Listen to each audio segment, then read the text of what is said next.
Battle Hour 2023. I'm Mike and I'll be your MC today.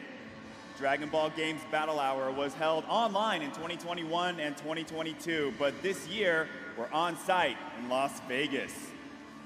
It's finally time to begin the event, so who's ready for some Dragon Ball?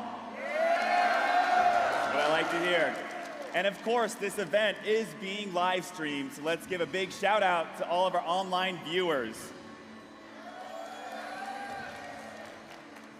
As the name suggests, Dragon Ball Games Battle Hour is a celebration for all the Dragon Ball fans. And we'll be bringing you some of the intense matches between top 8 players in Dragon Ball Super, the card game, Dragon Ball Legends, and Dragon Ball FighterZ.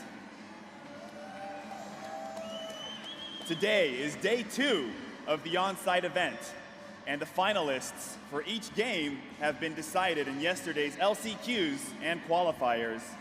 So we'll be introducing the 8 finalists who are competing in each one of these games. First up, Dragon Ball Super card game. We have 6 regional champions and the winners of LCQ. Help me welcome LCQ winner, Justin Rios.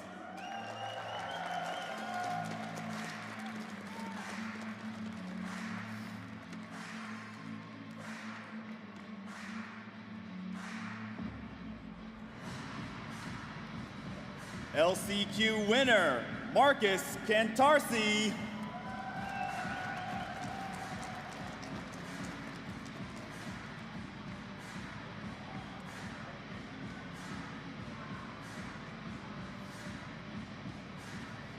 (2022) Asia champion, Wang Po An.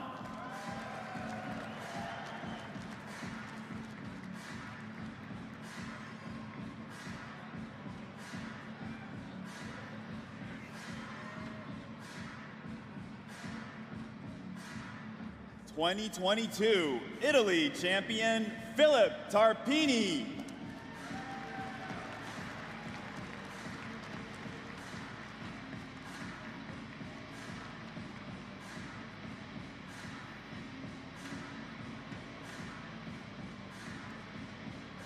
(2022) France champion, Antoine Edu.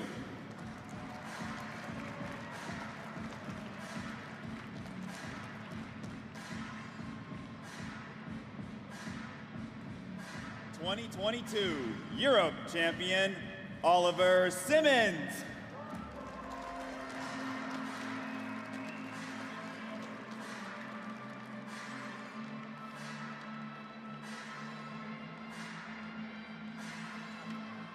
(2022) Oceania champion, Robert Rizzi.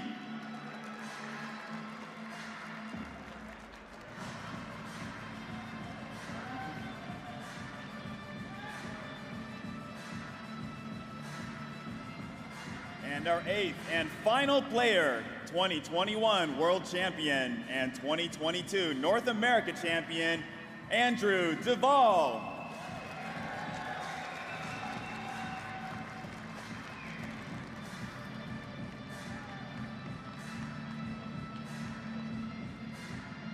One of these 8 players will be crowned the World Champion tonight. Let's give them one more round of applause.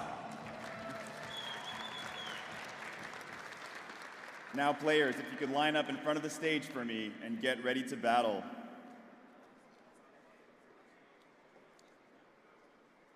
Next up, please welcome the 8 players who won the qualifiers of the Dragon Ball Legends Special Pick Tournament.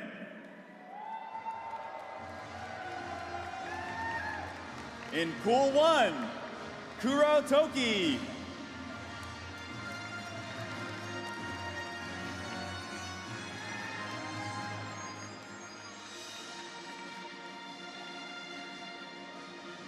Also from Pool 1, Stevo DG.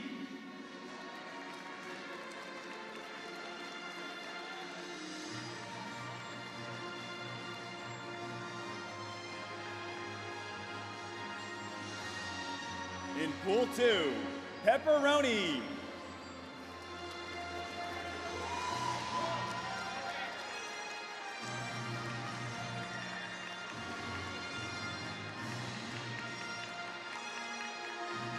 And from Pool 2, Sky.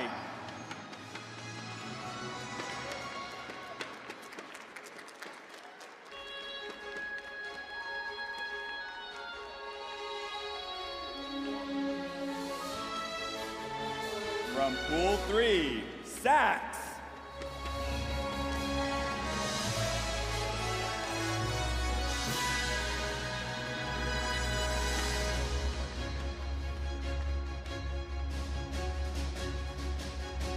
Also from Pool 3, Graz.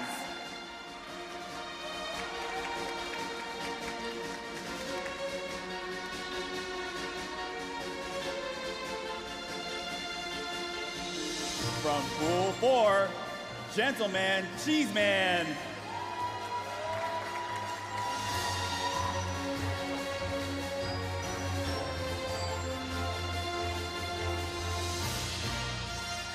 And our 8th and final player, Kid Joe YT.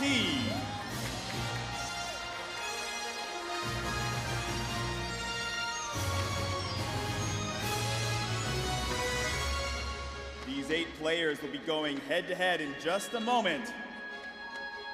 But for now, I'm going to ask you to stand by the stage. Let's give one more round of applause for our legend players. Please make your way to the front of the stage.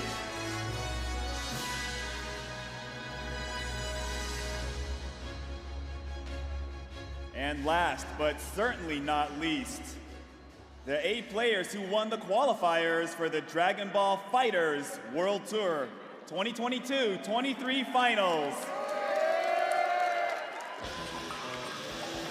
First up, Shanks.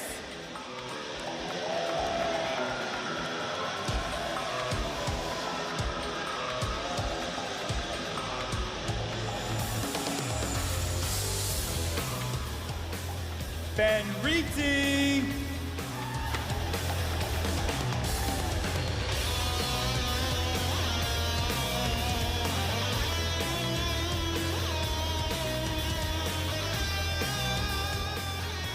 Please help me welcome Taco.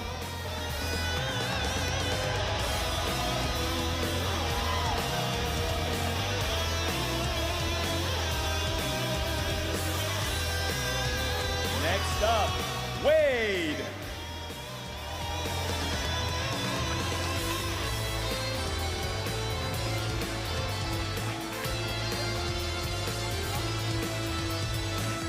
And we have Kane.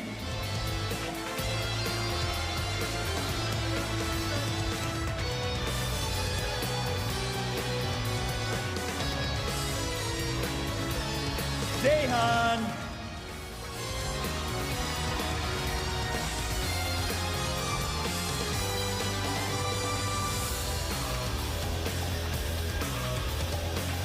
And next, Zane.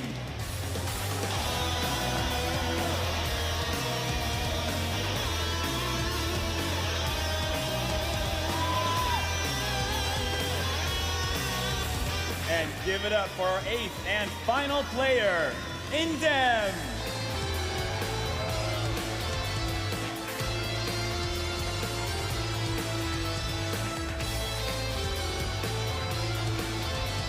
These 8 players will battle head-to-head on the Dragon Ball FighterZ stage.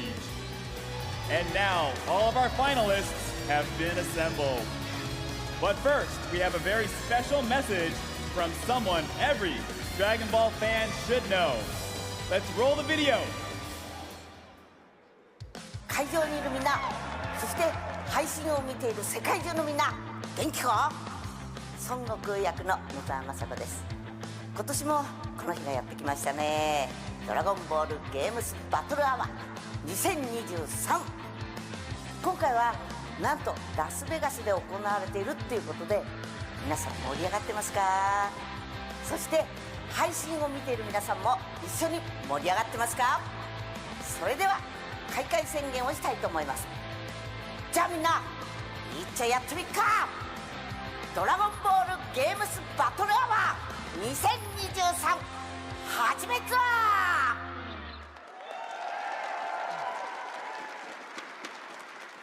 It's time to battle. Players, please move to your game's stages. Give it up for the Dragon Ball Super Card Game World Championship 2022 Top 8 finalists.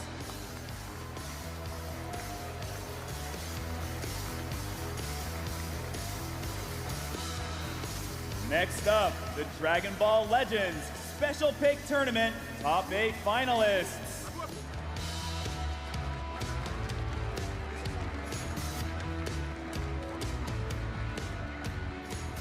Players for the Dragon Ball FighterZ World Tour 2022-23 finals, please stay on the stage. And with that, good luck to all of our players.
Hey everybody, good morning. Are you ready for your top 8 Dragon Ball Legends Special Pick Tournament?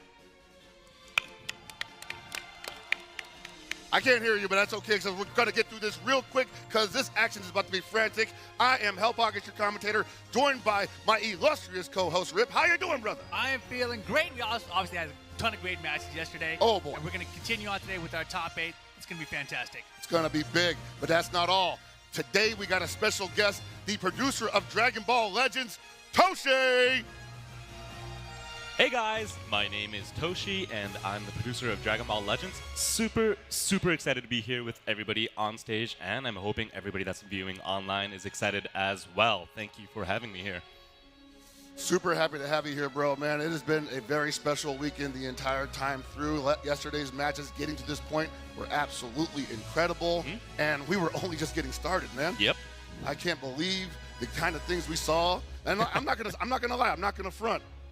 I learned some things yesterday. I learned a lot of things yesterday about this game. Glad to hear that. And I feel like I'm a stronger person because of it. Oh, I'd actually like to see you play sometimes too then. Oh, don't put me on the spot like that, bro. Come on, man. But nah, dude, we are definitely out here ready for these guys to get everything, put it all on the line, get it out there in the field. If you believed that yesterday was amazing, today's only going to get better. That's good to hear. But first, how's this going to work? What's the format look like? Format, right? So obviously, in today's final tournament, we're going to have the 8 players that came out on top yesterday from the pools in day 1. They're going to be facing off in single elimination format here. First player to win a round is going to be the victor of the match. So basically, it's a best of 1 situation. And all matches in the quarterfinals, semifinals, and the grand finals, all that stuff is going to be on stage. Man, single elimination, guys. Brutality personified, about to be all over this place. I'm telling you right now. People are going to be fighting for their lives. But there's something else that we got going on here today. It's not just your average tournament. We have something special that you specifically cooked up for this, man. I am responsible for this, yes. You are responsible. Your fault? Oh, my God. Rip, tell us about this special rule. Of course. So we got the special pick rule, and that's a huge part of this tournament, right? So first of all, the player who goes first is going to be selected at random. And then the player who goes up first is going to get to pick 1 character to add to their party and 1 character to give to their opponent from 3 randomly selected characters. And then the other player is going to do the same thing. They're going to pick 1 character for themselves, 1 for their opponent from 3 newly selected random characters. And both players will continue doing this 3 times until both players have 6 characters in their full party. Oh, my God, guys. What a system, man. Yeah, it's going to be wild. It's going to be absolutely wild. But speaking of wild, we also have this wild schedule ahead of us. Hopefully, we can hold together for just one more day. We're almost there, guys. What's that schedule looking like? Well, basically, of course, we're going to start off. We have 8 players, right? So we're going to be starting off with the quarterfinals. Matches 1 through 4 are going to take place there. After that, we're going to move on to the semifinals, where we're going to get 2 more matches, right? We're going to whittle it down to 4. And then the top 2 players out there, they're, of course, going to the final match to help decide who's going to be the Dragon Ball Legends Special Pick Tournament Champion. Whew. You know, we do this a lot, so We do. I don't feel too bad saying this. Top 8s always get me a little bit nervous. I can't imagine how the players feel, but I know how I feel just sitting here waiting for them just to get to work. Thank you for explaining that, bro. It's almost time for the final tournament to begin. So, Toshi, as our special guest here, I want to hear what your thoughts are on how these things are going to unfold. So, thank you, Rip, for explaining everything, of course, detailed manner. I tried. As I mentioned earlier, yes, we are responsible for doing this crazy rule and this crazy setup. It's not exactly what you usually expect in-game in Dragon Ball Legends. Normally, we have the ranked rule, where you just go at it as much as possible in a 2-week span, you know? So, you lose, you can get back up. But in this rule, especially day 2, single elimination. So, it's pretty intense, you know? Yeah, Intense is the word. Yesterday we had with the Swiss format, so everybody kind of got a couple chances to Exactly. shut their stuff a little bit. But today it's about putting up or shutting up, right? Yes, It's time to deliver. That and also the special pick rule in of itself is, you know, special. Very Because special, yes. That's also not in-game. This is something that normally isn't that something players experience. Usually, players will pick their most optimized team. They want to go for the characters that they want to use. They want to play characters that they just got newly acquired, you know? And this one, you'll have randomly assorted characters placed in front of you, and you're forced to pick one of them, and you force the other character on the opponent. So you don't even have a choice in half of the characters that you'll have out of the 6. And even the original 3 that you pick, that's not really technically your choice, you know? Because it's from the random pool. Exactly. And you know, the cool thing about it, too, is obviously just to do the special pick, you guys had to like basically create an app for the players to go Yes, to. We exactly. showed you guys here live in audience and on stream. Yeah, So the it's pretty viewers crazy. probably can't tell, but we did get ready a new service like that's only for this tournament, this event, like that kind of randomly assorts the characters, you know, that's available for the pool, and it will show up. Players have to pick in order and it's very actually pretty smooth. It'll show up on the screen later on, but when we tried it out, we actually thought there's a lot of things that we could maybe reverse engineer one day, but we'll see. One day. That would be a pretty radical idea, man. But what I'm hearing, though, is like no one's really in control except for you. No, I have no control over the random. You just set it out there. Let's just set it free. Let's see how it shakes out. I actually enjoy this, though, because as a fighting game, well, former competitor, I'm just a commentator now, right now. But one of the most impressive things for a competitor to do is to play in a situation where they're not comfortable, where they're not in an optimal environment, and still pull out the victory. Exactly. And then they're like, what do you say to that guy, right? Like, yeah, well, beat me on my main. It's like, no, I already beat you with this random guy. I don't even play this game, bro. Exactly. Extreme bragging rights. Yeah, because this event, we made it so that it's, 50% obviously player skill, all comes down to that, but it's also 50% luck. Yeah, oh, yeah. There's a couple times yesterday that I saw that 50% look kind of roll pretty nice in somebody's direction, and they were picking up, I think it was that base Goku that could absorb the Genki Dama and just put like 90% damage on you. It didn't matter who he was fighting against. I'm like, yo, really? Like that? Sometimes you just got that one character that you just can't take care of regardless of how you try. You can't really do anything about that.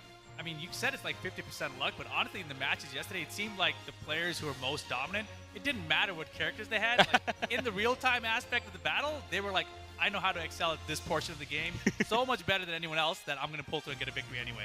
That's the unique part about Dragon Ball Legends, where we kind of think of it as being a real-time card action battle, where it's not just an action battle fighting game, where it's just the input of the buttons that matter. You got so many controls over it as opposed to other smartphone apps. So we'd like to think this is a unique experience that we're providing for everybody.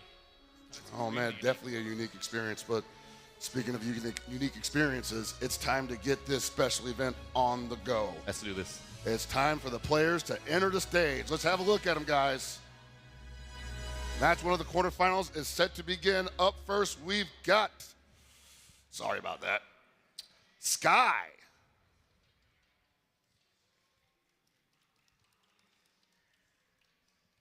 Do we not?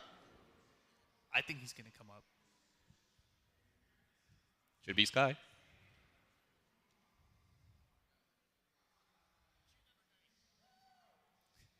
People are excited to see Sky, I think. Thanks for waiting. Now it is time to welcome the players who will compete on match one of quarterfinals. First up, we have Sky. I like the question mark on the Sky there.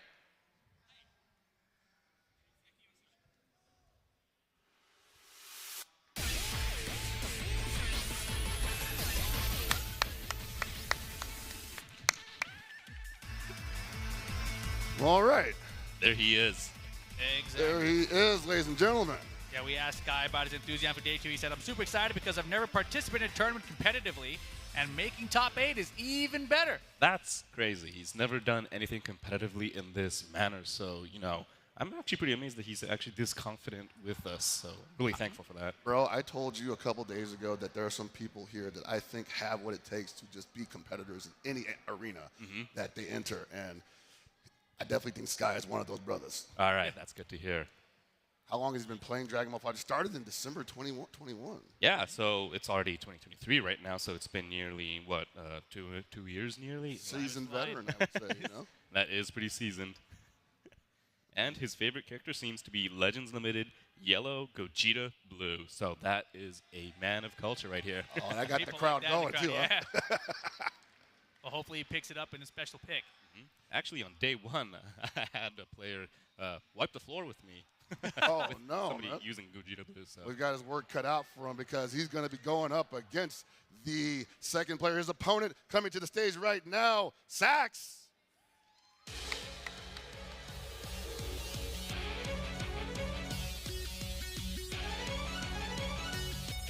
All right, and Sax. Tremendous performances yesterday all around. Of course. His enthusiasm for day 2. I just wanted to make my girlfriend and my family proud. That is a very nice aspiration. That is. Got something to fight for. Doing those fights for all of them. Dang, man. Heroic speeches all around, bro. Right? He's fighting just to win for his family and his girlfriend. That's amazing. Of course, been playing the game for 3.5 years as well. His favorite character, Legends Limited Super Saiyan 4 Goku. Ooh, that character is very spicy. Well, hopefully he'll get a chance to, like, maybe if the luck is in I his think direction. we saw it yesterday. actually. Kind of want to see, like, after they say their favorite characters, they kind of want to see them get down with those favorite characters. But it's about the special pick rule, Yes. so it's going to have to be about the dice roll at the end of that. Exactly. It sounds like it might be about time. We might be heading on over to that special pick. All right, my favorite time of the day. Yes. Oh, yes. Okay, so we're getting ready for this special pick. If you haven't been here or if you haven't seen what's going on, basically these guys are going to spend a good chunk of time figuring out what their teams are going to look like based on this dice roll of, like, you know, a list of characters that are going to show up on screen. And then afterwards, they're going to build a formation based around that. And I think that's also equally important as to who you're picking and how you play, how you formulate the team, because you got guys up front who are actually getting their hands dirty. You got guys in the back basically just cheering on and giving us support, you know? Exactly. The Sharing game some also, abilities. you know, has a function called the leader slot in the top left of the 6 corners, and characters that you put in there will actually be able to receive Z abilities that normally doesn't apply to them. Oh, So okay. that one character that you want to definitely use out of the 6 randomly assorted characters, maybe you want to focus on that. So, you know, looking at who picks what is also another unique part of this special pick tournament. He definitely gave us a lot of elements to think about even before we get into the violence, man. Yeah. I'll be honest, I was slightly apologetic in terms of how I had to make you guys learn so many things when we first asked of this, you know. I mean, I looked at the roster and I was like, wait, there's 496 characters and they all have unique abilities or main abilities. That's a lot to take in really fast here. We got a week? We're going to Perfect. quiz you. Exactly. That's what I felt like, too, you know? Like, although, yeah, those matches are definitely, you know, knowledge checks when they start. But one of the things that I notice is that, and it happens in a lot of different competitive arenas, is that you can come in with a game plan, but is it going to survive the first shot of battle, right? Yes. You know, you might have been like, okay, I know exactly how I'm going to handle this, and then you and your opponent both have the same game plan, possibly being patient. No one wants to attack first. Yeah. Someone's got to make the move, right? The mind game starts. Yeah. And of course, the tournament format, you know, a lot of these players here we've seen have not really been in competitive events before, right? So they're coming to the stage here for the first time. They've got some nerves that they're battling through. You know, I saw some players on the shuttle last night who were talking about how, you know, they had nerves on the stage. It took them a while to get into their rhythm, and it's such a common experience for players in tournaments. But players yeah. out here, this is their first time. You don't really get a lot of Exactly. Dragon Ball Legends off-stream or off-phone action, local LAN play, so it's pretty interesting. Yeah, especially for like the viewers that's been watching, you know, the opening ceremony. This is entirely unique to Legends. It's a one-off thing. All right, but time. it's time for the special pick. Here we Oh, go, guys. It's baby. all about this. We have Launch and Boo and Vegeta. Oh, Sky has picked.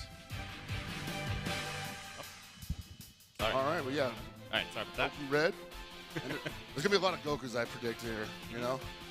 Oh, it definitely is. I mean, we saw a bunch yesterday. You see 13 getting picked up to that side, sending over a Goku to the other side. Oh, baby. I got an Android 17 Oh, right there. that Hero. Android 17 is going to be pretty crazy. It's a relatively new character. All right, they want that Legend Limited Android 17. Not going to give him the Zenkai on the other side. All right. Ooh. Oh, Zaha's also a relatively new character that might shine in this scenario. He is a original character for Dragon Ball Legends, so you won't be seeing him in any other game in this event. Yeah, no, you pick him. You see him through the story mode come up there as well. So it's going to be a very interesting choice. If you decide to go with him, taking his time here. Oh yeah, he's definitely thinking. Yeah, Sack's like, who do I want here? Got 20 more seconds, though, bro, so don't take too long. He's going to take it. Oh, he took it. The Ribrianne is going to the enemy. That's the homegirl, though. I'm like the only guy that likes her, I swear. No one ever high-fives me over Ribrianne. When Ribrianne first made an appearance on Legends, she made an I impact. heard she had made an impact, yeah. I definitely peeped that. Well, we saw her yesterday as well. We got Goku Black in play. Of course. And the final pick. Tombo, you got Kaba, Zenkai, and Majin Vegeta available. Let's see where we're going to send them. Which character is going to be chosen for the opponent? Just as important as the passive abilities and tag abilities, the color balance, Yes. the color wheel, Exactly. always in play. Saw a couple examples of that yesterday, where some color imbalances, some color counter picks definitely turn the tides of battle in the most inopportune moments for the opponent.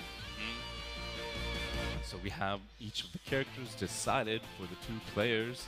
This is going to be an interesting pick. I have no idea what 3 characters each of those players are going to pick. That's always the big question mark here, right? Obviously, Sky versus Sax. Sky's going to be on the red team here, and Sax going to be the blue team down below. You know, you just look at the color balance. I see 3 blues down below, but like you don't know how that's going to play out until you see who they actually put into the battle. Exactly. Exactly. Yeah. So sometimes it's always about the teammate switching.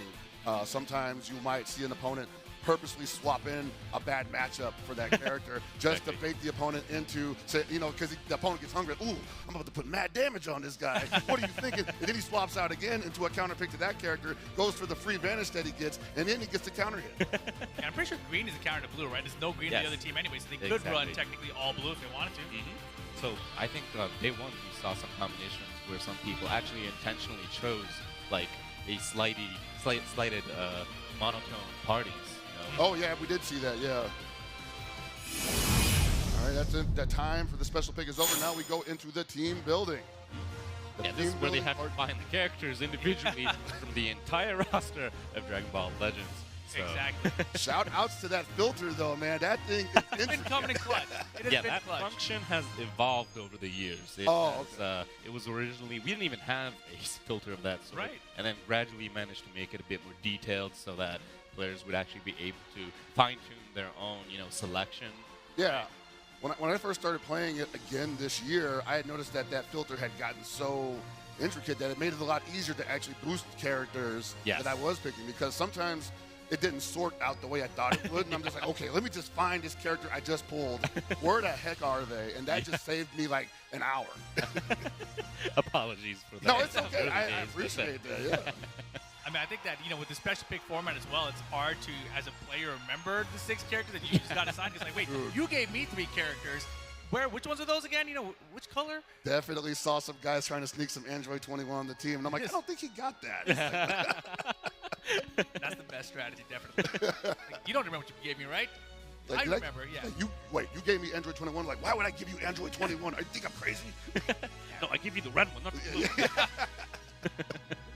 Yeah, especially for certain characters, you got multiple color wheels of the same character. Exactly. Yes. With entirely different abilities. So, players up here probably have a pretty good idea of what characters can do what when they're on the field. But at the end of the day, you have to be using that character. You have to actually face them to be used to those unique abilities to see what's going on. So even if you know it in your head, usually, you forget it sometimes, what happens in the heat of the match. Right. Well, there's something that Dragon Ball Legends does that a lot of other games of its like, I feel they try but don't accomplish it as well as Dragon Ball Legends does, in my experience, is that you can look at every ability for your character like at this screen, on the auxiliary screen. Like look at the Zenkai ability, look at the tags and all that stuff. All that information is available, and so if you don't know, which is very possible here in this case, so many characters, get to reading, And that's what we've seen so many players do when you're doing the selection process here. As they're assembling their party, they're going through the abilities, they're reading through, they're like, okay, so I can have these abilities if I put this team together, and it's kind of like they spend the time to actually formulate the battle squad at the same time.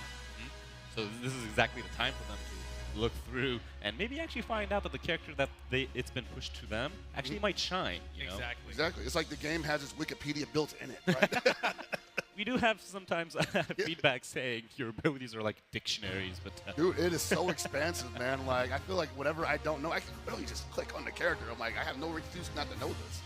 When you're first playing the game, you go through story mode. I feel like as the tutorials unlock and you learn more about the game, you start learning more. Like, wait, there's even more than that. There's even more than that. Yeah, you guys dropped some tutorials really late in the story, and I was like, did I miss something, man? Like, am I still on easy mode? Very deep game here. All right, I think these guys are ready to go, though, man. Enough studying. We have to get this action going. Are you guys ready for match 1? All right. Let's go, guys. Get them hands up. Match 1 ready to go. Let's get it on. Here we go. Dragon Ball is special pick tournament. Sky versus Sax. On your screen, of course, is going to be the red perspective. That's going to be Sky's perspective. Oh yeah, that's what I would have done. I would have put Android 17 on the leader slot as well, relative to the character. Seems like he gets a pretty good buff for being in the leader, it seems like? Yes. Okay. He will be receiving Z abilities that usually doesn't apply to him. Oh, boy. Going against Topo and Android 13. Yeah, Sax looking like he has quite the squad mounted up. Well, let's see what Sky got. Both these guys are incredible competitors. All right. Oh, here.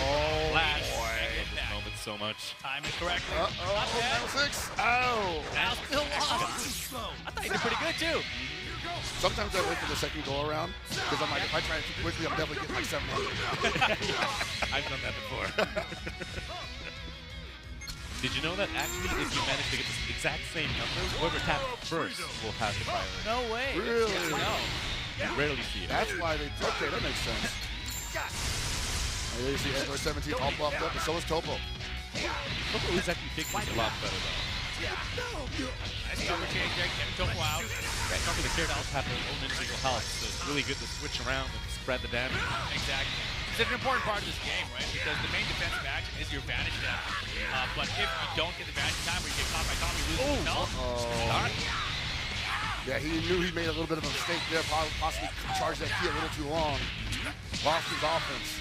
That's Topo, a beautiful combo. Oh, and the ult connects. So far, no color counter pitch in play, so this will be pretty standard damage. Yeah. Sax had the advantage earlier. He needed to switch. They both simply know what's going on. They're moving very smoothly. I can't tell if they're really the first time doing. Oh No, boy! definitely not. Rising rush in play. And the my blast God. twice in a row. That's pretty rare too. They both have blast cards available. And first character is down. Yeah, he had no choice. Boo doesn't deal damage as well, you know, because he's at a disadvantage in terms of elemental counter. Sax now perfect but already down a character. But he did not have enough to connect. So what I'm seeing here right now is that Sax holding on for as much as he can, but not just able to put out raw damage like Sky is right now. I'm gonna hit you with all I've got. Is a powerhouse right now, so that is pretty painful for them. This is all I've And got. the ult comes in. Oh my Oh goodness. my God. So Kid Buu does seem to have regenerative abilities here, so some of the damage might be coming back. Look at the damage though. Oh, Yeah. Sky though. May not get a chance to hit the tick.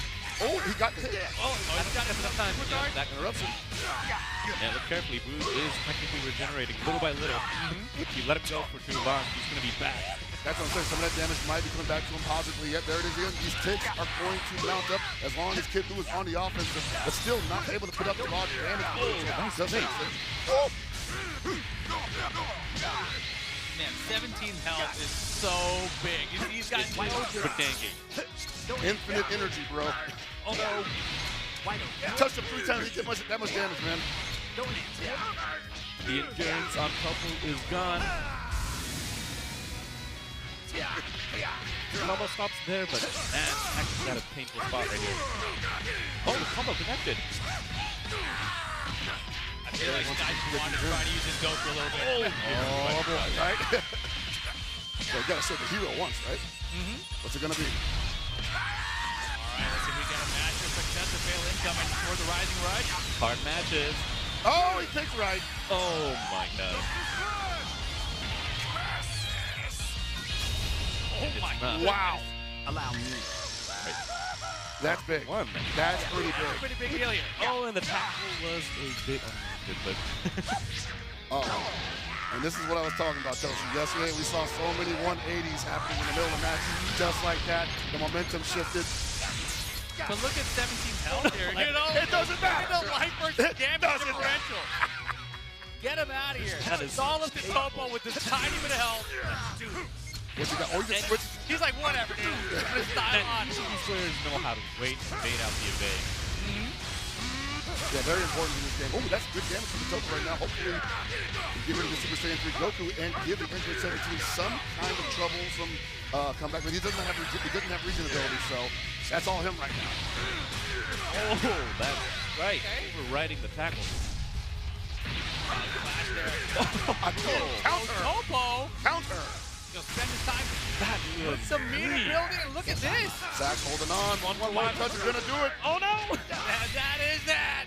Oh man. This fight has been instructive. Sax with a valiant effort, but in the end, Sky is your victory. Congratulations. Woo! That was a impressive. hot one match.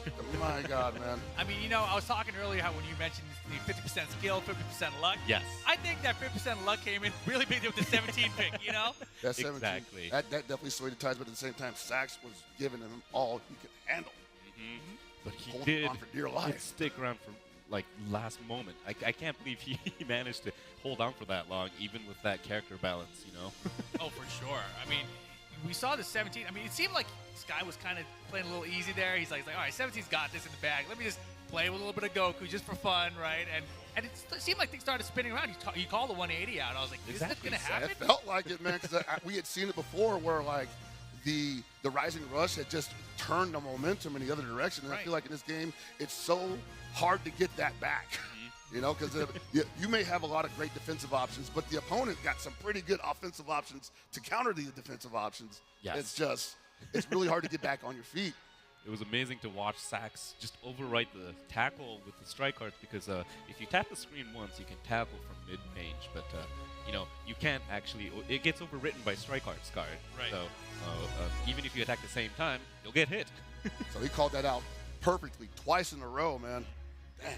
That's the good judgment of the distance that he was at, because tackle only comes out at a certain distance, right? Exactly. So he judged that distance correctly. He's like, as soon as you move, I'm hitting the button, bro. Yeah, and so interesting too. You talked about the Rising Rush earlier, and obviously the cards that people use to battle, you have stuff like the tackle that you can use, but the cards are basically like your meter if you think about it in traditional fighting game sense, right? So you got the meter you're using, you got the cards to spend that meter in a sense, but some of those cards, they got Dragon Balls on them, and that's how you build up to that Rising Rush. Oh, yeah, man. And dude, those Rising Rush built up so quick. Like, as soon as that first one ended, it felt like Sax got one out of his own and was like, okay, this is all I needed, baby. It's funny because we're only watching that one perspective, right? So we saw the Rising Rush that felt like for like minutes. I was like, is he ever going to use it? And it finally came out. I was like, oh, it's from the other side. Okay, exactly. And it's not just a luck-based thing, too, because cards that the player that uses Rising Rush has to choose from the cards in their hand, you know? Right. Sometimes you could be out of luck. You could only have strike cards in your hand or just blast arts, and you'd have no other choice. And if wait it out, reads right? it, you know, you're screwed. Right, exactly. Pretty much, man. But at the same time, you know, this is why these guys are at this level. I mean, the one and done rule is definitely why this is most brutal. You know, I feel like if these guys meet later on down the line, could be a different story. It was that close. So I love those kinds of matches, honestly. Exactly. Best of one situation here. We are in the quarterfinals for those of you guys just tuning in, and we are 1 down, 3 to go here before we move on to our semifinals later. Oh man. Hopefully we can get something even remotely as intense as that. You know, I feel like this is only going to ratchet up even more. I'm trying to temper my expectations so I don't get too hyped. We got down to one character at the end there for both sides, but that 17 was a little strong there. Yep. And, you know, we'll be honest, when we designed the special pick rule, we kind of did that intentionally, where we wanted players to say, it was because of that I Yeah. Oh, yeah, you got to be like, see, this is why I told you guys. I told you guys it's going to be a great idea, like, guys. each of the individual players' skills was amazingly, you know, matched. I could Right. tell that they both were very experienced in terms of PvP, so that was really lovely to watch from my own experience as well. It really highlights that raw skill that they have, because, I mean, obviously with the Android 17 pick, that was kind of like the equalizer factor in some cases, but still at the same time, just really good play is always fun to watch, no matter who's on the field. Exactly. Oh, boy. Anyway, we got more coming for you, but still, that match, what a way to open it up, right? You know, you might actually, in the coming matches, there might be even more unbalanced combinations. Yeah, dude. I feel like that's what the most surprising thing is. Like, if we look at all the matches that we had yesterday, there wasn't really instances where one player's single character carried them through the entire opponent team. But this was the first time we actually got to see it happen. So I'm really curious to see how things move forward here, because you just meant that it could be even more imbalanced, and we haven't seen that. But like, maybe we only had a few of them, so maybe we have more chances to find those broken combinations later now. I mean, yesterday we saw some pretty broken just picks in general. Some characters dying and then just coming back with like full health. Like, who thought of that? Those freezes, bro. Yeah, The freezes were doing that all day, bro. We loved, when we implemented that, we kind of wanted to provide for characters that, you know, had that Dragon Ball feeling where they aren't done yet. So. Oh, no, I definitely got that feeling. I like, got wow. that feeling too. I feel like all their opponents did too. Like, man. Like, the other guy's like, man, I got to fight 4 guys. Obviously, they have their ups and downs. Sometimes they're better before they get taken down once. That is Sometimes true. they actually do get better as they die once, but it's in a time-limited manner. Oh, so it's kind of like makes just like a sense. temporary buff then. Yep. Okay, that's fair. I wanted to Frieza specifically. I noticed that he just did not have any HP. Yes. And the moment he went down, it was just like, okay, now still doesn't have any HP, but the damage is just crazy all of a sudden. Just having that one wall makes a difference. Yeah, right? Exactly. Anyway, I want to thank you guys for waiting. We are ready for our next match of quarterfinals. Awesome. Welcoming up to the stage, coming up next, we have Kurotaki.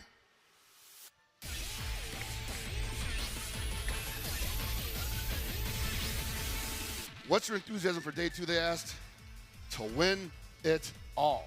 Simple. That's the plan. How long has he been playing Dragon Ball Legends? Since day 1, man. He's an OG out here. Oh my God. Thank you very much. This warms my heart just being here and hearing all Oh, man.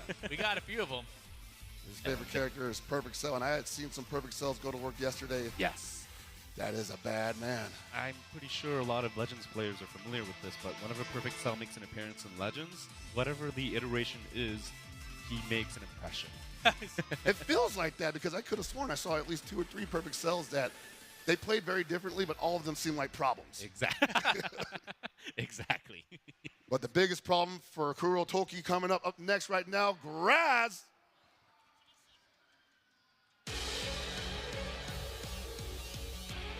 What is your enthusiasm for day 2 to make it to the top 3? Oh, yeah. That's Specific. Very specific. very specific goal. And, you know, to make it to that top 3 means he's got to get past Kurotaki here.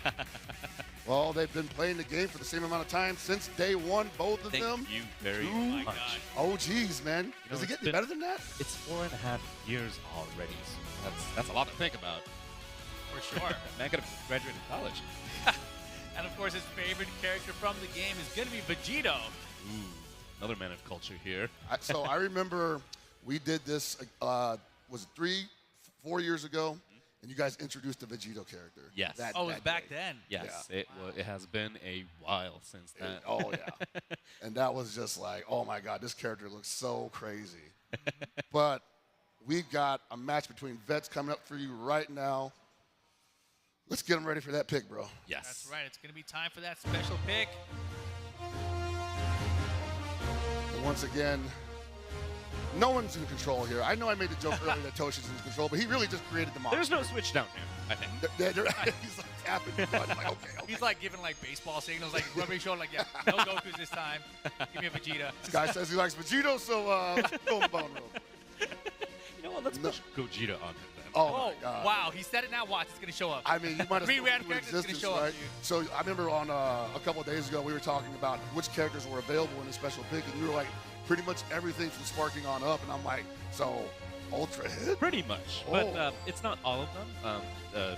Tier C should not be in here, meaning Okay. the feature. So we have the feature function in Dragon Ball Legends where it's from featured and then A, B, C, and that sort. Ah, okay.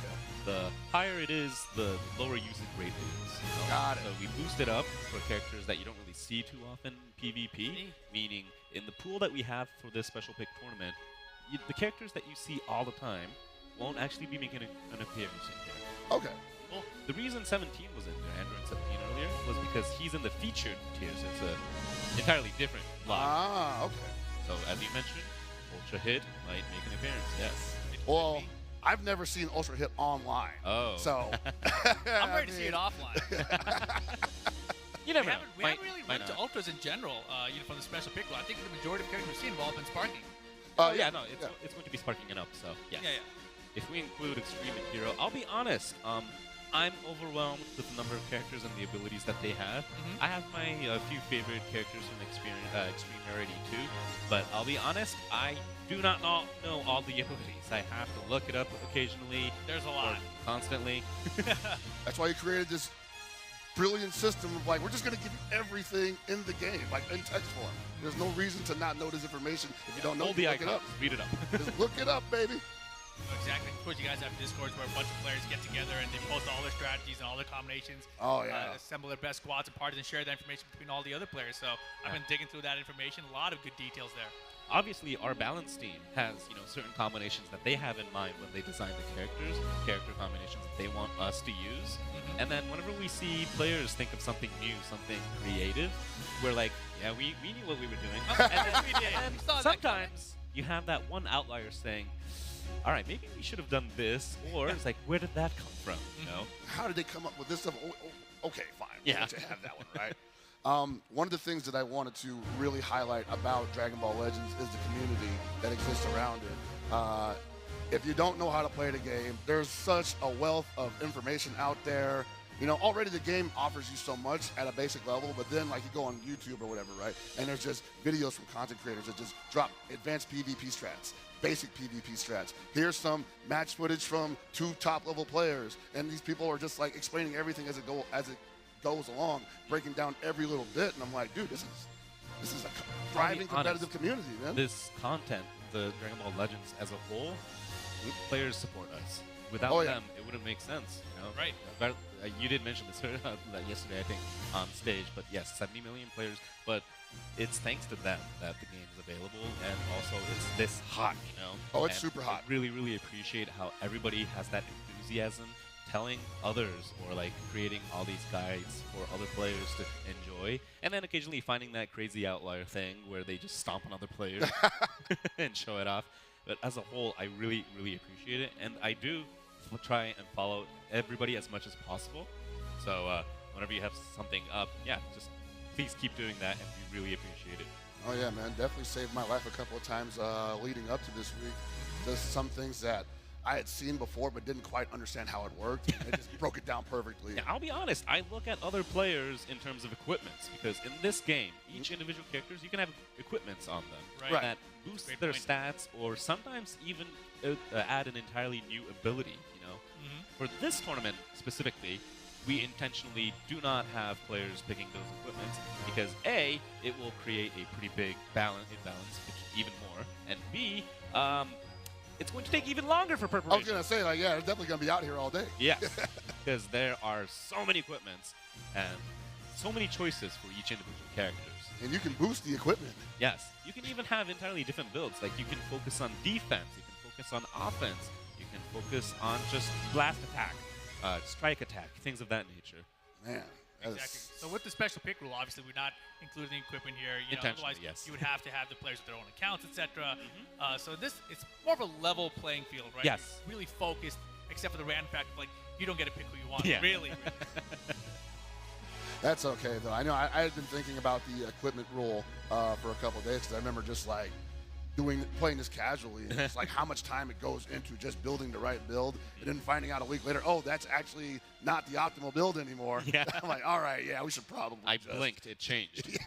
I mean, over 4.5 years of the game's lifespan, I feel like Exactly, players have a lot of time to figure out what build they actually want to run, which one feels a little bit better than the previous one, etc.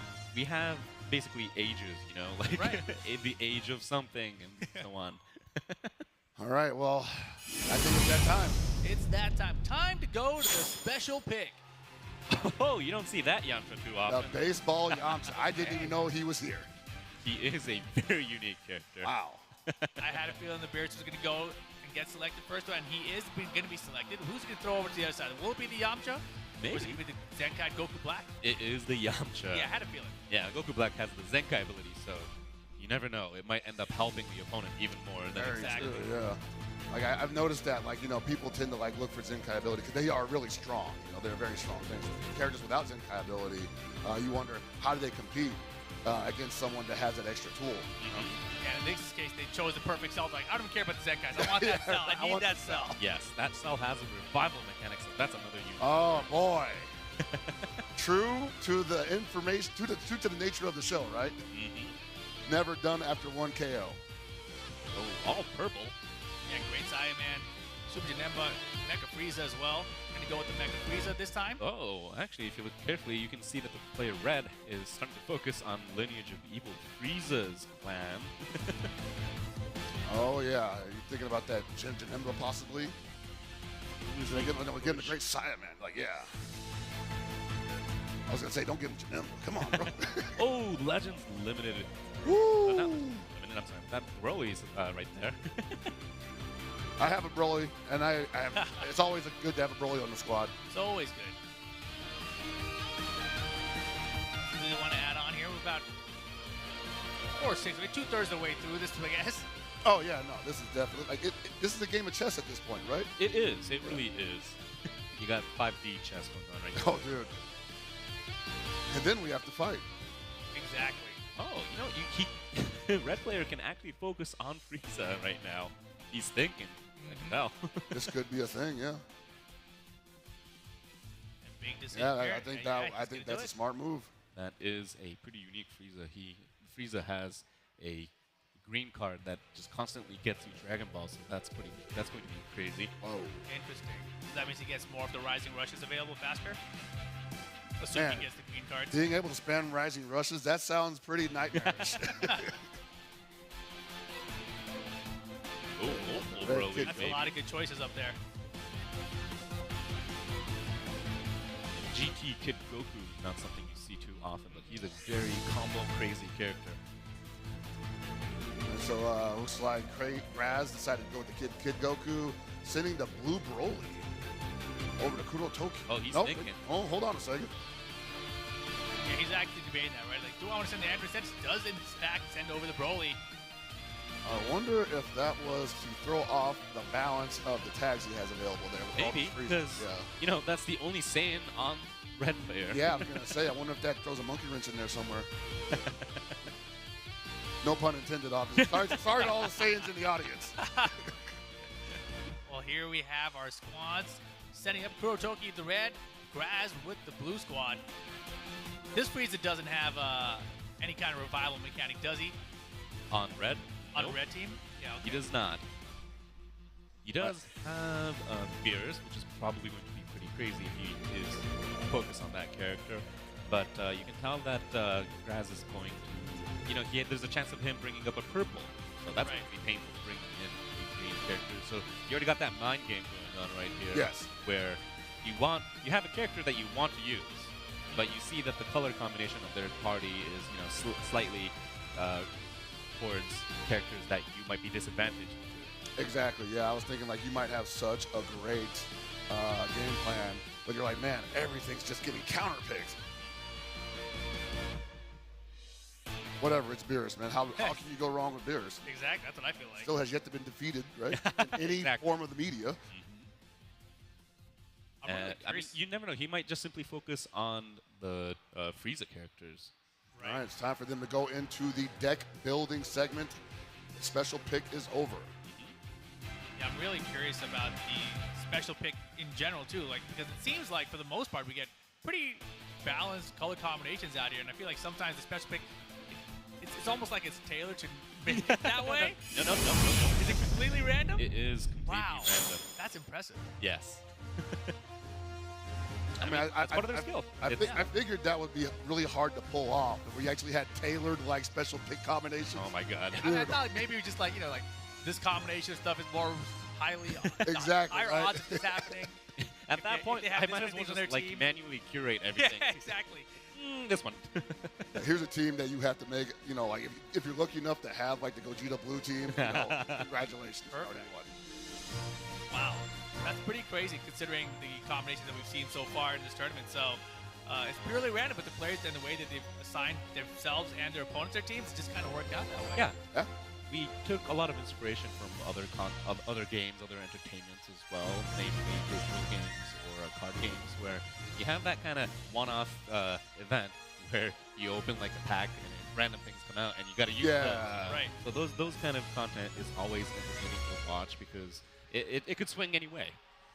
It really could, you know. And I mean, I've seen matches where they're using the optimal teams and they still swing either way. It still like could go either direction. But I don't think it's been anywhere nearly as highlighted as what we've seen here this weekend, where people are just working on raw grit, you know. Yes, exactly. And personally, I'm hoping that maybe players who participated in this event, both Day 1 and Day 2, find out that, you know what, this character actually might help out or work out. That's what I'm thinking, right? Like, what if someone says, like, maybe I can make this work? Yeah, I never realized.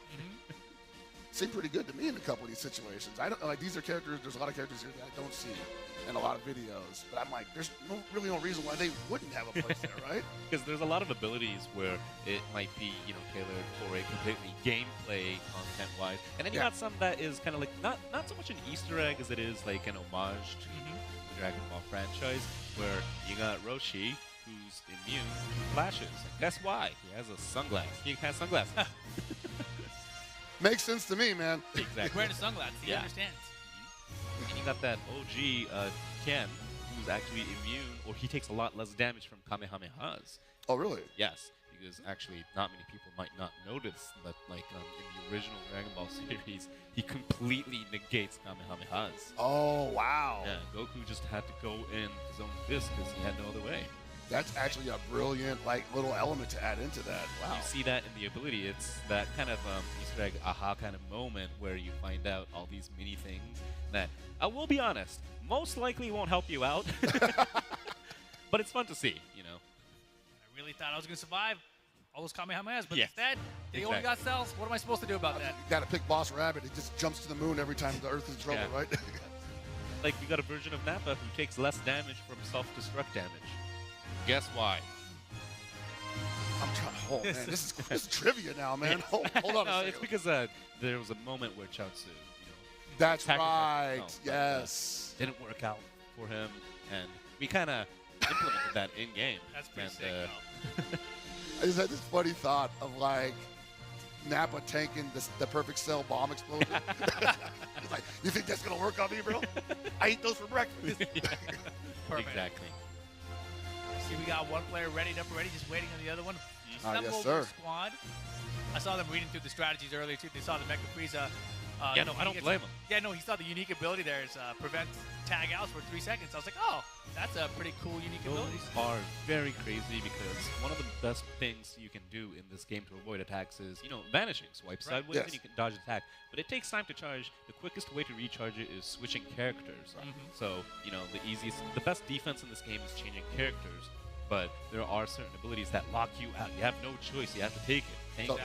So that basically, for at least those 3 seconds, eliminates the double vanish opportunity. Easily. Okay. So there's a chance of that happening on this game. And then we find out he's not even in the selected characters. Exactly. Oh, no, well, I know you read it. that's the nature of the deck build, right? You're like, okay, Yeah. that's a really strong ability to have on deck, but maybe he's got something better Yeah, maybe somewhere there's else. a different synergy that he can work with. Yeah. Because Oh, at the end of the day, you choose that one leader slot character, that kind of changes the entire tone of the Yeah. strategy that you move on with. We don't know. We could have Yamcha in the leader skill. It could be. He has a unique attack or unique skill that bounces back long range attacks. really? Yes, with his bat. Oh, sick. That's awesome. Super sick. It just reflects the death deal. Exactly. It's usually blast tap attacks and such, but yes. Now I want to see Oh, it. Now I man. need to see it. These are actually really good ideas, like just in general for the Dragon Ball lore. We try to provide as many unique characters as possible, especially in terms of in-game experience as well. Oh yeah, no, I really appreciate the level of depth and love that goes into this game, but I'm also going to appreciate the depth of sheer violence that's about to occur. Let's go, guys. Match 2 ready to go. Thank you for waiting. Let's get it on. Let's do this. All right, best of one situation, of course, here. Another quarterfinals match coming your way. Kurotoki versus Graz this time. So this is from the point of view of Kurotoki. Yeah, you're doing a little bit of last-minute studying here. You do have that time before the match starts. Totally appreciate it. Oh, you will, yeah. Whenever I play online as well, you have that occasional match where, I don't know, maybe they're playing mind games. They wait until the last second to lock in. And then you have the other people who lock in within a second. Yeah, You're already ready to know, go. man. Like, hold on a second, I was reading something. It's all I run. I don't know always. which I'm supposed to be scared of. People who are confident with what they go, or people who just think out their plans beforehand. I mean, I think that Taking the time to read everything that you have on deck. I feel like this is mind games or just online play in general, right? You never know what your opponent's doing. Sometimes they just went to grab a water or something. You know, they came back like, oh my gosh, the mind game's here. Exactly. No, just thirsty, bro. Making me wait the full count for the rematch. All right, here we go. Dragon Ball Legends Special Pick Tournament quarterfinals match number 2. All right, we put the Beerus up front, the Broly. Come at me. Pretty buff team, and I think you do have Going in very fast. All right. You're doing all the counter-attacks. So we saw in the previous match, they both started off kind of waiting it out, see what they were going to react to a couple of dash baits, but straight to the Bible. Oh, tackle him. Graz's party is focused on 2 Reds. That Broly on Kurotoki is probably going to be a menace for him. And we do have a color counter pick potentially available in 1 more second. Well, that, anything that. Nice Oh, change there. Get him out of the way. Allow me to demonstrate my true power. Interruption. Those time freezes are going to give you the opportunity to see how your opponent is acting and you can react to that. Uh-oh. That connected. That was pretty painful. Yeah, I think you saw him vanish actually. Mecha Freezer right now looking like a huge Oh problem. no, that connected. Oh, Jesus. Tanking is very well. And these are beautiful side-step cancel combos here coming in from Graz. Impressive. I'm going to enjoy. Oh, he's warming up. He's enjoying this. Oh, no, he gave up the offense, unfortunately. Oh, the flash comes in. Mega impact. How high are we going to get on this Uh-oh. one? That's 3 times, Oh, he's 4 thinking times, 5 about it. times. Pretty high. Oh, he's got it Oh, though. man. I appreciate the patience. Wow. Oh no. Chunking. Chunking by But that was 2. not enough to take him down. Don't forget that Cell has the revival, so. That is very true. And also now we got 2 big men slapping meat in the arena. Creepy out here. Oh my God, you can barely contain the power on the screen. Wow. Interrupted. Bro. Oh no. Do it again. Oh, right in your face. Psych. Switch the character just in time. Yo, Cell though. Oh no, the tap was enough. Oh, well look at that revival. He's angry. You thought you were done with me? Tackle connects.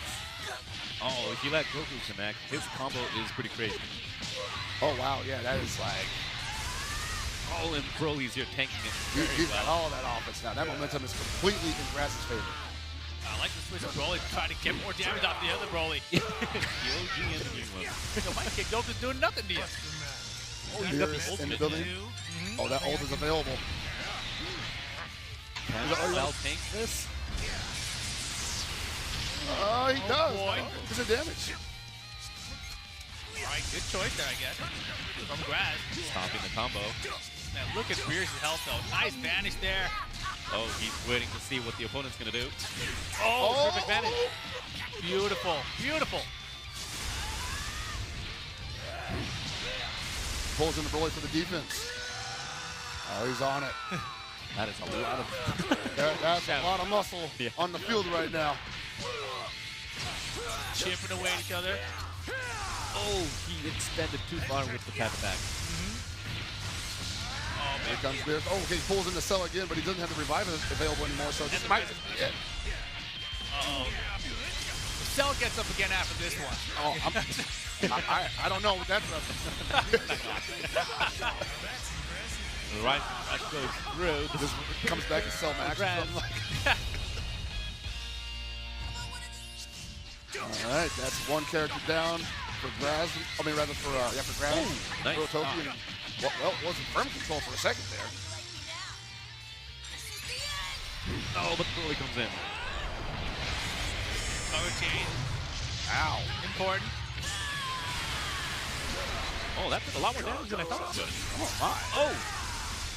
That's right, because he does have the counter kick going on here. Oh my god. Yeah. These blast cards did so much damage. Yo, Oh. wow, He's it's a a little full exhausted. meter Taking charge. advantage of that to the full extent. Oh, bro. And that deletes your hand as well, so that's very painful in multiple Oh, ways. man. All right, good recovery from Kurotoki. Oh, no. Feeling pretty strong about this. Got him connected. I was just trying to have And Kurotoki hanging. Looking pretty confident the entire time. That was pretty confident, yes. Yeah. That was definitely Kurotoki's game to win, and he took it in a convincing fashion, man. Moving on to further into the top 8 bracket. I think he managed to keep all 3 of his characters. I think so, He too. did. He constantly had an advantage. He also avoided the rising rush at the perfect timing. Yeah. He knew what he was doing. And I was gonna say, like, there was a couple times where, like, no matter who his opponent had on the screen, there always seemed to be one character in his deck that had a color buff Advantage, against that. yes. So Yeah, that was his just Beerus was putting in so much damage on this one too, right? And anytime the Beerus was getting attacked, Broly came in to tank for him. So it just seemed like that combination by itself helped him survive so much longer. I mean, I can imagine how for the other player it's like, man, like I'm not even getting anywhere here. This is such a war of attrition. Yeah, some of the characters are over 3 years old, and they're Right. still putting up a pretty decent fight, especially in this scenario. So it's really fun to see characters that you don't see too often on the field when you're actually normally playing. So Yes. that's another fun part that we were looking forward to for this special pick. That's super Yeah. cool. I think it's great. It's a great event that really show off what Dragon Ball Legends has for people who don't have all those top level characters. Maybe somebody's watching at home right now and saying that, hey, I have this deck and I've never thought about playing it this specific way. Because some of those characters, like one of the Broly, was actually a free character available Oh, that's right. Yeah, that is. that you can acquire through certain events. That whenever they're up, you can just challenge it and Right. acquire the characters. So you don't have to constantly be thrown off by luck or anything like that. Where you can definitely get those event characters. You've got one solid dude on the team. We'll give you one and you build around that. I mean, from what we've seen right here, he seems like a pretty solid dude indeed. Just to have in the squad, use him as your tank, move around just- advantage options, seems like a good choice. Literally just there to flex on everybody. Yeah, that was pretty crazy, especially how I think it was Graz, the 2 of his 3 characters was red, so he was constantly at a disadvantage when he was going up to Broly. That must have been very painful for him. Yeah, that was something that I think that's what we were talking about when we said Right. no matter what, there was just one character in the wings that if the main one in front didn't have the buff, someone in the back definitely did, almost at all times. Yeah, that was just a rough combination. I feel like, the color wheel hasn't really come into play that much. The element factor difference from the match we've seen, but this was one of the ones where it definitely played a huge part in the outcome. Yeah, and I mean, like, I know you have to plan for that, but sometimes you're like, maybe I can get around it. Yeah. It seems pretty strong, though. It probably definitely helped for Kurotoki to keep his calm, too, because he always knew in the back of his mind that there was that one character he could rely on. Yeah. Things got tough, you could throw him out, and he could tank everything. Because a lot of the attacks, if it doesn't kill you, you can just stay back and relax. Exactly, right? And that seemed like Kurotoki had that poise the entire time. And I think that's what's going to carry them far, especially into this top 8. You need to have that poise when it's the pressure, not necessarily the opponent putting on you, but just like the atmosphere, because all of this stuff matters, right? Yes. The people watching you in the stands, knowing people are watching you at home, knowing we're talking about you right now, sitting next to you, all of that comes into play. Exactly. So it's a big deal, and of course, now one step closer to making it into that finals even, right? He's going to be moving on to the semifinals. Kurotoki is here.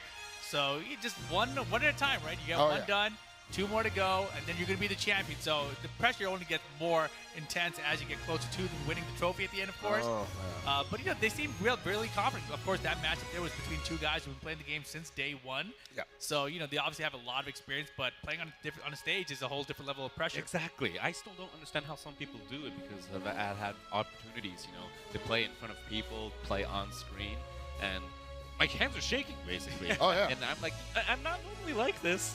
Right? Like, as someone who's played on stage at many events and lost every time, it's rough. Yeah.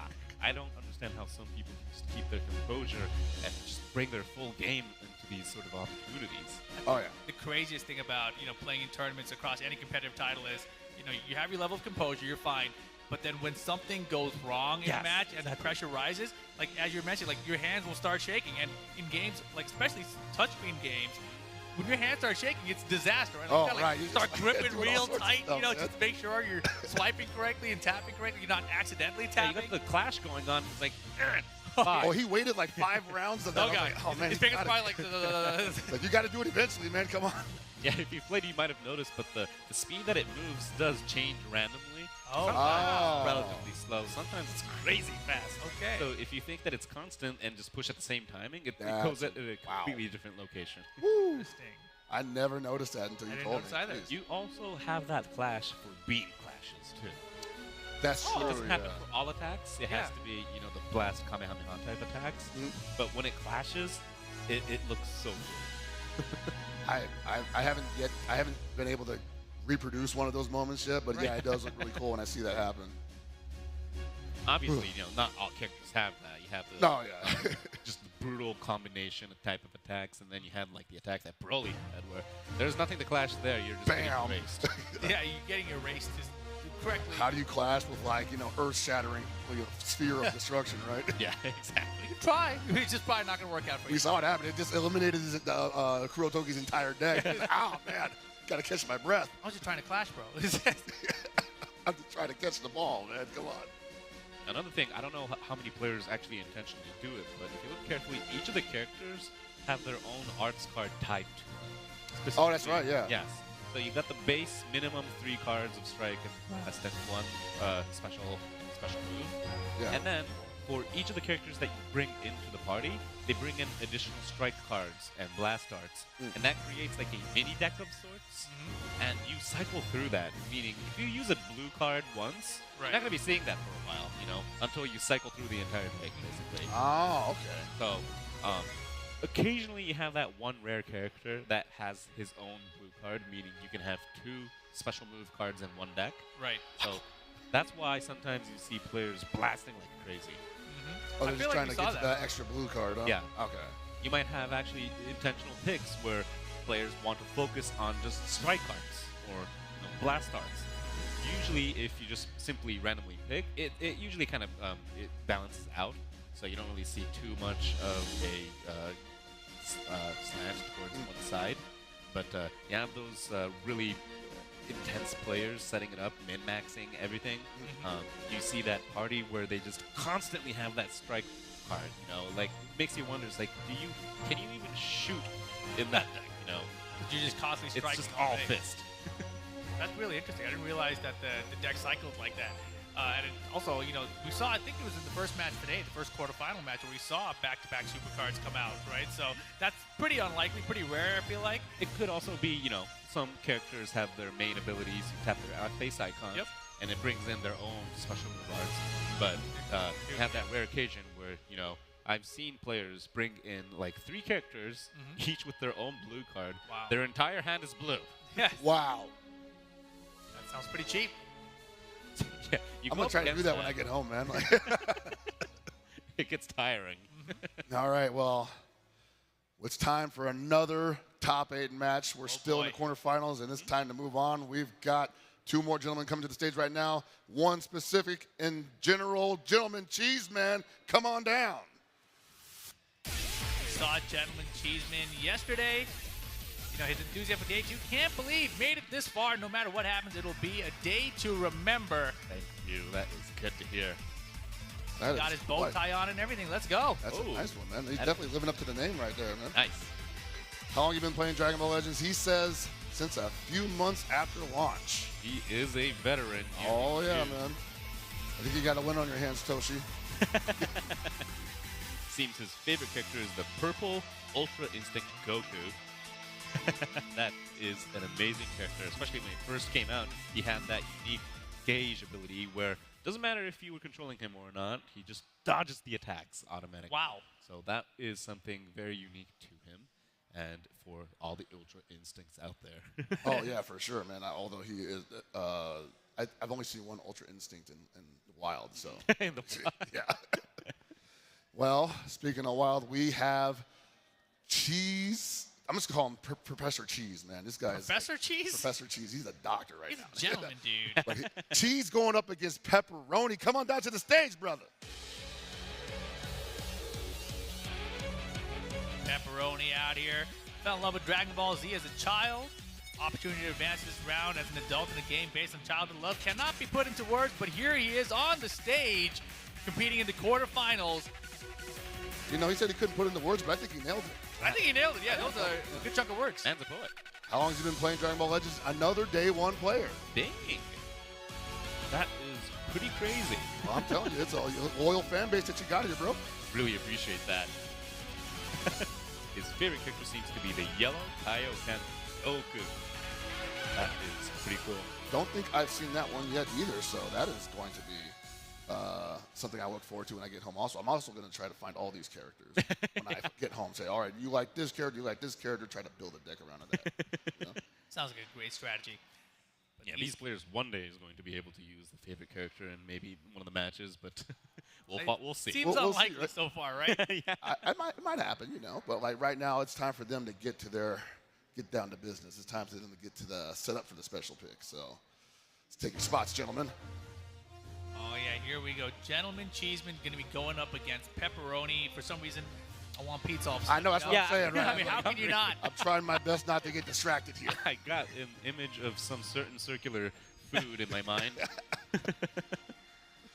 I'm telling you, we actually watched both of these guys play yesterday, and they were very impressive. Oh, so they were featured on the day one match? They were featured on day one. Different opponents, but definitely in both of those matches, very special performances. And they were actually two of the players that were teaching me new things. Oh, really? Watching it, yeah. So That's good to hear. definitely happy to see them clashing here.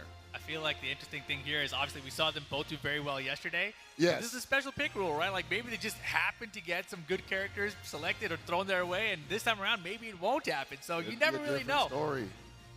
It is pretty crazy what can happen depending on the combination. It's not just your picks, it's the opponent's characters as well that can swing the outcome.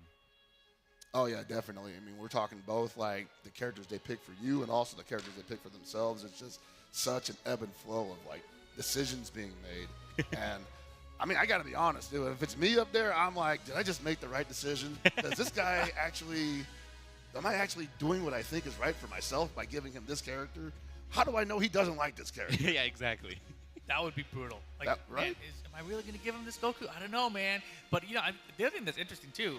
What do you think here, Toshi? Do you think you'd rather be first in the selection of the special pick or second? Because first you get first choice, but then you get the last choice of deciding, how the team's going to be fully fleshed out if you're on the second pick. I'll be honest, this is entirely a personal preference, but just because I like seeing characters first, like it feels like I have the initiate. I want to be first. Okay. I'll be honest. I'm definitely, if I were to ever be in that situation, I will definitely regret it. Like, I'll be like, I'm going to keep smiling. I'm going to play it as though I'm confident, but I'm internally screaming. Internally screaming like, oh man, I don't know what I'm doing, but here we go. I was actually thinking like, what if there was like a guy who just picked an entire team, like he gets his picks and his opponent gets his picks in there, but he makes his battle team entirely of the characters his opponent picked, and then he wins with that. Oh, that's gotta hurt. Yeah, because 3 out of the 6 are based on the opponent's picks. You are right. But here we go. It's time for the special pick. Red side going to be Gentleman Cheeseman, blue side Pepperoni. Ooh, we got a hit up there. That was close. Vegeta is Legends Limited, so that's going to be pretty powerful. That's what he's taking. The double L. Well, what's he going to give up? I don't know, man. Like both of those look like they could be Ice pretty strong for Shenron. the opponent. Yeah. And we've got a blue and a red Goku and a That God Goku, if you manage to get other God keys, it's going to be very helpful as a bench character because it gives you a boost in health. Is that something that goes up depending on how many are actually in the deck too? Oh no, it's simply that in terms of the benefits that you can have, okay. health is, your main life source. So Right. it's a pretty beneficial thing to have one character out of the 6 to have. A lot of players in the top league will always have, at a high percentage will have one character boosting your health. Okay. Ultra character here, Omega Shenron. Ooh, we finally get to see Amazingly, he one. has a synergy with Ice Shenron, so that first pick, What a That's gamble. crazy. That No, pays off. Bro. it did. Wow. The Ice Shenron is something that's been pushed to him, so Thanks. that's what I was talking about, right? you don't know what might happen. What if that was the one? This is the Goku going to the red side. And I gotta think that Omega Shenron's gonna be popping up in battle. Oh, another Taco here. Yeah, Toppo's been popular in these stage matches. Making a lot of appearances. Wow, they're locking in super fast out here. Okay. Oh, they know what they're doing. Pepperoni Pepperoni team looking fearsome right now. You got all Saiyans and a couple dragons. And that color mix is looking pretty nice too. That yellow Gohan was a menace when he came out Oh, really? first. Yes. I'm pretty sure myself included, have been traumatized. I'm sure the players at home would love to hear that too, though. The Omega Shenron, we're really looking forward to seeing that if he makes the choice of doing so, because he is an Ultra character. Ultra characters have that unique perk of having an intro animation when you pick it as a first character. Oh, you guys really went to town on these characters, huh? I like it.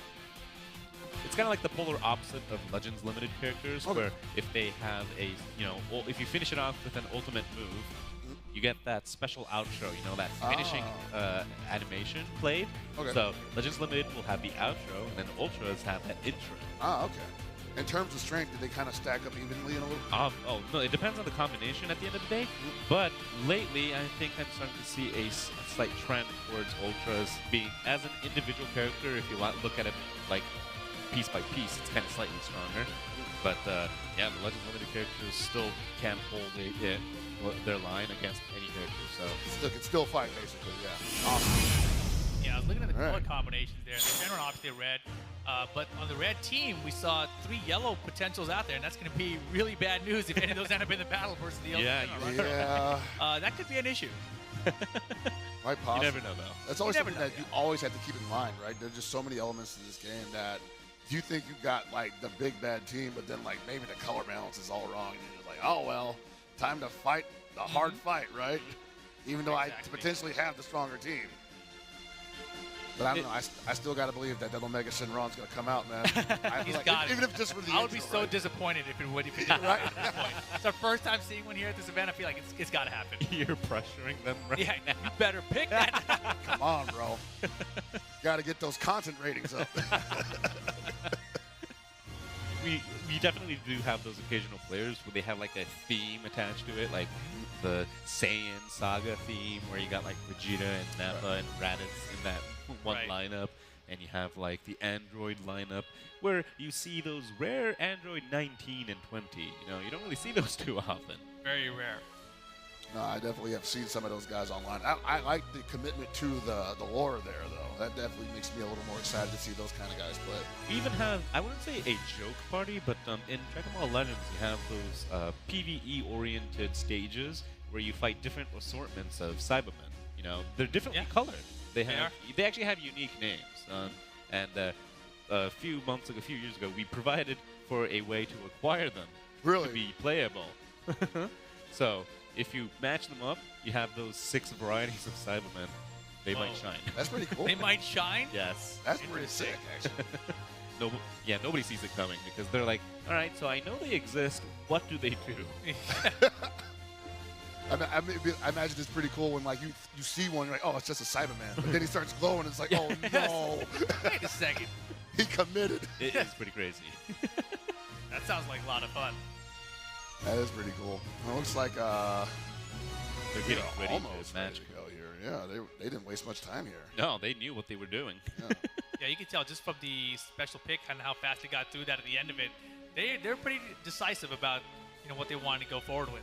Yeah, I'll be honest. We did set up a schedule based on people. We knew that there would be like a fluctuation of time requirements depending on how well you knew each of those characters. But on average, looking back from day one, everybody seems to know what's going on. They know what they want to pick, and they know what they want to push on the opponent. Like, you don't really need that much time. No, yeah, exactly. And at this stage of the tournament, especially, right? These players have been up. They've done it a few times at this point, right? So they're only getting faster and faster at it. The only part that throws them off is that special pick when they get 3 new characters they weren't expecting to handle. Like, wait a minute. It also, I think, helped that they saw other players' matches and found out, that certain characters actually might not read as well as others, but performs very fine. Right. Makes sense to me. All right, well, time's up. It's go time. It's go time. I cooked it special. Let's get it on. Quarterfinals match number 3 here, Dragon Ball Legends Special Pick Tournament. Gentleman Cheeseman on the red side, Pepperoni on the blue side. And the perspective you're seeing, of course, is the red side, Gentleman Cheeseman. I think this one's going to be special, guys. Like I said before, both of these guys had incredible matches the previous day on their own right. Now they clash here in the perfect setting. It had to happen. It had to come down to this. That's what we're hoping to get, of course. Is the Shenron really on the bench? So Android 18 is on Gentleman Cheeseman's. Don't do me like this. He's on the bench. No, he's there. He's in Okay, there. He's okay, in there. okay. But I he's got not you a leader. Yeah, He's no, not a leader. you got to do that. You got that half GT theme going on. That's definitely a unique element to this combat right now. Oh, man, the Turtles opens up with a passion. Oh, that dodge. Goku's dealing very nice damage. Nice to cancel for the combo there as well. Here comes the Nova Shenron. This kid Goku is chunking right now. He also has crazy combo potential. Look at the 46-hit combo right now. That was the breath of fresh air that Pepperoni needed right there, because he was not getting back on the offense. Oh, and you got the ranged green effect. Wow.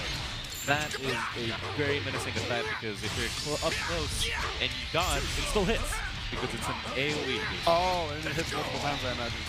Charge them combos coming out here right now. Looking really nice. Already He's right been- rush. He wants him out of there. Oh boy.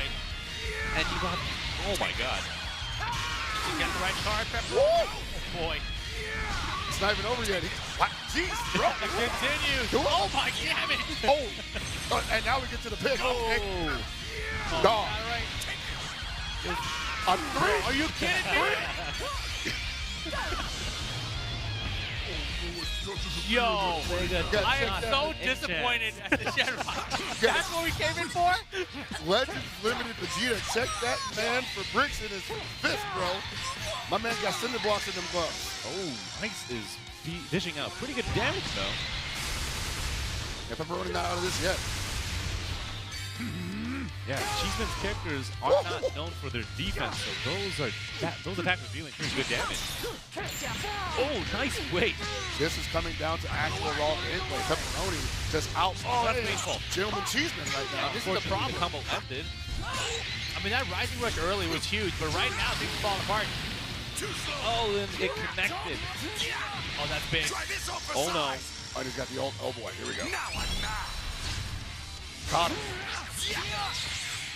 I think that might be it. You're not getting away. Yes, sir. Oh, yeah. Oh, Nearly man, that's 3 million damage. the Dragon on live support. Got him. And the combo starts. And There it is, Ice man. Ending it done. as well. Oh, that was crazy. Gentleman Cheeseman. With the W. I gotta say, man, that did not disappoint. That was pretty crazy. That definitely did not disappoint. I thought that Omega Shenron was 100% going to be the X factor here. But Gentleman Cheeseman, my God. I mean, the crazy thing was that Shen was out there, right? Immediately got rising rushed, right? Huge damage. Like 100% life gone. I was like, oh, I guess we didn't even get to see him play. That Legends Limited Vegeta went like Vegeta, goblin yeah. mode, bro. He was just like, I got 3 gallant guns for you. He is crazy. Oh my God, dude. What a character. I mean, yeah, I'm not disappointed that the Omega Shenron didn't get to do work, but I am disappointed we didn't get to see the intro. Yeah. It's a little bit of a bummer, but Gentleman Cheeseman there, fantastic performance. Moving on to the semifinals as well. We've got 3 players squared away for it now. Just one more spot available, basically. But Gentleman Cheeseman, man, clean play. Great, was. great play. So what's really important about that is because a lot of people think ultra characters are like, oh yeah, man, that's the hammer, you know? Right. That was me. I think Gentleman Cheesemen are like, not quite yet, man. You know, literally- limited. Literally gave the ultra character the character buff behind him, like, oh, we got the extra dragon behind me too. The tag buff is in effect possibly. Didn't matter. Legends Limited Vegeta. Not even Super Saiyan Vegeta, just regular Vegeta with 3 gallant guns. Yeah. No, oh, yeah. Those special moves coming in. They hurt. Yeah, the Legend Limited character seems super strong, right? Like, I mean, if you had to pick between the UL characters or the Legend Limited, which one do you think you go? I don't know, man. I think a double L right now might be the move. Makes your opponent feel like a double L, you know? You want to run that back real quick? No. Just need to get another one. Right. Yeah, no, definitely, man. Like, Gentleman Cheese had just... Yeah, his entire character roster was entirely offensive. Very strongly, Strike Force oriented. You could tell that 18 had that green card that turns yellow cards into red cards, you know? Oh, So wow. that's another unique thing that character has. And, I mean, unfortunately, you didn't see 18 shine as much. I think the MVP of that match was Super Saiyan 3 Goku right there. Oh, at the end? Yeah, oh, yeah, just kind of holding up the fort as he wanted to close it out. And, you know, no shade on Pepperoni. No. Pepperoni definitely was taking advantage of the, let's say, low HP that some of those characters on Gentleman Cheesehead's team had. Because it looked for a second he was ready to outplay It looked him. like and the just, one No, he may in have terms of come through. neutral play, I think Yeah. he was like one step higher, especially because he saw the moment of when to strike. He waited for Cheeseman to take that one step, Right. and before he could react to avoid the next attack, he went in. Yeah, he went in, and the damage was mounting up. And Cheeseman corrected perfectly, readjusted, just took it home, played solid. Yep, That's all it takes sometimes. exactly. I tell guys, the big finishes, they're always cool, right? Yeah, Especially on the stage. definitely. End up on the highlights, no, all that stuff, right? But sometimes you just want to play solid. Exactly. Cheeseman, his combos are actually the most impressive thing to me, right? Like, obviously, you said he was very much built around the strikes, but when you look at his combo, his execution of the combos, he barely drops anything. It's amazing. Right? Once he He got knew that when touch. to use the green cards too, especially for Vegeta and Super Saiyan 3 Goku. Those AoE cards, Right. if you're long ranged, it doesn't hit you. You can actually back away from it. But if you aren't aware of it, you got to anticipate it. Right. Because you see that exclamation mark, you kind of want to dodge, Because that's Right. the move, right? You're like, okay, time to just... Any other attack, you gotta dodge. And then that one green card, if you do dodge and you end up being close to the opponent, it's an AoE, it's a field attack, so Yeah. you get hit regardless. That's rough, buddy. Very smart stuff there from Gentleman Cheeseman. As expected, he looked fantastic yesterday. Looking great today. And you can see like the disbelief in his face almost when he wins. Damn, I did make it. We're going even farther. Let's go. Well, I'm sure he saw that Omega Shenron UL chop up, and he was like, oh, boy. Exactly. It ends like this. Game machine Literally on and then he gave got him that one City. too? Come on, man. Where's my luck at? It's like, all I got is this double L Vegeta. All right, what are you going to do, buddy?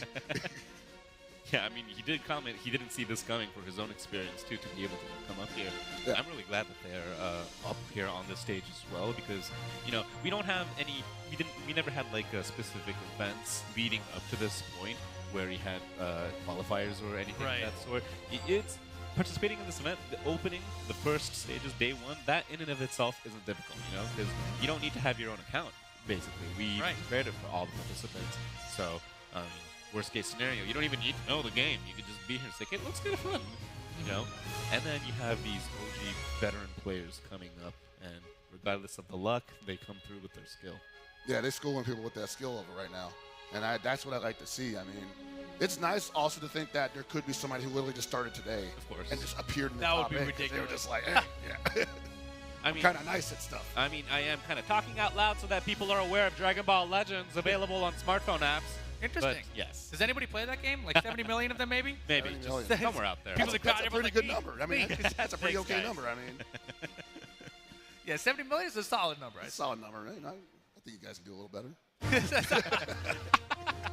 We are trying. No, you guys are doing an amazing job. I've been following this since the last time we did the battle hour at the other event, and man, like the amount of like just growth the community has had since then, and it's all grassroots. Like all these are all guys just doing it because they love the game. Yeah, That's not the just best part. even the action too. We really appreciate how everybody's liking our original story that we have for them. Which is a good story too, might I add. I'd actually read Thank some of you the very flavor much. text. I'm like, hey, I feel like this is some stuff I might have read once as a fan fiction. I love it.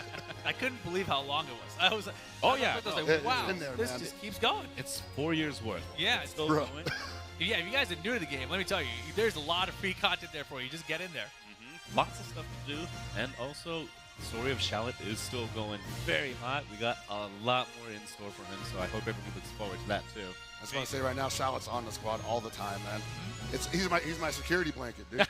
I don't know what it is. I I love know there's seeing- probably better characters, but I feel comfortable when he's in the leader position. It always warms my heart, when people like reference the moments that Shallot has with like in the early days with Nappa and Vegeta, or like the friendship that he has with Cabba, and all these hot moments that he's had. And then sometimes I see those fan arts or like people like just showing their love for the character, because it's entirely unique to Dragon Ball Legends. It just Right. It brings some tears to my eye. I mean, That's like- the way that you guys handled his ascension to Super Saiyan I was just like, dude, that's like, that was perfect. And when I realized, like, oh, he actually changes into Super Saiyan as an option now, he actually evolves as an in-game unit, that was bravo. Thank you. I don't think anyone's ever nailed something like that so well, man. That's very unique. Yeah. Even got his brother and his friend in the roster for the special pick, so you might see them somewhere. I'm pretty sure I saw some in Day 1 gameplay, too. Oh, yeah, no, I think I saw somebody throw him in the next two. At least the brother character, so. Ooh. Maybe we'll see him today. Is he in there? He is. All right, babe. Alrighty. And of course, we're down 3 quarterfinals, 1 more to go. You have to remember, this is a tournament. As It's a cool tournament, as this yeah. game and the story is, it's still about watching 2 people enter the arena and 1 person leaving. Exactly. I mean, they actually both leave. We don't actually throw them in the back or anything. Like, they don't disappear, but, like, you know what I mean. All right, speaking of which, it's time to move on to the final match of the quarterfinals. Yes, sir. We've Who we got gonna have? Kid Joe YT, come on down.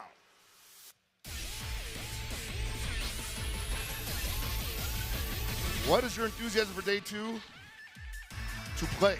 That is a... To play. That's it. Straightforward. Straight to the point. How long has he been playing this game, though? 4 years. He's been around for a minute. Very much.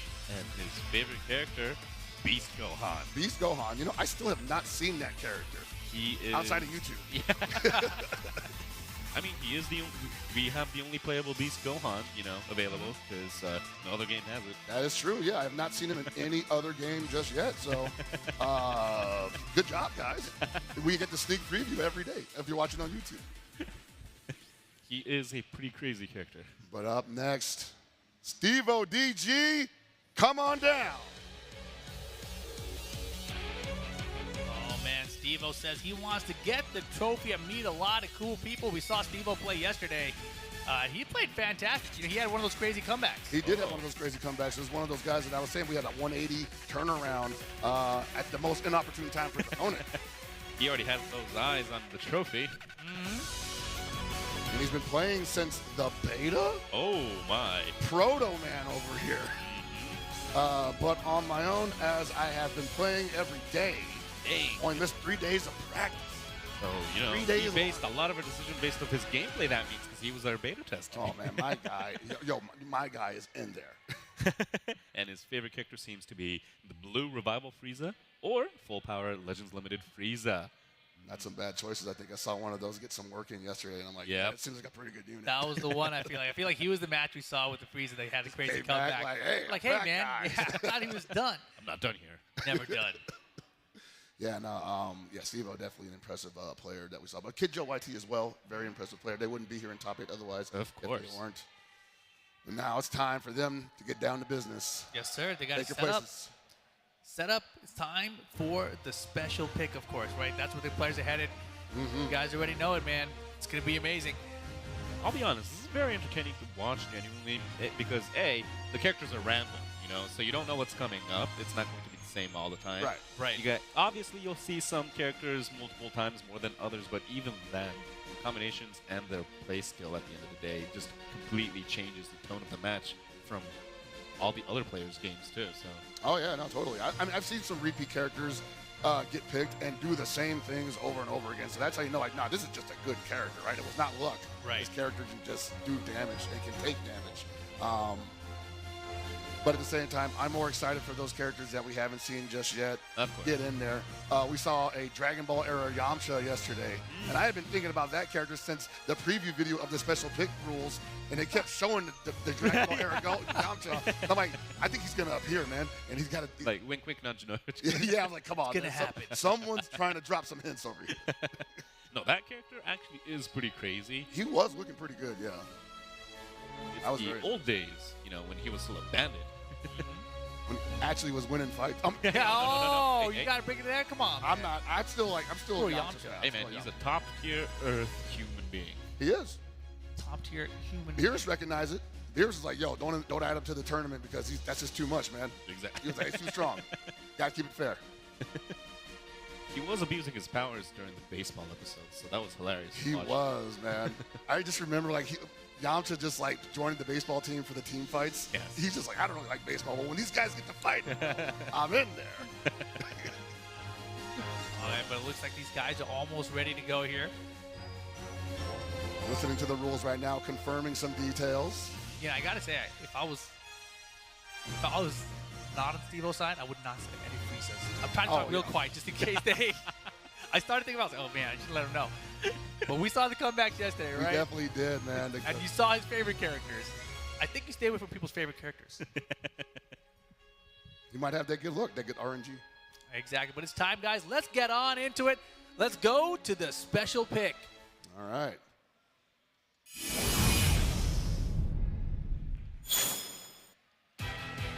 We got a Paikuhan, huh? Oh, he's taking it. Nice. They're going pretty quick with that first pick. Oh, there's a perfect cell. Have not yet seen the perfect cell I didn't like. That blue final form cooler is also a menace as well. Yeah, I was thinking, if I was picking the cooler, hopefully maybe get a Frieza later or something. That would be a pretty good gamble. Oh, he's thinking. I want to give him the perfect cell or the base Gotenks. Doesn't sound like a good choice either way. And he's chosen Gotenks. Now, you said earlier that all the perfect cells in this game seem to be problematic for like whoever gets them. So that might have been something he was trying to avoid there. Super 17. We saw Super 17 do work yesterday. Oh, boy. Ultimate is so annoying to work with because it paralyzes all your characters. Oh! I think you might have seen it, but the paralyze, it happens randomly. You just can't move suddenly. That's crazy. Interesting. Is that? I think we saw that earlier today, actually. That's when we saw the full meter key charge. Oh, yeah. So, yeah, you got, like, the fainting going on for certain attacks. It just immobilizes you entirely. And then you got the paralyze where normally you're safe, and then randomly it just shocks you. Oh, wow. All right. Steve-O going with the Krillin. We got a blue Gogeta here. Not Gogeta Blue, but a blue Gogeta. Yes. He does transform to Super Saiyan. I was going to say, I've seen him do a transformation before. Yes. He's thinking very hard right now because it will influence his entire party's theme. These are all seemingly good picks. Yeah, I knew that was going to probably happen now. Yep. I remember when Gogeta had originally dropped in this game. Very popular character. Oh, that's a lot of Universe 6 characters on one screen. Uh-huh. Oh, interesting. And, I was thinking Steve-O did not get any freezes this time around. No, he just got the cooler. But as Toshi just said, that cooler is still kind of It is a menace, right? May not need the little bro, right? Not too crazy in the combo, but his individual hits are pretty heavy. Oof. On the other side, though, we got two Gotenks and a Gogeta fusion team. Possibly. Interestingly enough, actually kind of focused on the fusion side, so that's pretty funny. And two of those were something that Steve-O gave to him. You know what's interesting? Right. Super 17 is also technically has the fusion. That's true. That is the fusion. So he's benefiting from that. A lot more synergy than you thought there would be. Yeah. I don't know how much of that was intentional. That's always the question. Right? I know the Gotenks, for at least as far as Steve-O is concerned, were intentional because he gave them to Kid Joe. And it was pretty early on, too. So that's another fun part of this event where you force some character that you think is going to be a disadvantage, ends up having a lot more synergy down the line. Right, yeah. And I think he got stuck in between a rock and a hard place because it was either Super Saiyan Gotenks at the end or another strong character that he could have thrown at him. He was like, well, I got to bite the bullet. Exactly. So many different options here. You see the color wheel options there. On the Team Blue side, we got 3 yellows, but as always, you never know which ones they're going to throw into the battle. That's right. Man, whenever I see players with a 6-character outcome, I always imagine on my end as well, who would I put? Who would I pull out? And then I'm like, I have no clue. Yeah, I have no clue. You just pick the ones you like. Yeah, exactly. That's the way to do it. Characters that you're familiar with, characters that you actually want to see, or characters that you've seen other players use because, I mean, we didn't really talk about it much, but Paikon, as an individual character, his character abilities are pretty crazy. Okay. The vanishing of the opponent, and just as a stat as a whole, it's actually pretty high. That would be good, too, because he's also a red unit, and the other team had 3 yellow units, so that might shine too. That might be a good reason to put We'll him be in. honest, individually speaking, he's very good, but in terms of using them in tandem with other characters, yes, he is a bit of a disadvantage, mainly because it was a bit hard to provide for tags for him, because he doesn't have tags. He is kind of a standalone character, Right. like in Unique a lot of character. ways, yeah. Obviously, he has the anime episode with him, but besides that, it was very hard for us to think of a theme-based party. So that is one disadvantage. So that's also another reason why we kind of boosted his individual stats. Well, it's like, actually just gave me an idea. It's like add a bunch of dead characters to the team. Oh yeah, with the Halo, Yeah, right? Halo, yeah. That is an idea. Yeah. Or just like a tag that says has died once. Yeah, there you go, right. Man, 4 more years of tags could be real crazy. I mean, that's a very common theme in Dragon Ball, Yeah, it right? is. So it's like, Tattered pants. that's Whoa, definitely something you interesting. can come up with. Oh, man. All right, here we go. Ready for the deck building. I'm looking at this auxiliary screen right now. Oh, and they're I going think fast. They're getting ready. Yep. Looking forward to see what character they're putting on their leader, and then what they're bringing out onto the field. I'm like Kid Joe right now with that. You're about to say, but I don't want to give him. I don't want to give him the W already. Yeah. But that's looking like a pretty nice selection right there. Yep. Another thing, Zenkai characters, that's another boost. So, a number of Zenkai characters might give advantage for these players as well. All right, we're about to find out because it's time to go. You guys ready? Yeah. I'm ready. Let's get it on. Into the match. Dragon Ball Legends Special Pick Tournament Final Quarterfinals match. Kid Joe YT Oh, that was fast. going up against Steve-O DG. Yeah. I had a feeling, man. Just call it a hunch. We'll see who's coming up in a few seconds. We say, remember though, we say all these things about building the deck and whatnot, but it still comes down to how you perform in the middle of real-time battle. Exactly. And Steve-O definitely has shown that he performs very well in that arena. So it might come down to just outplaying. Look over here! It's Goten! Okay. Super Saiyan Go! Unfortunate. Here I go! And that God Goku is also another event character dishing out. Oh, nice damage. Holy This damage is right now. huge. If you look carefully, he did intentionally not connect. I saw that exclamation mark because there was a chance of Super 17 coming up to absorb the key. Right.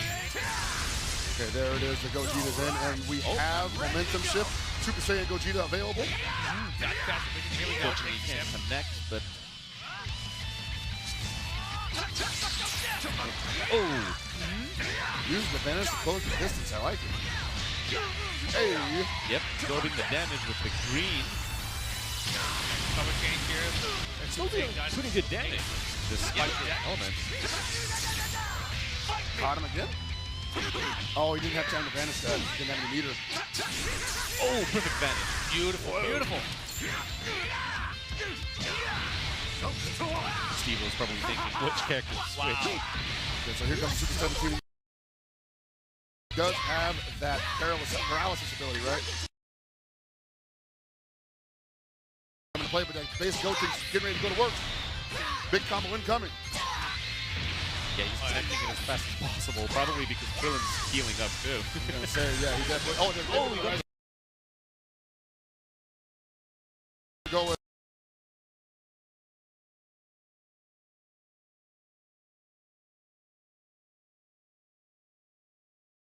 Oh, Got him! get him out of here. One character out of there. Steve-O. A little bit of overkill. A little bit of overkill. Nonsense. No such thing in Dragon Ball. Had to make sure. You know these guys like to come back to life. Oh, nice dodge there. He waited to make sure. So this is the combination of Tail and Khalifa. I believe they are projectile based. It's an assist character, so it's not exactly the same as his tag. Oh, but here goes Rising Rush. Oh man, MC was in there just as the cover change protected before, but now he needs a ton of damage off it probably unless we can guess the right card here. There she is. That's special. Ow. So, Bro. One more. and another one. So cold-blooded. I was just kicks him in his spine like that. Yo, is 17 gone? It's Gogeta. He managed to switch, so. Oh, nice. I'm pretty sure he wanted to keep something. Yeah, that's what I thought, yeah. Gogeta's out of the picture, though. So he does keep the 17. 1 for 1. Character numbers are still even. Oh, no! Right in front of the man. Bro. That could be doom. Oh, that's a lot of damage. Yeah. Follow-up tackle. Kid just got a lot of work for him ahead of him right now. I don't know. Oh! I never say never, but. Okay, here comes the combo. Still got 2 green cards to go. And got the You're gonna super card have to too. use I'm pretty sure Steve saw that coming too. Prepare to die. Even if this doesn't kill Goku, the paralysis is still going to be pretty annoying. Wow. That's a lot of hits. Bro. Oh my gosh. Evaporated. 2 down. Oh no! Team switch or tag switch into the team Oh man, volley, unfortunately. is still at full health, so that. Oh no, the paralysis! That Well, that's is helpful. rough. Oh my God. Nice charge step. He said, hold that pose. Got a lot of green cards in his hands. Caught him. And no card right now, though. Oh, wow. And talking about no cards already called. Oh no! The super move does take precedence over normal attacks. I have not lost a tail yet. Tap attack is Kefla. barely not enough to kill him. Woo! Is the strike enough? It is. Yeah, man, that's just raw gameplay. Oh, man. That's just masterful play. Kid Joe YT, congratulations. Man, I'm almost speechless. That was so wild. Pretty crazy. Winner right there. Kid Joe, YT of the red side. The 17, keep the 17 alive there.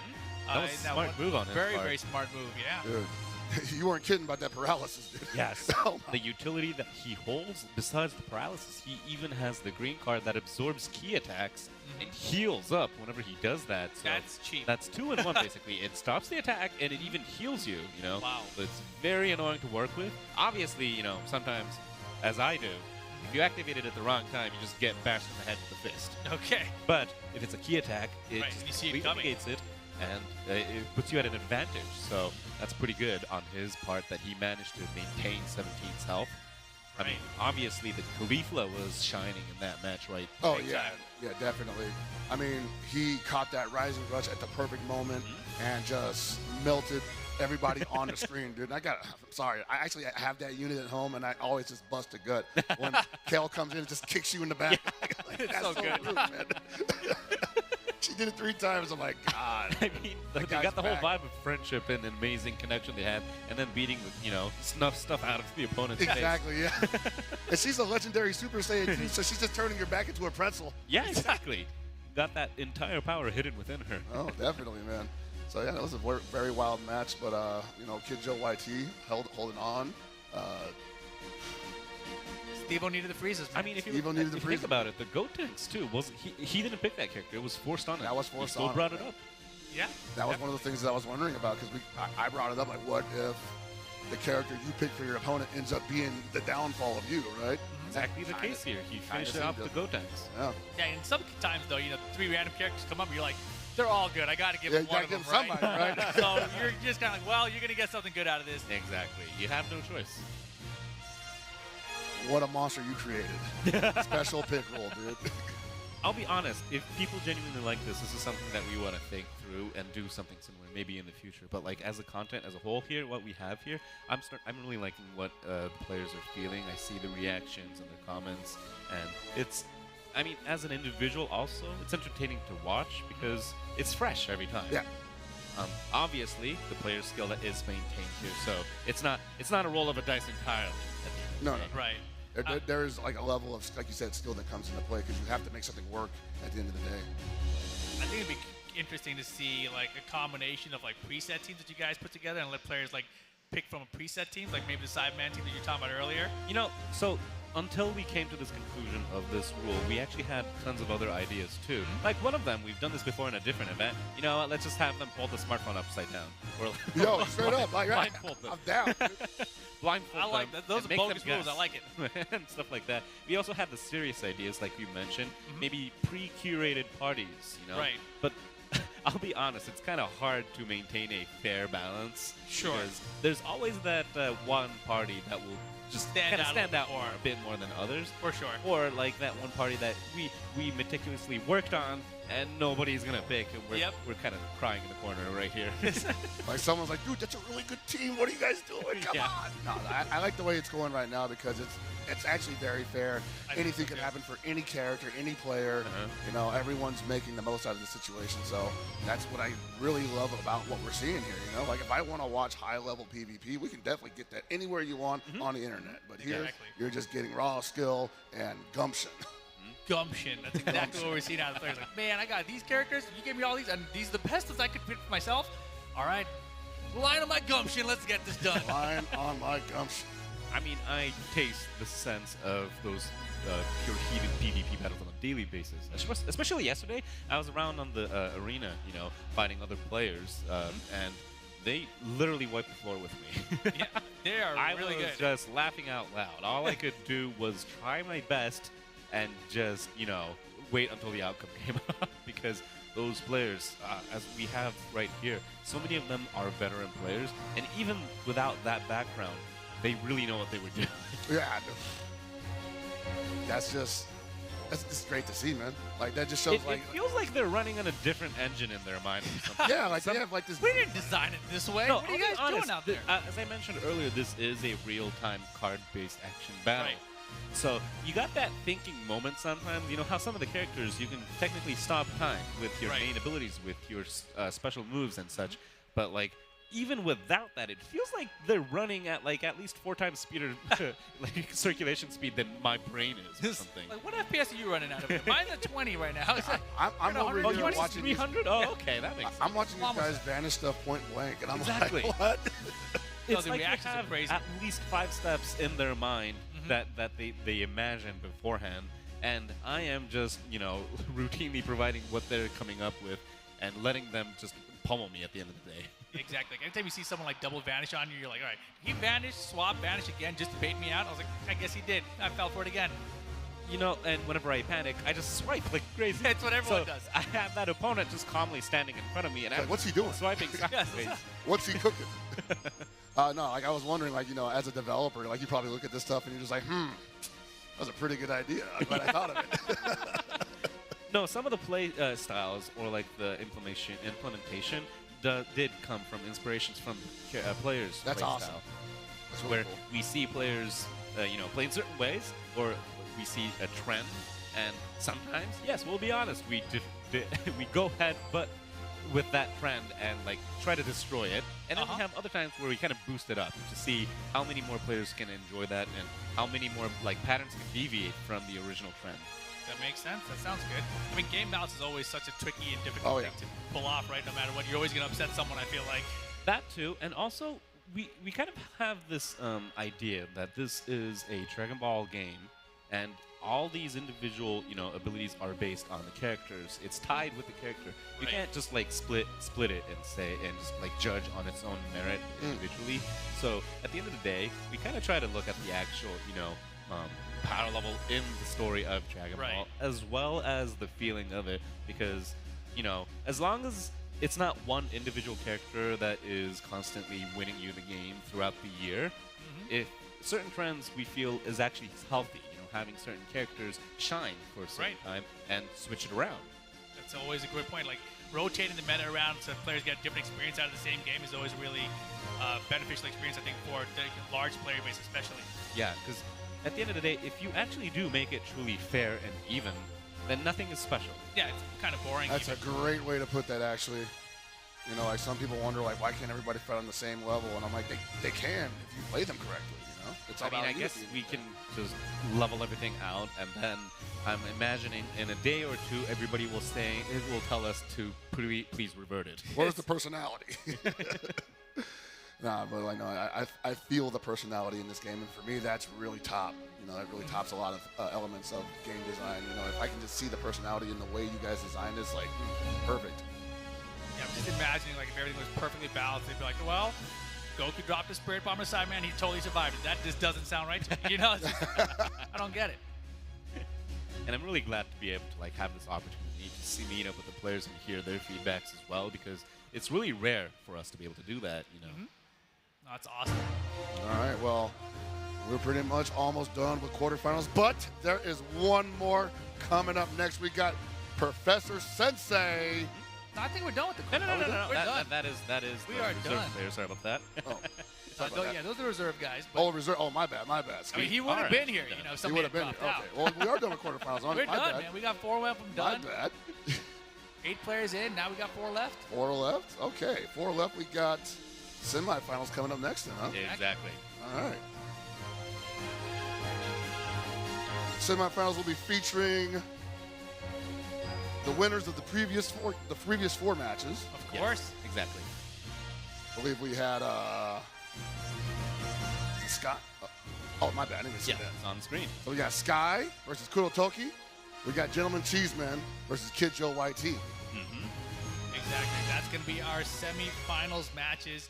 You know, all these players have been so phenomenal the whole way through.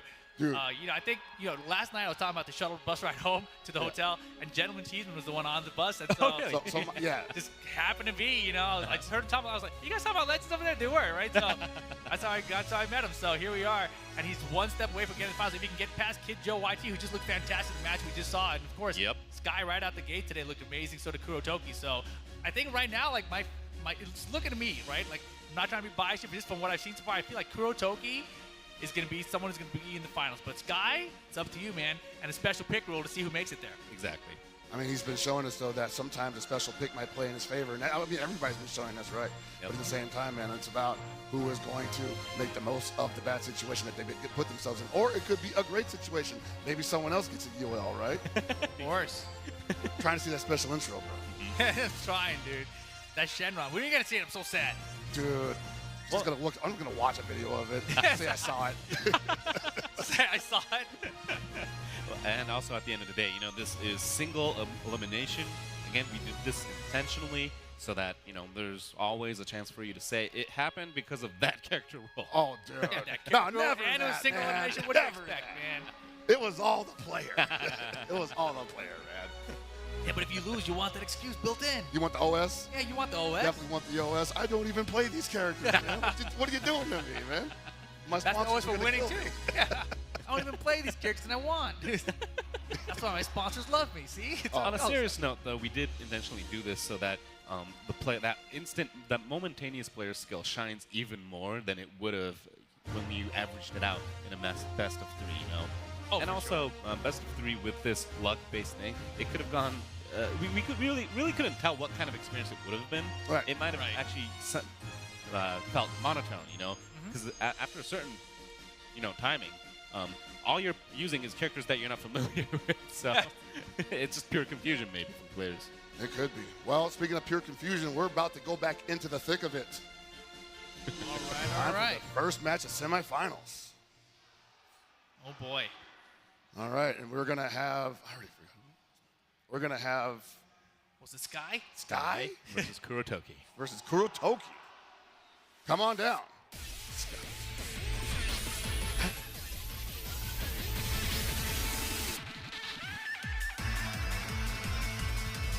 Sky with an amazing performance earlier. Oh, yeah. We'll see if he's able to, you know, draw that Gogeta somewhere in that blue. I mean, I want it for him, man. I want him to be happy. I think he already looks happy. This guy's been grinning ear to ear all day. I mean, again, as he mentioned, and as we mentioned earlier, he's never participated in these sort of events, but he is making his way up there. I mean, I think it's pretty awesome that he's already in the second round of top 8. So This is Exactly. definitely a memory to behold. Already proven his worth. We'll see how much further we can get. We never know, right? This is definitely still anyone's game.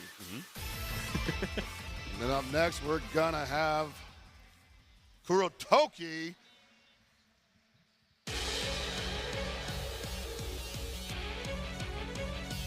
Kurotoki with a commanding performance earlier. Again, And his comment was simple, and his objective is to win it all. You know, whenever someone says that out loud, or even in their head, I feel like they've already gone more than halfway towards actually accomplishing it. It is pretty important to have that vision in your mind. Yeah. I know, like, a lot of people have always told me in the past, because I'm not always the most confident person when I come to competition. They say, dude, just envision yourself winning. Say it to yourself every day. Just do it. Just do it, right? You'll be up there. Yeah. How many times have people just told us, like, just think about winning? And you'll win. At least you won't lose without, you're going to lose thinking about losing, right? Yeah. If you're worried about losing, you probably will. If you're just trying to win, at least you'll give out the best you can. Yeah, no, the confidence is very important. Most certainly. And that's exactly what Kurotoki said, right? He said he wants to win it all, so that's his goal here. He's already visualized the solution. He's visualized the end game, but he's got to get past this matchup right here to make it to the finals even. So Sky versus Kurotoki is going to be where we're headed. All right, guys. I think it's time for them to get ready and take their places for the special pick. Oh, yes. Another big one incoming. And the stakes just keep getting raised, right? Because we're getting closer and closer to get to those finals. It's getting closer to that champion at the top of the entire pool of players that's been available for day 1 and day 2. These guys have really proved their worth to get here. They truly have. That entire Swiss pool format for day 1, battling through all that, getting as many wins as possible, and then finally qualifying here into the quarterfinals. Single elimination, best of 1 format. And this is where it gets really scary, obviously. Yeah, I know. I'm like, dude, I'm already nervous for everybody here. 'Cause like I said, it was already pressure cooker, round 1, quarterfinals. Now we're like, okay, you made it to round 2 of this, semifinals. You can't afford to make I'm genuinely amazed that each of the plays that they've been making, it's not out of like a pure mistake or anything. It's just the other player outplaying. It's like going over against each other and just breaking that limit. It's not a simple screw up or like a mistake that's been happening. They're just going at it full game. Oh, no, most certainly, man. And like that's one of my favorite things to see here is like we've seen players that have just really powerful teams, luck of the draw, right? But then the opponent is like, maybe I'm a little better at this game than you are. You know?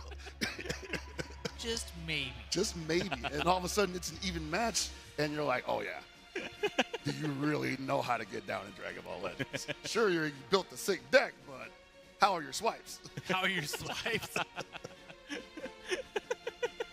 Oh, man. I mean, I've seen lots of players with different playstyles. Like, I've actually seen people literally only play with one finger, with just their thumb, or like people who put it down, set it down, and actually I see that a lot too, their, just like index finger like this. Boom, boom, boom. And I wonder, like, is that actually like for better reaction times? I have no idea. I mean, there's specific combos that you have to execute like pretty timely, though, right? Yeah. Like, you have to hit a card, swipe up, sidestep, hit another card, right? So whatever way you can do that in the timeliest manner, like you might need more than one finger for that. Yeah, like so I watch people say like, oh yeah, you quick charge and then you sidestep, and I'm like, so one finger for that? That just feels impossible for me. Yeah, I feel like if I want a quick charge, I got to hold it with a different finger. Yeah, right. Get And my then just bam. own muscle I think memory I need down. like a third arm to do that. Need an assist over here. Gotta start using your elbow. No, but stuff like that, it's a legitimately like high skill game. You know, like, you have to be quick, you have to be dexterous, you have to be on point. We'd like to think that the wide range of play skill available actually still doesn't deter you from experiencing the full fun of Dragon Ball. No, you do not. No. You can definitely play this game at any level and have a great time. I mean, I'm proof of that. Because until recently, because I've been connecting all my cards. Like, you know what? I'm gonna give up. I'm just gonna connect all my cards. And then, until recently, that is, and then the PvP happens, and then you have to find out, you found out you can do better, and oh, there it goes, the special pick. Here we are, special pick time. We got that Super Saiyan Broly there, hey. Immediately select Super Saiyan Trunks and Vegeta. He is a powerful character. Knew exactly what he wanted immediately. Oh, we got the Gamma 2, all right. Oh. From that recent movie, Dragon Ball Super Superhero. Yes, exactly. Actually, got a chance to see that earlier today, and man. At the event. There's a couple scenes where I'm not going to lie, Rip, I definitely was tearing up and not trying to look at you. I was like, don't want to see me cry. No, that was fantastic. You guys missed it. It was here at the event for everyone to watch. It was very, very cool before we got started here. But you see Gamma 2, Bardock, Super Saiyan Goku available for the blue side of Big Kurotoki. Taking a long time to think about really hard, mainly because probably Gamma 2 and Goku are both movie-based, and Bardock Oh, he's pushed Bardock onto the opponent's party. Whoa. Wow, That cell perfect looks, cell. yeah, I was gonna Oh, say, yeah. that cell is buff. Is a That menace. double L. Legends Limited. Oh boy. Is that going to be the difference maker myself? Sky's feeling pretty happy about that, it looks like. Kurotoki with a hit, a Vegeta, and an adult Gohan. Decisions. I mean, because his party is, you know, already 2/3 of it is Saiyan, or it's pretty easy for him to start focusing on Saiyans if he wants to. Possibly, yeah. Meanwhile, yeah, you see Kurotoki is a little bit more diverse than that. At the same time, Hit has a Z ability that focuses on yellow and blue pretty heavily. So that's another bonus if you manage to choose it. Okay. I think in this case, he might want to give Sky possibly a character. He would have a color mismatch, which is right there, yeah. Wow. Oh, there is an boy. Ultra Sky, Vegeta. the orange. Ultra Vegeta, though? I mean, he's already got the Saiyans in his team, too, right? Like, I mean, how do you avoid that? Oh, man. Sky is, oh, boy. Kurotoki. And Very one more focused pick. on purple, it looks like. Purple and red. That's actually a very good combination because purple is weak against yellow, but red is strong against yellow. Yeah. So That's they actually complement fantastic. each other. Possibly bait some attempts for a yellow punish and then pull in the red, yeah. Oh, the Bergamo recently got a Zenkai Awakening. He did is a very annoying character to deal with.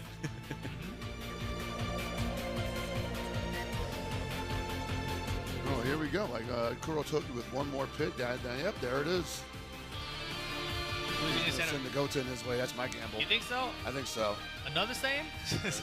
Well, I mean, the Metal Cooler is movie-based, so he doesn't really want to buff the opponent's Broly, so I think that's true. what he did. Yeah.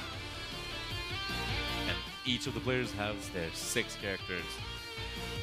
Boy, this is going to be crazy. I feel like Sky got a really good draw. I'm really curious to see what Kurotoki can do with his, though. In terms of pure individual character stats, though, they're pretty even, actually, I'd like to think. We're going to see who's going to be on the leader spot and what they're bringing in. Again, like, I'm trying to imagine what I would do in that Right. scenario. In my head, like, not being good at all, I'm like, I'm taking the Ultra Vegeta, Yeah. and I'm taking the Legend Limited Cell. You know, so I like the art. I like- the art looks sick. So I like how Vegeta's eyes real big and menacing there. Yeah, I'm going to that one. Really glad to hear that, because that's another unique point from Dragon Ball Legends. Yeah. That being said, Yes. the last time we saw an ult, didn't really get a chance to get down. You know, exactly. did not really get a That's chance why. to sweat. That's exactly why I took the Legend Limited Cell with it. You know, Yeah, I feel right? like I want a Legend Limited and I want the ult. Oh my God, dude. Maybe this is the combination we need, right? And the crazy thing too, you know, Kurotoki, his favorite character was Perfect Cell, so unfortunately he didn't get it. No He went to his brainer, huh? opponent for Sky, right? So that's a little bummer. That's rough. That would be tough if he gets taken down by his favorite character. Well, who knows? Maybe his new favorite character could be Bergamo. Oh, that could happen. Jokes aside, Bergamo is an annoying character to deal with. He has a unique green card that blocks enemy attacks and punches back. No way. Okay. I could see that being a big break pumper in this game, where opponents just can't attack at will. Yeah, because in this game, most of your defensive abilities or defensive, choices is dodging. Dodging, yeah. Vanishing. You rarely see characters who have a guard mechanic, because that's not something we want to intentionally provide as a universal function. Right. Because at the end of the day, if you do that, it becomes more like a true fighting game, and it's not what we're really aiming for. And obviously, as I say that though, there are certain characters who have similar mechanics, but it's not a universal one, so it will sacrifice. It will take energy to use it. You need that specific card to activate it. I was going to ask, Right. it must be somewhat limited in its Exactly. function. Yeah. Exactly. Or else, it would kind of be the same fight over and over and over again. Oh yeah, he would be ridiculous because he would just be the game changer. Yeah, I really actually like that there's no guarding in this game. I feel like it keeps it moving, right? Yes. It relies more on a strategy of calling out the evasions, the vanishes. So I think that overall, this is kind of a better way of playing it out, because I feel like in a lot of other games, you end up in a cycle where people can block. It ends up really being drawn out and taking a really long time. But even though there is a timer in this game, you don't really see a lot of that being drawn out long matches, especially in PvP, which no one wants to play long drawn out matches like that. So I will be honest. There were certain metas of course, during it always the happens. 4 years where a lot of the matches felt drawn out, not because of the function of the game, but more so because the characters started becoming tanky. And Oh, I very see. Okay. beefy. Right. Also, now the imagine meta that was the with guarding. timeout. I mean, it always does become, right? I feel like Dude. in anything competitive, like, the best way to win is always just to play defensive and lame. And that's, like Justin Wong, for example, Justin right? Wong, yes. Like, But- you just lame people out. In this game, though, if it times out, whichever player dealt the most damage will win. Right. It won't be a draw. That's awesome. That's how it should be. That's revolutionary, actually, man. Wow. You just broke my brain with that. Nobody wins, man. What's wrong with you That's guys? actually really interesting. So if you say you dealt all this damage to a Frieza who revives himself, so it doesn't matter how much health he has, it's how much damage you dealt. If that round ended up, timing out. Right, right. So, for example, if the opponent is very beefy and tanky, and it gets drawn out, even if you lost 2 characters and they still have 3 characters, it could just be that they have a lot higher pool of health, Right. and you dealt more damage, you can still win. That's very, very That's interesting. cool, man. But being on the offense usually, provides you the higher benefit. Yeah, and having a tanky character doesn't necessarily save you. It could just mean more targets for the other player. That's very true. That is very true. And More opportunity to rack up damage. potentially. And even if you heal up, that's just providing more opportunities. I was going to say, get like, more that damage. doesn't take away the damage they already did, right? It doesn't lessen the number of damage dealt, so- Right, right. Oh, That's boy. a very, very cool way of deciding a draw. Or a timeout situation, I guess. It was a I very mean, unique preferably game. it doesn't even time out, though. Of course. Oh, yeah, no, we don't. Exactly. That was my point in starting this whole conversation here Yeah. about this, right? Yeah. We just totally spoke it into existence, guys. Now it's going to happen right here in this Oh game. my god. It's like, wait a second, what if we just don't do anything? Well, that's also another interesting part because at the end of the day, it is kind of like a chicken race where it doesn't matter if you say you're not going to do anything or if it seems like they're not doing anything. If you initiate, you might have the advantage, you might not. You don't know. Yeah. And that's the thing in this game, too, because you can change the distance you are from your opponent. Like, when you're staying really far away from someone, you're relaxed. You're like, I can try to react to this. But as soon as you decide to get closer, all of a sudden somebody's wait a gonna- minute. Yeah, the game of Whoa. chicken increases real fast right there, right? Like try to do that sometimes. striking distance vanishes are just like, man, like, are you a psychic or something, man? Yeah, middle range and close range strike attack, I can't connect it at all. I mean, the tackle is strong if it hits, but we saw earlier, like, people can counter the tackle just by waiting for you to attempt it and just Exactly. mashing the strike card. Yep.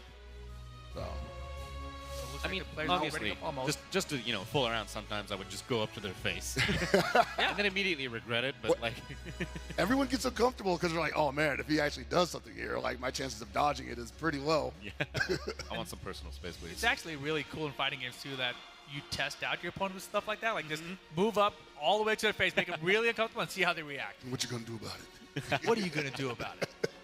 But it looks like the Right. players are ready. All right, guys, the decks are built. Are you guys ready for the semifinals match? I'm Let's ready. Get it on! All right, semifinals, match 1, Dragon Ball Legends Special Pick Tournament, Sky versus Kurotoki. Each got Perfect Cell and Gamma on the leader slot. That's pretty. I didn't see that coming actually. Yeah, interesting choice there. uh-huh. Doing a last-minute check of abilities. I don't blame him. I saw that That really regeneration. can transform too. Oh.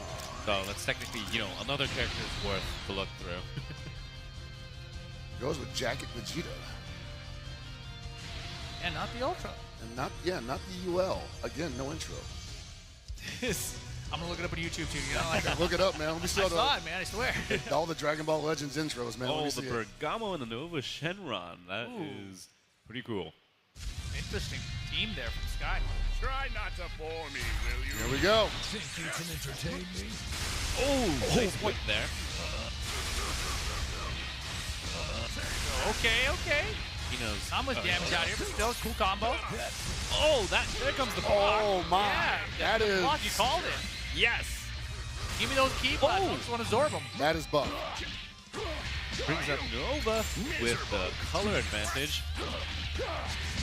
He's got quite a bit of... Oh, boy. Had to Oh, do that he knows switch. what's coming. That menacing See this stance. one? Oh! flash happening. Oh, baby. Super move. That's a little low. 20. I don't know if that's enough. Yeah, I knew he waited That's it. He waited for it. Cell is in trouble right now. That Super Broly. Damage. Yeah, the cover change there, getting Broly into tank. Smart choice. It seems like when look at the damn, maybe not a smart choice. Painful. Critical. It's Broly. He don't care. Transforming it. That Bergamo's tankiness just helping him out immensely. I definitely want to see this Bergamo just do the flexion and do the T-pose. Yeah, Bergamo has the ultimate move as well. It's actually better for him to use it while he still has 3 characters on the field. Interesting. Waiting for the advantage. Ooh, caught him! Another both looking unbelievable timing from both of these guys. Oh, it's like about the same level again from Sky. That was almost a bandage punish too, and it turned into a clash. Oh my goodness, Cell's in big trouble here. And he cannot switch. There goes perfect Cell. Wow. Oh, the red coloring is definitely painful. Holy damage. And one more strike court. There it is. You get to use Rising Rush. barely No, he's had not. enough. Got him. Oh, but that actually helped out for him. Yep, he's going to use that Rising Rush just to put this Gamma 2 on life support. Oh, that might be painful for Kurotoki because Gamma 2 has been dishing out a lot of damage. Oh, yeah, you're not blocking that. Oh, he's got the cut right. Saving grace. Very lucky there. Time for EC Chill out, situation. Oh, that was a tap attack. Oh my God. What a bang! What a bang! Back to the key, trying to dash it. Doesn't And get the it. rising rush. Oh, this is huge. Even if this doesn't finish him Look at off, the damage though. that Like, is he's a gone. lot of damage. Bro. Oh! No way. How's No it going? way. No possible way. No shot. That was an amazing match. Sky takes it. Kurotoki. Was it Kurotoki? Oh, Kurotoki took it? Yep. It's Kurotoki took that. Kurotoki looking impressive here as he has been throughout the entire tournament so far. Nice effort from Sky though. I mean, it started off pretty good in Sky's favor. You know, I think it was mainly that I don't think nobody saw Gamma 2 dealing that much damage coming. Right. So I look at those color balances, right? I look at the color counter picks, and I'm like, hey, how much of the damage buff exists here, right? Because we're taking it into a lot of factors here. We're talking about just general HP, characters already existing damage output, and you multiply it all together. I did not come up with that equation. I did not come up with that answer. That was just so tremendous. Yeah, it was pretty crazy. And he did have the transformation Broly coming in, but just couldn't make it. Rising Rush, it was pretty interesting to see both players manage to read each other's hands. Oh, that Really was rarely see that coming. yeah, that was really a crazy match. I mean, it was really hectic too. Like Oh, yeah. at moments, I felt like Sky was pulling through, but you know, I think he lost every single one of the clashes. Yes. Right. So that was a little painful. Right. The Rising Rush, the callouts, the baits. You know, I think just things that were major moments just did not go his way. So Kurotoki advancing to the finals. Congratulations to Kurotoki for that one. One step away from claiming the trophy. One step away from claiming that trophy, man. That one right there, I don't know if they've shown a shot of it yet, but it's been sitting there all weekend. It's a thing of beauty. We've been talking about how we would like that in our pantry, along with our other trophies. Got to put it somewhere. Got to put it somewhere, man. Too many trophies in the living room already. My wife would be upset if I brought home another one. But for somebody here tonight, it could be their first or it could be their 58th. You never know. Never know.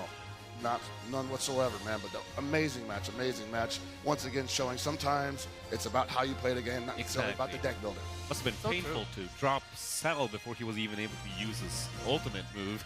And yeah, that was the sad part too, right? Because we saw the Cell come out of like, all right, the Cell's Legends Limited is going to be a good character, but he just continually ate damage, right? Cell never really got anything started for him, so he didn't really get an opportunity to really maximize him using that Legends Limited character.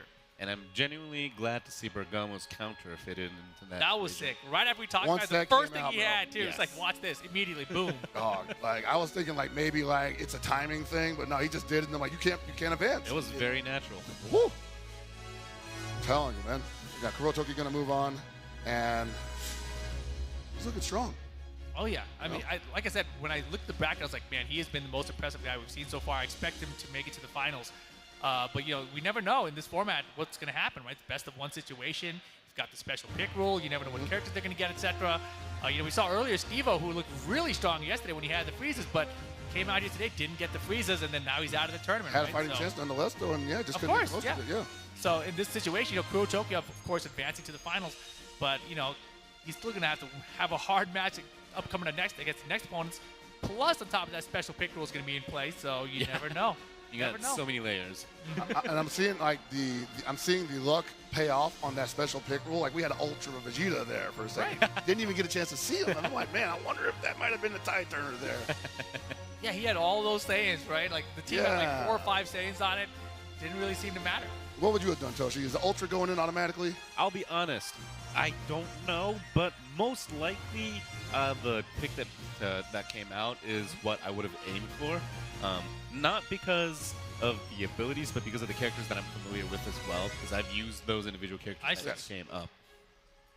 Because I'll be honest, even if I read the abilities, I need to use it multiple times to fully understand what's going on. That's muscle memory, baby. Yeah. You sometimes got that ability that just activates instantly, and then there's others that take a bit of time or special requirements to fully utilize. And like those quirkiness, you got to use it on your own to actually find out whether it's useful or not. Yeah, most certainly, man. Whew. Yeah, in that sense, again, I tell this to the team constantly, but like really kudos to a balanced team, because the number of characters that we have available in the combinations, and sometimes the unintentional broken things that can happen. Yeah. I will be honest, like when it does release, there's all sorts of different opinions, obviously, on the character, whether it's good or bad. But sometimes I wonder what would have happened if we just, launched it at the first state without testing. Just throw caution into the wind and like, all right, you guys make something out of this. This is good. And just, see the house burning. I feel like that's always the case anyway, though. Like, you do your best, but then once it's out there in the wild, you're just kind of like, well, now we see what's going to really happen, right? But obviously, you guys have a very strong testing team, and the balance has been pretty decent the whole way through. But the interesting thing to me here is like thinking about what we've seen so far in this tournament, right? Like nothing is really stuck out as being like completely busted, right? There seems to always be an answer, and especially in this format, right? Where you have 3 members of your battle party essentially, and the 6-man party in total. It doesn't really affect it as much. Like we've seen maybe today at least, the 17 came out really strong, the Legend Limited one, right? But I don't think there's been anyone else that's really stood out to me as like an individual character that's like, all right, this one's definitely carrying. I mean, there was that. We saw the Super 7. We saw the 17 Oh, Super 17's paralysis was very annoying. Vegeta, yeah. That was The paralysis seems like something you got to That double L Vegeta came out there and just started cooking. The unique thing about those green cards with the AoE, you can't stop time with it, meaning if you want characters who, you want kind of time to gauge what the opponent is doing to see if they're stepping sideways or doing an attack at the same time, those AoE cards are bad for that because, you could just be like flashing for the field and then immediately after getting pummeled in the face. Right. I noticed that because like, if he went back to neutral, then it's actually one of those wait and see cards. But if it's actually tied to an attack, then you are now committing to that explosion. Yes, exactly. So there's a drawback for everything, and I'd like to think that balance is pretty, nice to have. I think I agree. We've also, originally speaking, when you had commented for the event a few years ago, we still didn't have like those quick attacks where I noticed you that, yeah. instantly dive, teleport in front of the enemy, and uppercut the enemy. Yeah. That is pretty crazy that we've never had before. It was also, a thing to just throw off players to see to add another thing to the equation. At the same time, I've seen players who like actually dealt like half the damage with that uppercut and just toy with certain just one good decision, huh? Sometimes it'd be like that though, right? I don't blame him. No, I would do the same thing. Shoot. You give me the option, right? Of course. You gotta do what you gotta do to win, basically. And as we speak, even in the background, our team is constantly trying to figure out new ways to play around. We even got game modes where we tweaked the battle rules slightly more different from that of normal, where you can only use the battle Rising Rush in a certain manner, or like you can only bring in certain characters, or you have a boost to certain combinations and such. So hopefully you'll see more variety of that in the future. We're about to see some more variety coming up next because we got another semifinals match on the way, guys. All right. Boy, last semifinals match. Last semifinals match of this top 8 bracket. First up, Gentleman Cheese Man.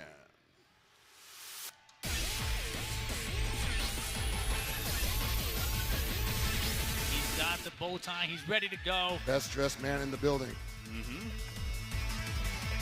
And this guy absolutely putting on a tremendous performance. We talked about Kurotoki, but this is another well performer, solid player, great user of various decks, whatnot, whatever. He does it all. Exactly. And there's not enough nice things you can say about this guy. Yeah, fundamentals as far as combos go, looks like it's on point. He understands the game inside out. Another veteran that's been playing since the early days of Dragon Ball Legends. Really appreciate that on a personal note as well. Yeah, exactly, right? And he's going to be going up against Kid Joe YT. Oh boy, we just saw Kid Joe a second ago too. Back to the stage. Feels like it's going pretty fast, man. These guys, these matches, going like real Dragon Ball fights in a way, right? You think about like, yeah, and when we're watching the show, like, they seem kind of long, but in real time, in the show, they're like in a matter of seconds. These guys are moving so fast, and Kid Joe YT definitely in the conversation of that, the reactions, the ability to adapt to situations so quickly. Brilliant player. Oh man, of course, this matchup though, to see who makes it into the finals later. Oh man, pressure is on. Pressure is on, and now the most important special pick of the day for these gentlemen. Get to your positions. Exactly. Oh boy. This is where the fun begins. You know, you could actually just end the competition at this point, you know? It's like, I'm satisfied now. Dude, like, imagine, like, that's the mode that you add to, like, you know, your Dragon Ball Legends. Like, okay, did you get the right characters this morning? Character roulette. I guess I'm out. Well, that was fun. Thanks for having me, guys. No, but like it's really good to show. I mean, we've been talking about it all day. It's really cool to see how this volatile system that you've created for these guys to play within has turned out some of the most intense matches I've ever seen for this game. You know, when you guys asked me to do this, I'm like, okay, I got to watch how high-level PvP works, and all it is like Beast Gohan and ult hit and all that stuff. Yeah. And I'm like, I didn't even think in my head what it would look like at, like, you know, another level with Right. different characters. And I'm like, dude, this is such a rich game. Thank you. Yeah, so many options, so many combinations of characters and team synergies Yeah. like that. I'm pretty sure those guys are pretty high up there in the ranks as Oh, well. for sure. Oh, I'm We'd sure. like to think that this experience is kind of throwing them off as well, because the hope. you know, lately there's been a boost in character abilities. There's a lot of characters that has pretty fast draw speed, so you see a lot of cards coming in. Yes. You constantly have that key, so long combos. And then right now in this environment, you have those OG characters where it wasn't as crazy back then. So basically, you're used to having like 10 combos, and then suddenly it ends at 3 or 4. You're like, wait a minute. Oh, wait, it's done. Card's over. Now it's back to neutral game. Right. So you have to think about what the next move is a lot more frequently, you know? Yes. Interesting. Is that something you think about, like, as a producer, where you're like, we kind of want the game to head back to this direction more? So we have like an underlying theme constantly. It's not just like one word, but we'll look at how players are feeling or how many, like the win rate as well. And we kind of just look at it from multiple angles at the same time. And then finally, we kind of have interviews with testers and players and internally look at it. And whether it's just simply fun or not, you know? Because at the end of the day, if it's fun, crazy's good. Yeah. But if it ends up being that the negative is larger, then we have to slightly tweak it or replace it with something entirely different. Gotcha. Yeah, that makes sense. I mean, in any game, it's fun to have a long combo sometimes, right? So you're like, if this is the opportunity to do it in the game, then Oh, baby. I want At the it. same time, you got to remember that we have the victims, you know? Yeah, I mean, there are some victims. I feel like, from what you described at least, that's usually at like the highest levels of the Yes, game. exactly. And usually at the highest levels of the game, it's like the smallest number of victims Yep. and players, right? But also maybe the most passionate and vocal. So, you know, you gotta... So we have a lot of different ways to look at it. Exactly as you mentioned, we have those top tier players, and then we have those middle tiers, and the new players. So we have to provide with different values for each different players. Right. Well, I think it's that time, Rip. All right. Oh, is it time? It's time for the special pick. Here we go. Here we go, guys. Ooh, some familiar characters over Yeah. here. Yeah, that's why I was asking if you guys had some kind of rotation, you know, because Super Saiyan God, Goku, Metal Cooler, Bardock. We see these guys quite a bit out here. This is just a pen in my hand. It's just a pen. It's just a pen. Another perfect Digital cell. stylus On- is pointing. Kid Immediately Buu. goes to the Kid Buu. Oh man, those are some really fast choice making. All right, we got a Z Gogeta. Gives himself the super boot. Oh, they're going in, man. Yeah, this is quick. I think they're still trying to figure out what color wheel they need to add or what synergy works most for their party before picking, their opponent's card. So, You think in the case where like no character immediately stands out to them upon first look, they start thinking about maybe the color balance instead? I think that happens occasionally, but as of now, each of the individual character power can kind of cover for it. So you don't need to fully cover the wheel. You can't even do that anyway because you only have 3 characters. Right. And we got Chi-Chi in the mix this time around too. Oh my. Oh baby, that is one menacing looking Topo. Exactly. Out of Destruction version. Yeah, he was like, yep, I like that art too. Oh man, they Funny squared story away real about quick. Chi-Chi. She deals immensely more damage towards Sun Family characters. I was just about to guess that too. Like. All right, there we have it. The final team set up for semifinals. Looking pretty diverse. Oh, yeah. Very diverse in terms of tags and also relatively new characters in there as well. Yeah, I don't So think we've seen a Super Buu yet at all. Kid Buu is probably going to be crazy as well because lots of evading. He has a lot of vanish gauge recovery. So Yeah, just look at the color wheel stuff here. You see a lot of green characters on the side of the blue team, and a couple of blue characters on the side of the red team, but also a lot of red characters on the side of the red team. yeah, you got to be careful though because sometimes yes, those individual characters are strong, but in terms of synergy, like for example, Cooler is a lot better as a strike attacker as opposed to the red Buu or the full power Frieza being a bit more slanted towards blast attacks and such. So you can't just like just add it randomly and just hope that it works. Right. Because it might end up that both of those have been gimped if you don't be careful. You gotta make sure you focus on one as much as possible. Like I say, you just revealed my whole strategy. Just mix it in and hope it works. Jeez. Yeah. It got me this far. No, I'll be honest. That's usually my plan. I like this character. That's what I do. No, this is going to be a good one. Both of these guys had some incredible matches, not only earlier on a top 8, but yesterday as well. I got to say, man, there's always a different layer to enjoying a game that comes out during competition. Exactly. When you tie this game, the gameplay, the characters to a specific player, suddenly it takes on a personality all its own that, that's why you do this, right? This is exactly why you do this. It is expanding the realm of possibilities here. I love seeing everybody being creative. I love seeing like the moments of highs and lows at the same time. I love both situations, Yeah, no, this is because it provides for the people that's won. It provides for their just like that instant gratification, and for the people that lost, I see this a lot. But in our game, where people are like, "No, we're doing this one more time." I gotta imagine as someone that that created this, in your head you're like, man, it'd be cool if like they really went hard on this game, right? If they really went super into this, and then you come here and you're watching, you're like, yeah, I'm a fan of this too.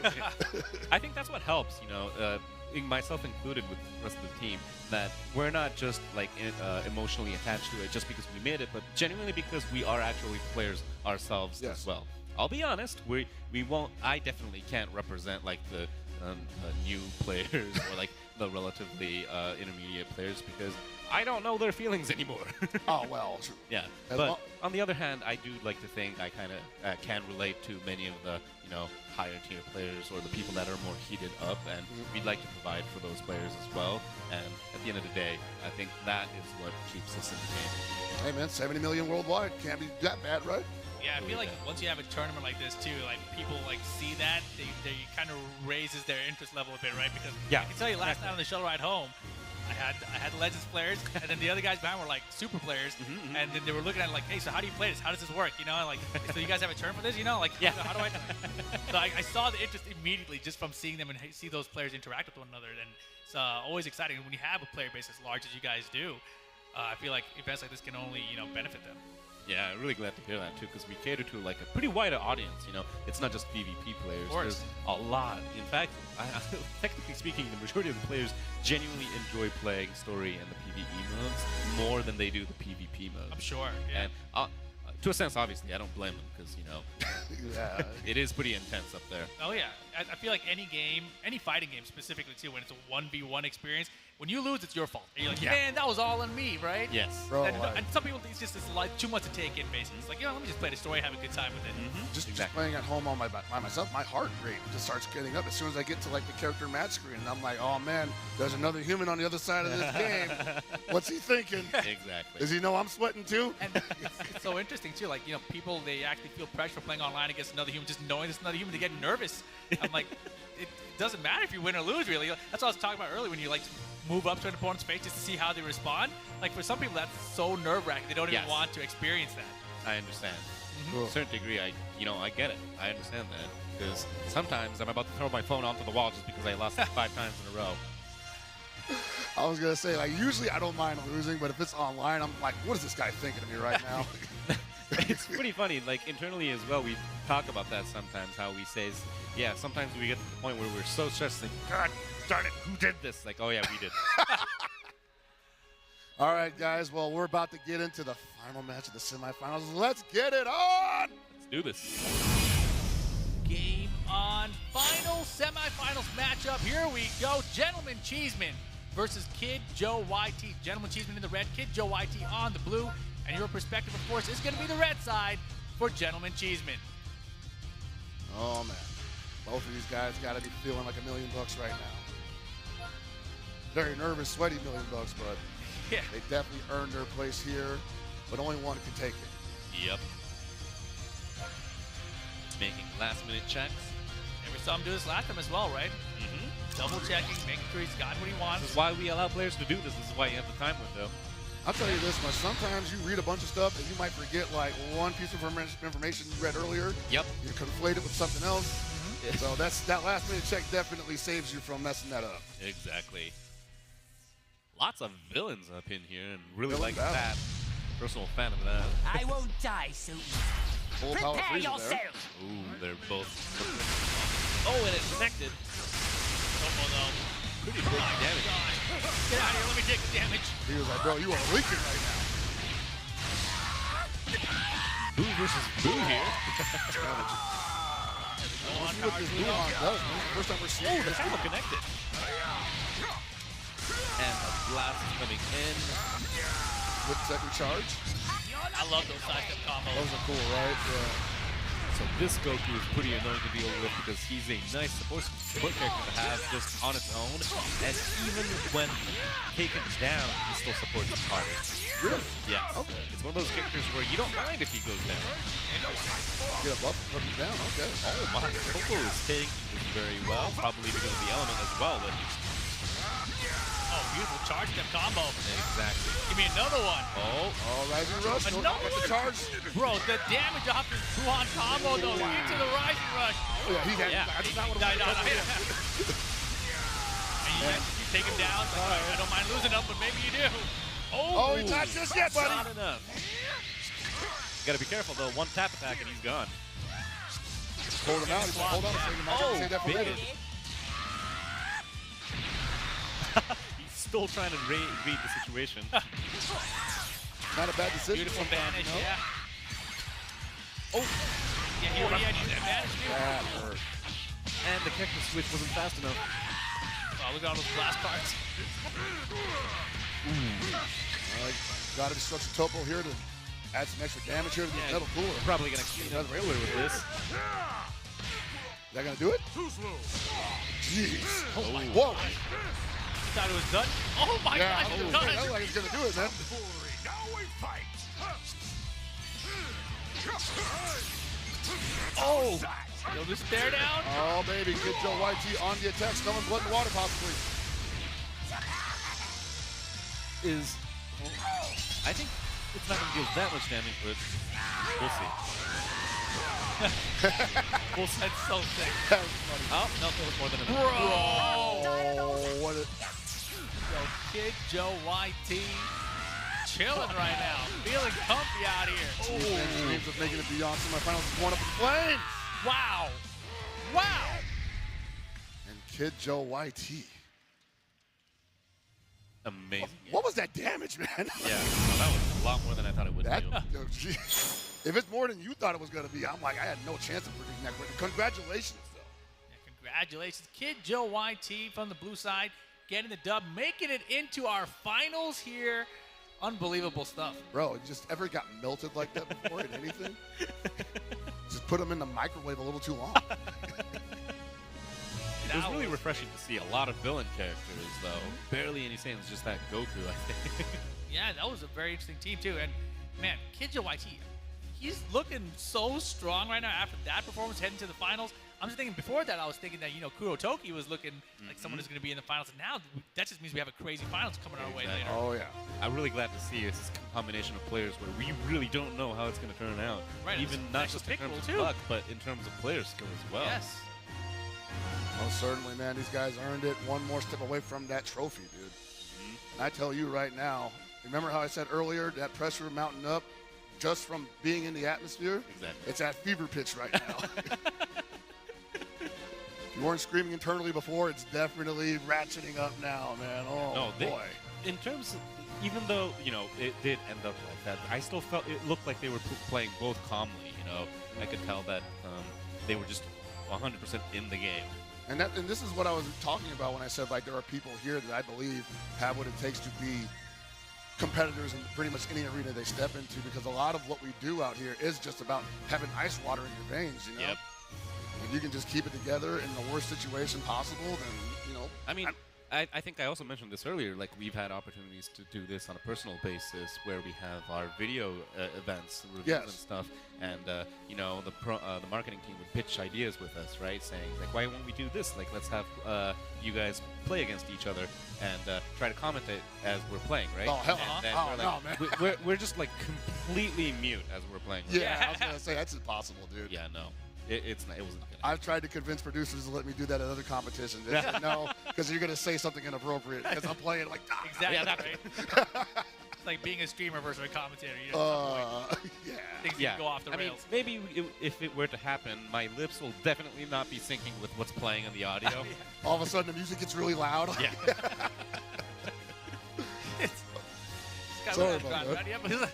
I mean, even when we play internally, just as for fun, you could tell that things get heat up. Like, oh yeah. Oh yeah. No, like I imagine, like if you just get two guys together just for the fun of it, and like you said, in a studio setting, and you say, "I just play 5 games real quick." Yeah. And yes, we're gonna record it and put it on the internet. All of a sudden, it's like, well, this guy was a friend of mine a couple seconds ago, but right now I've got to put him in the dirt.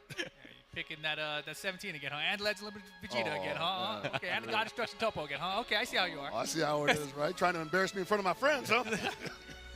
I think it also helps that we have the replay function in game as well, because right now, any match that you play, you can look back and it literally replays the game. Oh yeah, no, that is a very important factor in a lot of competitive games. So I'm happy to see that here too, because one of the things I always tell people is, like, if you've got match footage, go over that stuff, because that's the best teacher you're gonna have right there. I'll be honest though, I've never used it to learn. I more so do it to just like slyly show off certain plays that I make to other people. It's like, I've seen that on YouTube too. Oh yeah, you're a Twitter monster then, right? Here's my Twitter video. Watch me dump this guy. Exactly. Yeah. It's the 1 out of 500 matches I've lost. But it's the one that I've posted. I do the same thing, but I get called out for that all the time. No one needs to see me lose, No right? one wants to watch me lose, right? That's expected. Check this one out. I want. Yeah, exactly. Right? This is why you come here. You come here to watch me, Rip, and Toshi win matches, right? Yes. We're gonna start a YouTube channel. It's gonna be sick. Only W's. Only W's. That's the name of the YouTube channel. Oops, only all W's. DB Legends. Only W's. Oh man, no, this has been a great day so far. The whole event's been great. I mean, you got Dragon Ball FighterZ going on over there. You got Dragon Ball Super Card Game going on over there. Like, this is. You got the VR section right there. You I still haven't even seen that. there. Yet. You I got gotta go Battle check it out there. Oh, yeah, I mean, I was looking at it yesterday, right? Just watching because you can watch when other people are in the VR, you can watch the screen to see their perspective. Yes. And you're just basically seeing like real life Cell in front of you. You're like, I don't want to fight This you. is a You little know? intimidating, right? You even got the figures, the statues up there with They're like huge. the real life sizes, so it That's- tells you how menacing those characters are. That was mind blowing. I was like, Piccolo's kind of like a little bit of a baller, man. 6'3". Yes, That's what I'm saying. exactly. I'm definitely taller than Krillin. I was happy. Like, yeah. And Jiren there. is going to crush me with his arms. He's all shoulders, man. Yeah, He's all shoulders. He's all shoulders, bro. bulky. Bulky man. And then we got the figures over there, the toy collectibles. Oh, yes. And Awesome I've been figures. actually peeping that a little bit because I do Definitely. collect them, and I'm like, hey, there's some stuff here that I have not gotten a chance to get my hands on yet. That's the awesome part about having physical goods. You got like that wall of superhero, card games. as Yeah, well, that's too. cool too. So I love watching stuff like that too. So they're just staring at it. Probably already it's been like 30 minutes. Just You're trying to check out every card because like the art on all of them Exactly. are amazing. And then they got that wall over there that chronicles all the Dragon Ball games in existence. Yeah, they got some old school ones to play too. Oh, I saw some of those, yeah. So I was like, man, there's some games on this wall that I owned before, like, I was even knew with like before the PlayStation and stuff even came out. I'm Oh, like, yeah. dude. Exactly. Sold down memory lane. Yeah, it's still early in the day. Of course, if you guys watch us on the internet, you guys in the Las Vegas area, you guys can come on down. It is open to the public out here. So you guys can get some pictures with the diorama, with the life-size Dragon Ball statues. You can check out all the collectibles, etc. Watch some of these finals as well. Dragon Ball Super, Dragon Ball FighterZ, and of course Dragon Ball Legends, all going to be played on the main stage later. Oh yeah, baby. I think we got some other special stuff in line for them too, but you can always see it if Oh, you're that's here. right. That's Yep. right. Yep. Don't want to spoil A it. lot of things planned. I mean, already we're at this intense moment. The finals are coming up soon. Yep. So that's We're working our way that's there. one major thing to look forward to. And then you got other things that we especially, prepared maybe for this event. We'll look forward to it. That sounds like some Gotta spoilers see being it leaked in almost person, there, man. Yeah. No, but it's been absolutely cool. And like, once again, congratulations to Kid Joe YT, Kurotoki, and everybody else who's out here today. Exactly. Everyone This else isn't is just about the winners. Everybody's out here having a great time. And one of the things you told me, Toshi, at the beginning of this weekend was like, yeah, sure, it's a competition. We just really want make sure everybody's having a good time here, having fun. And yeah, sure, competitive spirit is going to take over, but I think a lot of people are walking away from this actually having enjoyed even being in the mix. So that's always a cool thing to see. And I'm really glad to hear that from you as well, but because this event, we kind of see it as a one-off kind of thing. It's not something that we're going to just keep stacking to create like the World Championship kind of thing. Right. This is one event where everybody can come over and have fun with. But at the end of the day, it is a Dragon Ball game, so we do want to know who wins. Who's got hands? Yep. Someone's going to win. It's either Somebody's got to be win. Kurotoki or Kid Joe YT. I was going to say UT. No. I was thinking about YT. Ultra. No, it's, Is that his YouTube? I wonder. We have to look that could up be. afterwards, And maybe right? he's I have no idea. Whenever I good see name. the word YT, I'm like, it's got to be his it- YouTube channel. I right? mean, most likely it could be, but it could also stand for something entirely different. We could wouldn't be. know. We get to interview him later. We'll talk to him about that. Yes. man. I want to support that, man. I'm sure a lot of these guys have some kind of channels also where they just drop their match footage, and I'm like, dude, if you want to get your channel up there, you think you've got what it takes, come on out, get in the mix, get your hands dirty. People love watching winners. That's why we're making that YouTube channel, right? Only W's. Only dubs. Only W's, bro. Hey, we're calling it Dragon Ball Legends. Dragon Ball. Brilliant. Wagon Ball Legends, yes. Wet, dog. Oh, dude. I'm ready for some more right now, but right now I'm ready for more, but unfortunately, that's going to do it for semifinals. That is the end of the semifinals. Let's have a look at this current bracket standings, though. Yeah, let's see how we got here. Got to show them to everybody. See how we got there. Look at this bracket. All these guys, killers, man. Ice running through their veins, and only two could stand at the end, at the finals. Kurotoki and Kid Joe YT. Yeah, Kurotoki took out Sky earlier, of course. Kid Joe, we just saw take out Gentleman Cheeseman, so shout out to Gentleman Cheeseman and Sky to get third place out here.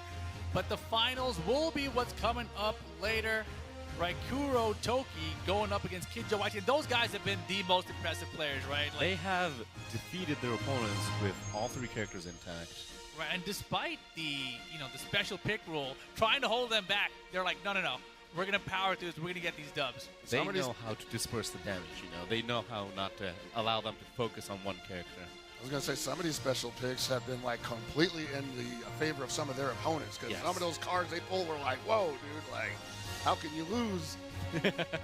And they did. Yeah, the perfect style is very strong with full power freeze-up. Each of those characters are very, very powerful. They know if you know, one mistake and it could wipe the floor with you. Yeah, but these guys, they just weren't making no mistakes. None whatsoever. And I gotta say again, like the neutral game that they have, spot on. They know when to stop. They know when to attack. It was just crazy. That's how things currently stand. And our finalists are on the stage right now. I think it's time to ask them some questions. Put them in the hot seat. Sounds like a plan. First up, we got Kurotoki. Hello, hello, hello. Yeah, Hello. it's working. How you doing, bro? Hey, congratulations so far. Thank you, thank you. How you feeling right now, man? Honestly, on my first game, I was really, really nervous, but right now, I'm feeling chill. Oh, wow. Strong words there. That is very cool to hear, man. We've been watching you play all weekend, and I did not know you were nervous. You look like you had ice water running through your veins, man. Got a great poker face, baby. So you told us your favorite character was on Dragon Ball Legends was Perfect Cell? I mean, yes. It really doesn't have to be a single unit. Like, I like all the perfect cells. You like all of them. So I hope the Ultra Cell will be very good.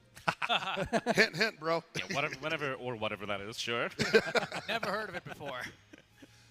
No, glad to hear that you're a fan, though. Thank you very much. Maybe you might get that Perfect Cell in the lineup of the special pick. You don't know.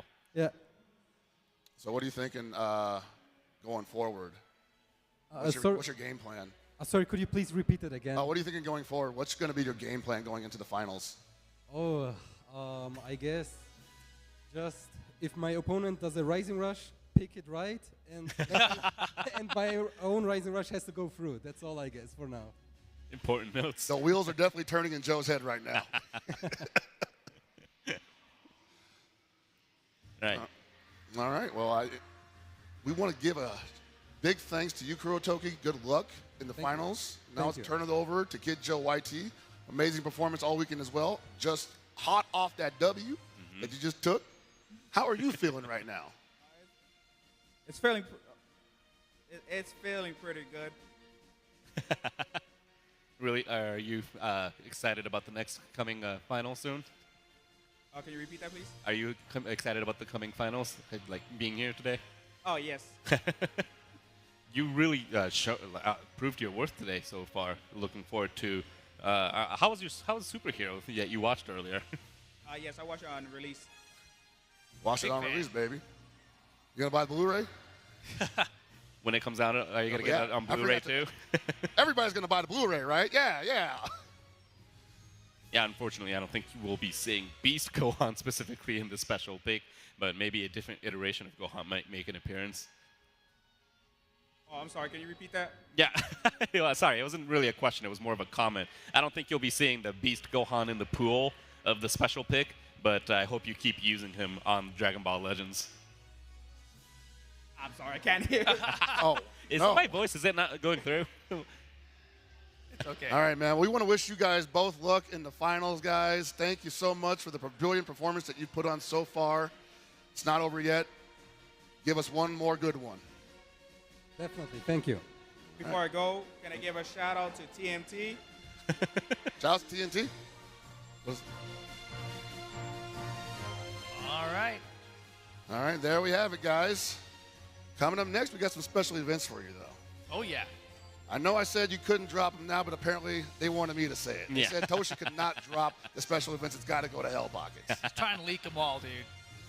This one's very special for me, though, so I'm glad I get to announce it. We have a special stage event starring the one and only Hironobu Kageyama.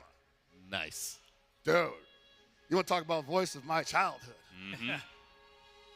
Part of the reason why I even followed Dragon Ball to this day was because I heard Head Chala as an 11-year-old. That is. And I was like, that's my jam, bro. That is my stuff. Then after that, we got the Dragon Ball Super Card Game World Championship 2022 finals. Those guys have been duking it out all weekend, and I gotta say, that game looked crazy. It looks crazy still. Ooh, man, I don't know how that works, but like there's stuff going all over every which way. Those guys look like Mensa agents.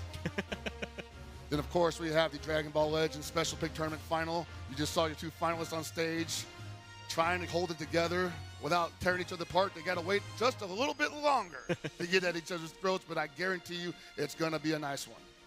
And then after that, Dragon Ball FighterZ finale. That's going to be something else. A lot of people here for that game for sure. Oh, my God.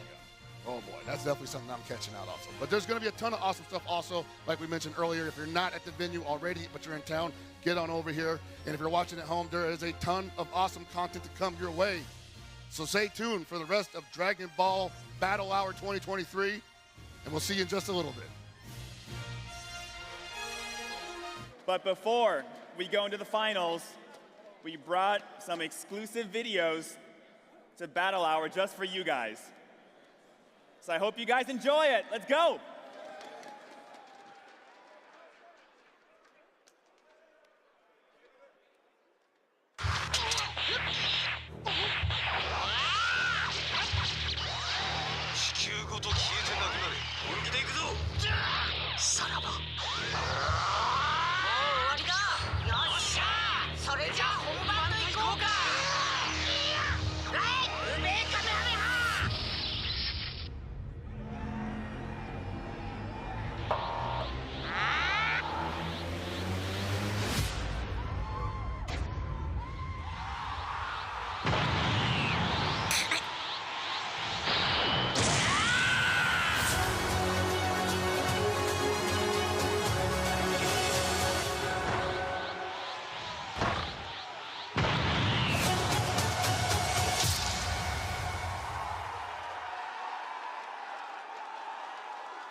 Wow, a whole new game.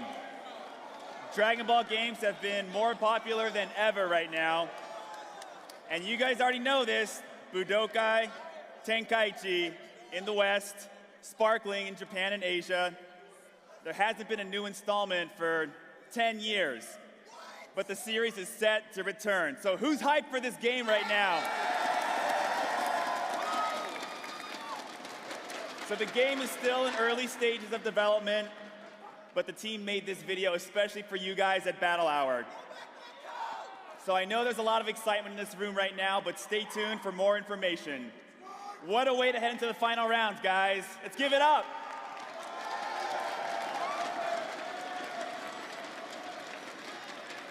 And now it's time for the Dragon Ball Super Card Game World Championship 2022 Finals.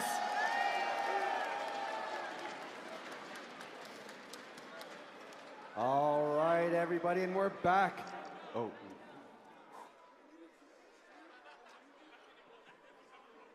Tournament with fierce competition.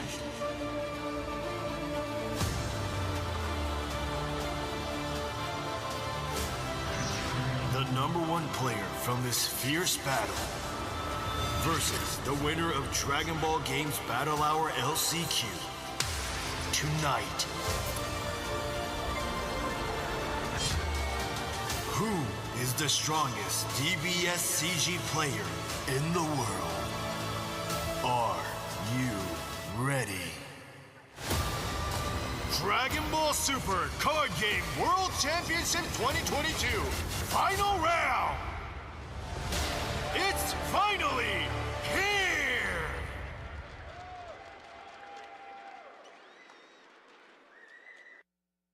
All right, everybody, and we're back with the final match to decide the Dragon Ball Super Card Game World Champion! On the commentary team will be myself, Espira, and my wonderful co-casts, Brian from Stage Zero and John Carlo. We'll be commentating here from the main stage, but the battle will be taking place over in the card game stage, where you'll be getting all the action right here.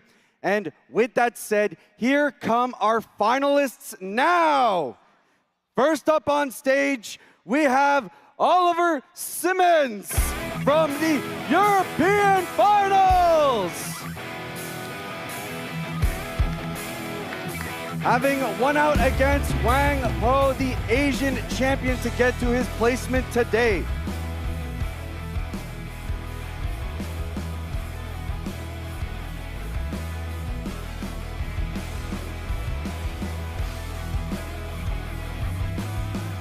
And his opponent going up on stage, we have Philip Tarpini, the Italian national champion.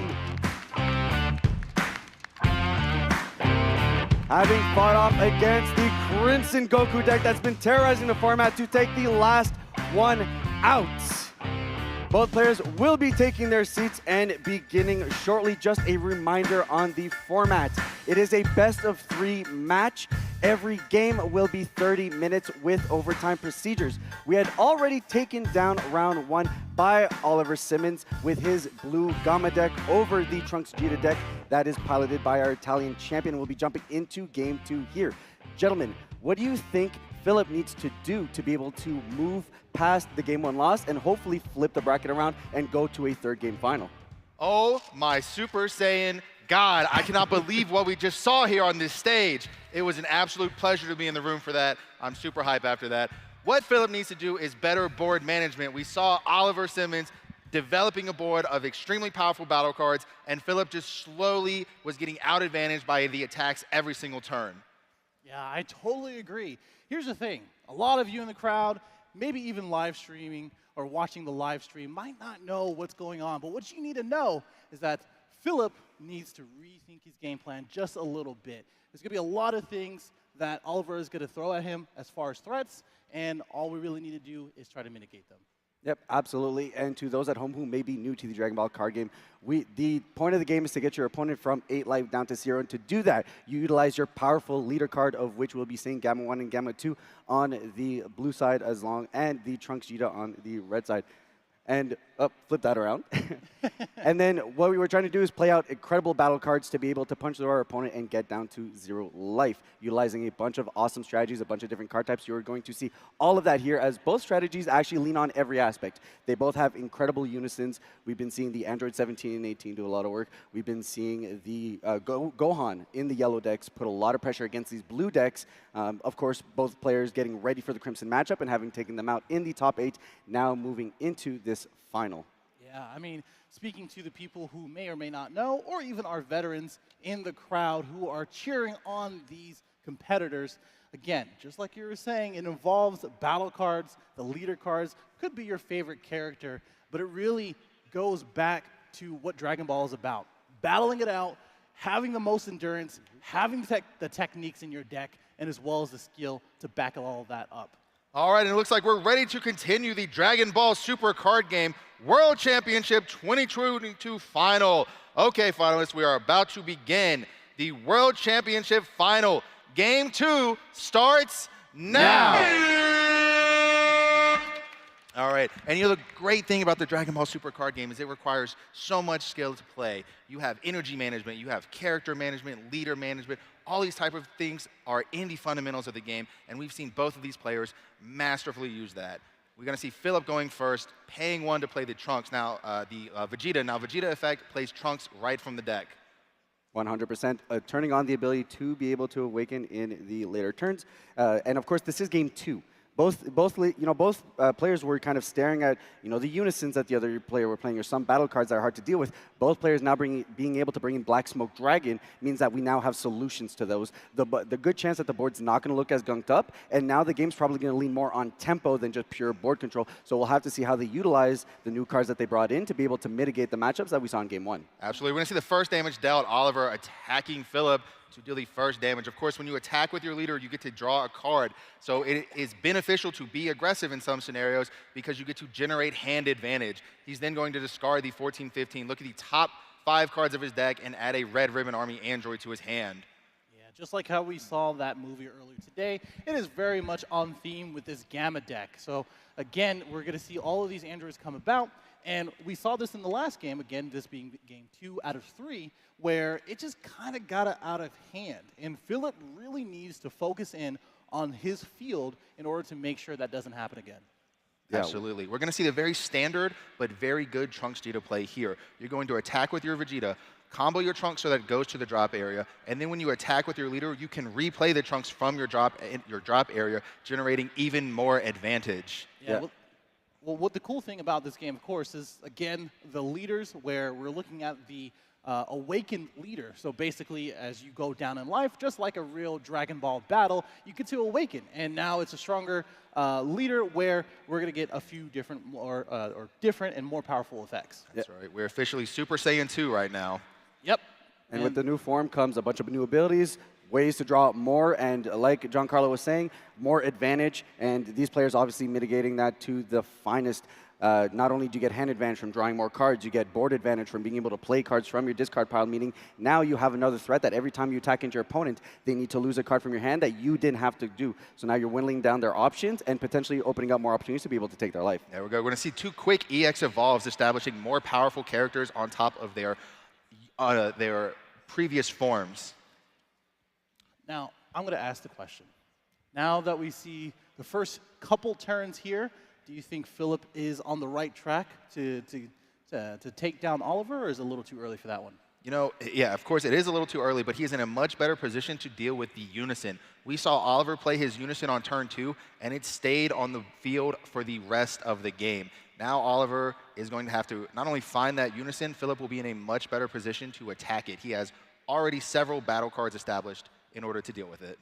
Yeah, 100%, especially since blue needs more energy to do the things it does, right? Whereas yellow, you can kind of tap out, you can commit out, you can go down to 1, but you'll always have the option to go into a riposte, right? The ability to shut down what your opponent is doing is much more viable in yellow, versus blue, you're going to have to commit more cards into it, more energy. You're going to have to put a little bit more work. So being behind on board definitely makes it much more tougher for Oliver, especially since now he needs to board control and get back the tempo of the game, especially given that we do know Philip has the option for the Emperor Frieza. And at the moment that that comes down, Oliver's life effectively needs to be up an additional 2 just to account being able to play the rest of the game. And I'm not sure if the rest of the venue heard us when that actually ended up happening in our last group of matches, where a signature, very shiny, high-cost Frieza came down, and we were just going wild, because we haven't seen that in, I don't know, a couple of years? TOP format, which while, is almost over 3 years when the last time when that card was meta relevant. And that's the beauty of the game, right? You can always look back in the archives and see those awesome techs that read incredibly well and in the right meta are able to put you in a spot where you end up in the World Finals. That's right. And of course, the signature rares are very special, very sought after, high value, special rares signed by the actual voice actors. And it was a really great thing in our community to have that. All right, we're going to play the Unison here. This is going to allow for the Awaken, and we're going to finally get the ball rolling. Yeah, and we did mention, you know, blue does require a lot of energy. We see that with the upside down cards, for those who don't know, where it can play higher cost threats. However, with Gamma, it has a very special ability. At the end of the turn, you grab a bunch of androids, up to 3, and place them again, which effectively gives you extra energy to go on your defensive turn. Yeah, 100%. In terms of style, if we pin Trunks Vegeta into being the more board control, I'm going to have a lot of blockers that you can't deal with. I'm going to go super wide. Gamma leans more into being a tempo deck that plays on both my turn and your turn. Not only am I going to be able to expend all my energy to be able to push out threats on my turn, on your turn you're going to swing into me. I'm going to have defensive options, and I'm going to have the ability to play out more cards so that when it comes down to my turn, I'm able to kind of crack back. Here we go. And speaking of more cards being played, we have this Android 18. When she's played, look at the top 5 cards of your deck, put one of them in your energy, and then shuffle one of your energy back. She is a 15K critical attacker. Critical means when you deal a damage with it, instead of adding to your hand, it goes to the drop area. So you are providing aggression that denies resources. A very strong early game strategy. I might have lied last time. I said Gohan was my favorite character. Android 18 is a close second. Can we get some Android 18 Yeah, fans I think a lot of people would agree with you there. There you go, there you go. We got one. There you go. All right. And again, yeah, just comboing with these 1-drops. You want these 1-drops to continuously go to the drop area. That way you can continuously play them with your leader. The more 1-drops you play, the more value you generate.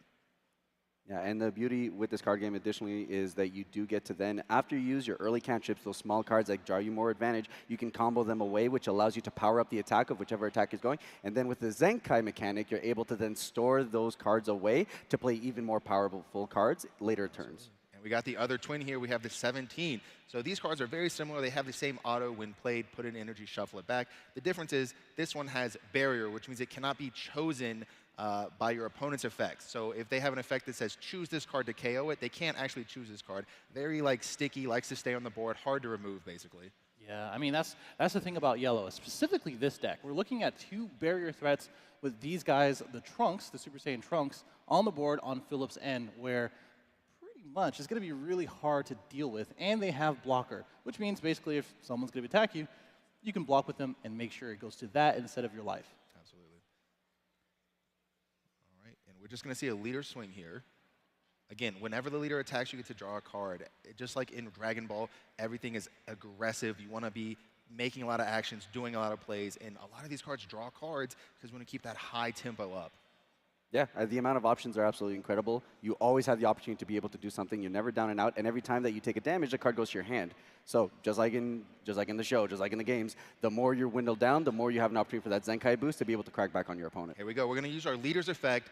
Put the Vegeta under this card in the drop area and give it double strike. That means it deals 2 damage instead of 1, and we're going to knock 2 markers off of that unison. I think Philip is going to take this turn to try to get rid of this unison so Oliver does not get a crazy amount of value from it. And now it's down to 1. And let's see if Oliver can protect it. Using a 17 defending friends, so it will not trigger its auto. This is just a 1-cost negate here. Which isn't too bad. You know, we saw it in the last match, or the last game, I should say, where that unison, every single turn that it was there, it generated value every single turn for Oliver. And to get rid of that is going to be a big thing for Philip. There we go. And we have the EX Evolve powering up that Vegeta into a Super Saiyan Blue Vegeta. And we're actually going to counterplay another Android 18 coming down here. If you control a unison, you bottom deck the card 4 or less being played instead of it reaching the field. Yep, and because the Super Saiyan Blue Vegeta evolves on top of the Vegeta on board, the Vegeta will stay on board, so we will see the attack here with that Vegeta and then go for the combo. Power of the Super Saiyan coming in, doing its best, a free tap down, switching something to inactive, drawing a card, and it's going to be a really good target for that blocker 18. There we go. We have a clear line of attack into this unison. We need to find a way to kill it. And here we have a Super Saiyan 2 Gohan unison. This card is exceptionally powerful.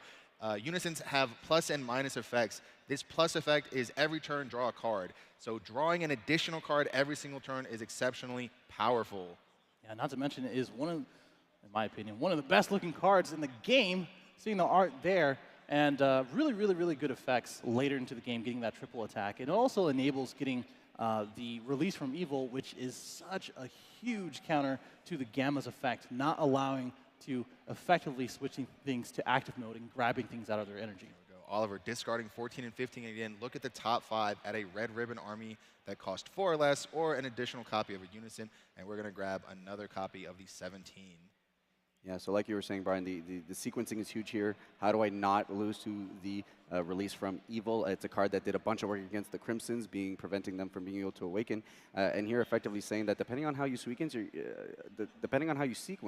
you're not going to be able to play out the turn that you want, right? And it's both of these decks trying to stack up so many abilities that say, okay, now I need to play through X, Y, Z to be able to execute my game plan. Yeah, totally. Adding an Android 8 super combo to hand by discarding the multicolor 18. Yeah, both of these effectively free cantrips, you basically replace itself as long as you find a target, are super good in this Gamma deck because half, if not more than half of your deck are androids. So, and those are really good. A super combo basically being a free draw 1 10K instead of a measly 0.5K that it normally is really big. Here we go. We're going to swing that 15K into our opponent's unison and combo our 17 defending friends. Now, when you combo, at the end of the combo step, you can put one of those cards into your Z energy. You use Z energy to summon extremely powerful Z battle cards. Yeah, we might see a Jiren again. That last Jiren was really good. Here we go, a Majin Buu unison. What do we call this card? A menace? I mean, the Menace to Society for sure. I mean, 4-cost unison draws you an additional card. bursts you on a whole energy, and then it's just a blocker. It is one of the hardest cards to remove and has been one of the most pivotal cards in the entire format since its release. Call it what it is. It is an agent of destruction. And that's what it does. It destroys.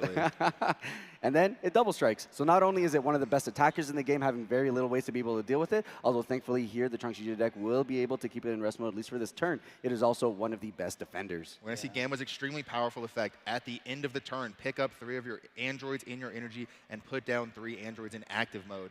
That basically allows you to tap out offensively every single turn and then get all of your energy back for strong defensive plays. And of course, Majin Buu also untapping an energy at the start of your opponent's turn. Now, if you see that, he just spent 4 energy to play a card, and on his opponent's turn, he just got all 4 of it back. That is the total benefit of Gamma. You get basically a full turn on both players' turns. Yeah, my turn, and then our turn. Our turn. Our turn. Right. Yeah, it is actually interesting to think about where you have so many options within that 3 to 4 energy range, and basically they're free. You're not really getting punished outside of maybe a 1-cost barrier card that says no to the Majin Buu effect. Here we go. We have that Frieza Divine Transformation. It cannot be removed from the field by effects, which means this Majin Buu's Neg 1 unfortunately cannot target this card.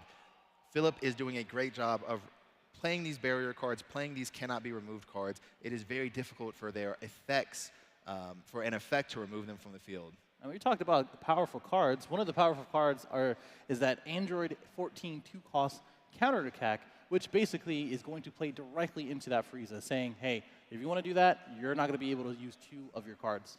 Absolutely. All right, looks like we're going after the Majin Buu unison here.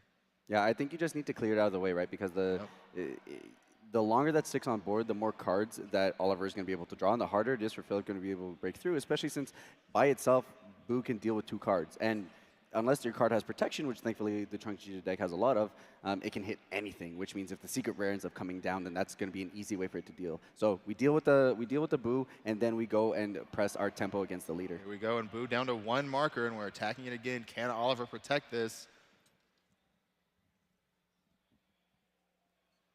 All right, getting rid of the black smoke, and there we go. Majin Buu is down. A huge benefit for Philip here. Yeah, that's a big one. Only because, hey, you're just saying, you just don't get that advantage anymore. You just don't get that draw. You don't get that energy. Let me make you work to get back to that. Yep, Philip here just developing such a huge board. It's going to be really hard for Oliver to get rid of all these cards. He's going to need a lot. He's going to need multiple Z battle cards, maybe even a Kami, in order to mitigate the aggression that he's going to see every single turn from here on out. You did mention Kami.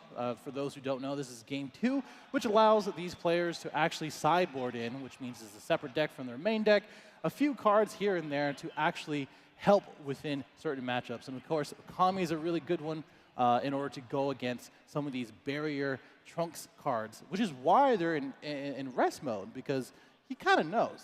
I'm going to swing with these because I already know they might be gone later into the game. Absolutely. Yeah, get the usage of the card when you can. Kami is a board wipe when your opponent presents 4 or more cards, destroys 4 or less, ignoring barrier, which is the perfect counter to this deck because almost everything within the deck falls within those costs, whether you're talking about the Vegetas, whether you're talking about the Trunks. Oh, there we go, and we see the secret rare being charged to his energy. Now he's going to have to put that back into his deck because you just don't want it stuck in your energy, right? You want it in your deck so you can draw it. You're going to add a cell to energy, put that secret rare back. What that signals to Philip is that my opponent does not have their secret rare. Now he has to shuffle it back in and draw it later. That's what you want to see if you're Philip. You know your opponent doesn't have your secret rare. Secret rare is a very powerful card you can only play 1 of in the deck, and it usually just has an insane effect that wins games. Yeah, I mean, talking about the evolution of metagames, I don't believe Oliver uses or we haven't seen any of the Saiyan instincts, right?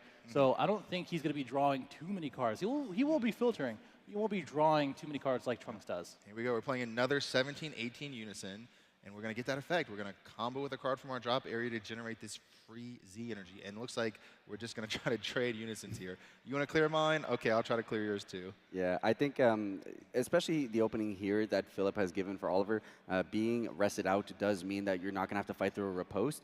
We saw in game 1, all 4 ripostes make an appearance, which Oliver was able to fight through, but makes it incredibly harder. So this is definitely the opportunity to try to swing that tempo, try to get some board control, knowing that you're not going to have to fight through that tax of having to rest down a card every single time you attack. Totally agree. We we go, and we're going to see the first card played from the Z battle deck, and that is the Jiren. This is exactly what we saw last game.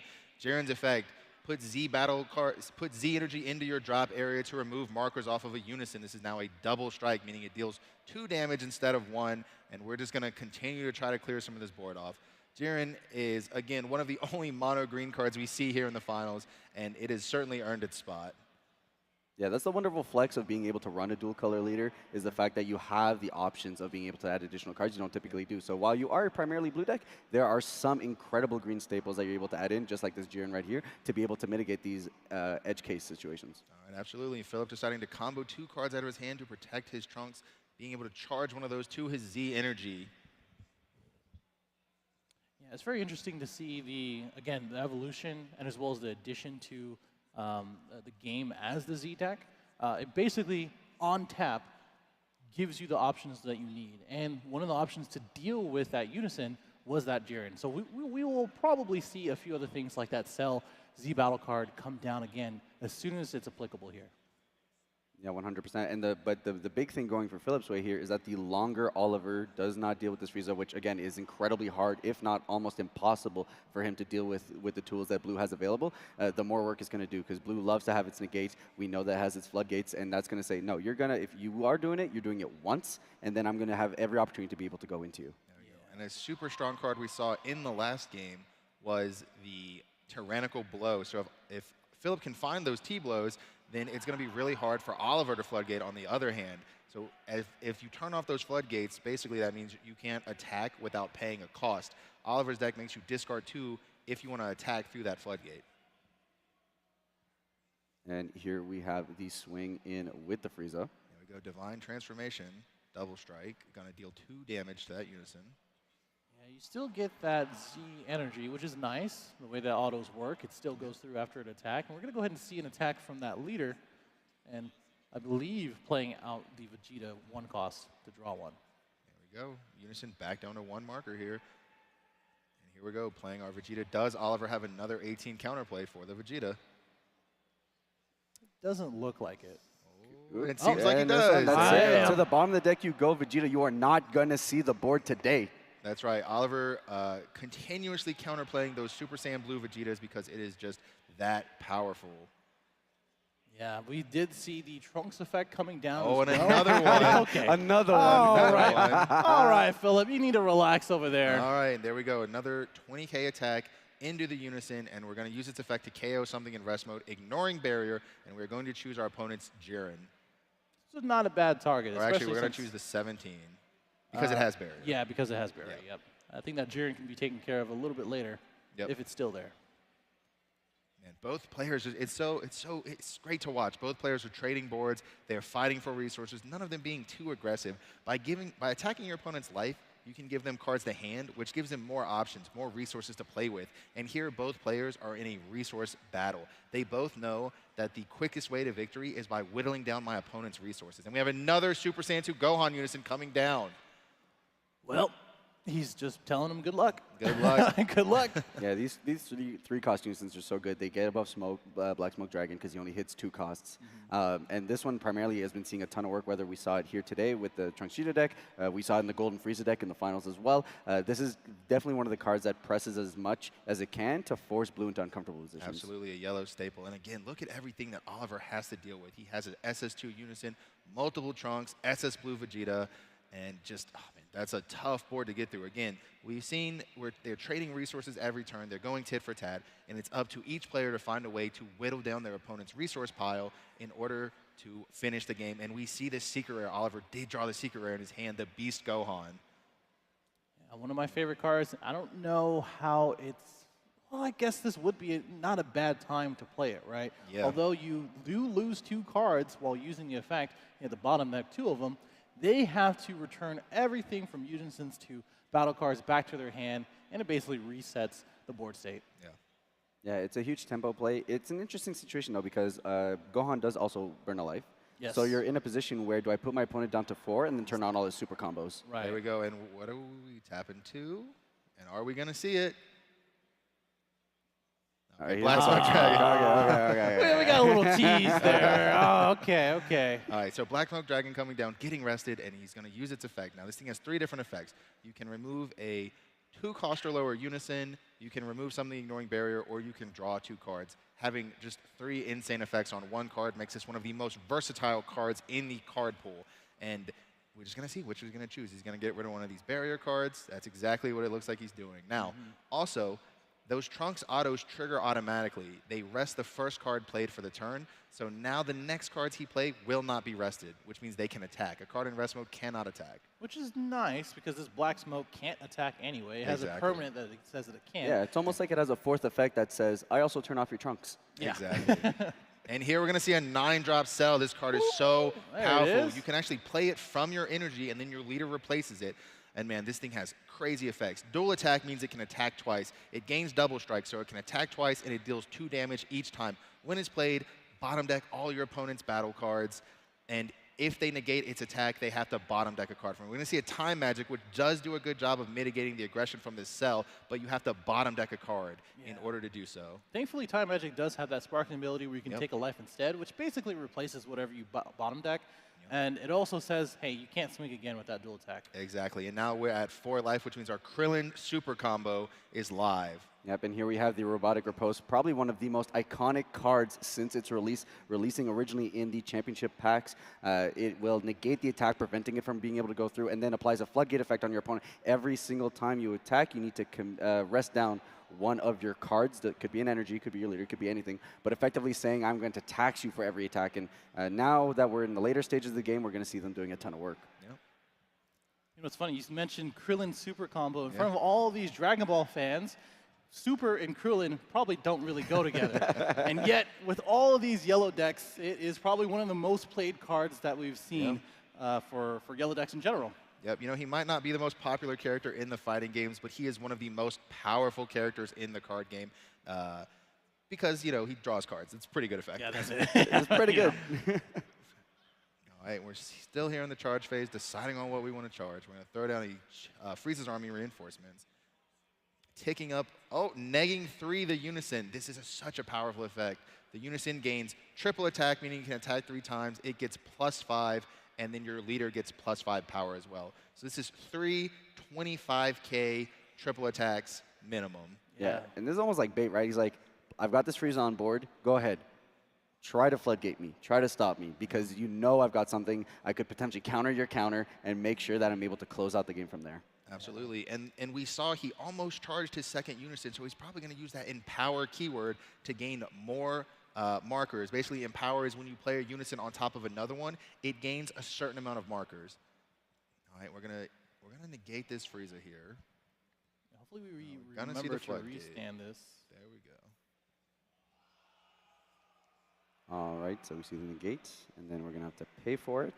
All right, we're going to pay that cost. Are we going to see? There's Tyrannical Blow. Yeah. Oh, my God. There we go. And we get to rest 2 of our opponent's energy because they use the negate. And not only that, but they don't untap at the start of the charge phase. Yeah. I mean, the only bright side about this is that the negate still goes through. Only negates the effect where if they swing, they have to get rid of 2 cards out of their hand. But it doesn't look like it's going to do much here with that negated effect. Yeah, and this is the board state that Philip has been building towards, right? I think, you know, if he sits down and he's like, what do I need to build to be able to put myself in a position to win? It's, I need to have this Frieza. I need to make sure I can rest out every single one of my opponent's energy. I need to prevent his floodgates, so we saw that with the Tyrannical Blows. Now I have wide open range to kind of fight in, and Oliver's options are incredibly limited now that he's committed out. And there we go. There's that Krillin we talked about. Now you're attacking for 35K. Oliver now at 4 life, meaning his super combos are live, and he plays the Android 8 super combo. 0 + 10, drawing a card. And we see 1 right there, and another one, drawing another card.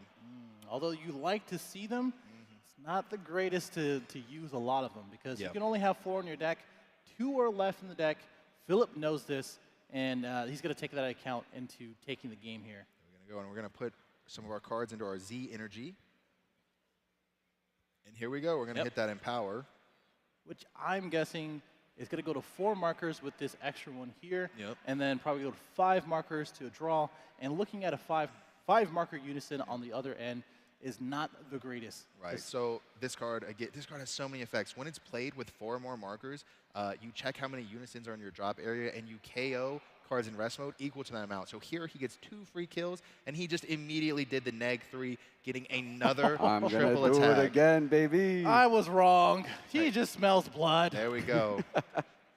So one option here to be able to get Oliver out of this, you know, Third the super combo. The Zeno super combo, maybe Yes. getting that one, be able to set his energy back to active, and then maybe giving him options. But at this point, it's going to be combo to combo, back to some old school Dragon Ball. Oh, there's no Zenos in Gamma. There's the 4th Android 8, and like we said, you can only play 4 Android. You can only play 4 super combos, and that right there is the 4th one.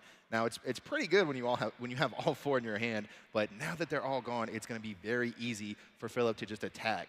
Yeah, all the information he needs. Philip still needs to get through 4 life, just like Oliver does if it gets back to the other turn or the next turn. And it looks like Philip got that Zenkai boost from that musical performance because he is just going in. There we go.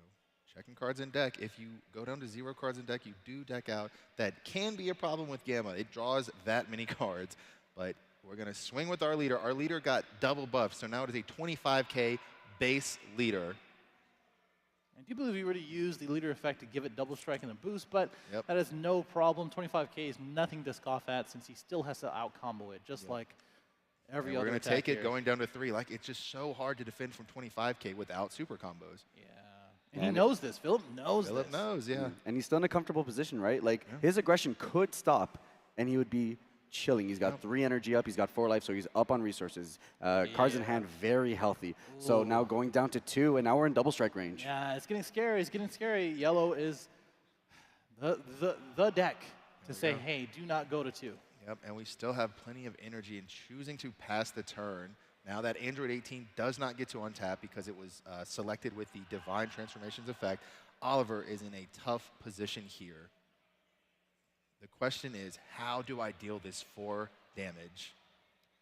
Well, the secret rare would be a way to That start. would be a start. Well, secret rare is probably the way. I think Philip swung with everything, knowing that. Yep. I don't believe the Frieza will get rid of it or be gone because of the Gohan, but it is still effectively a lot of attacks with its activate battle and activate main effect.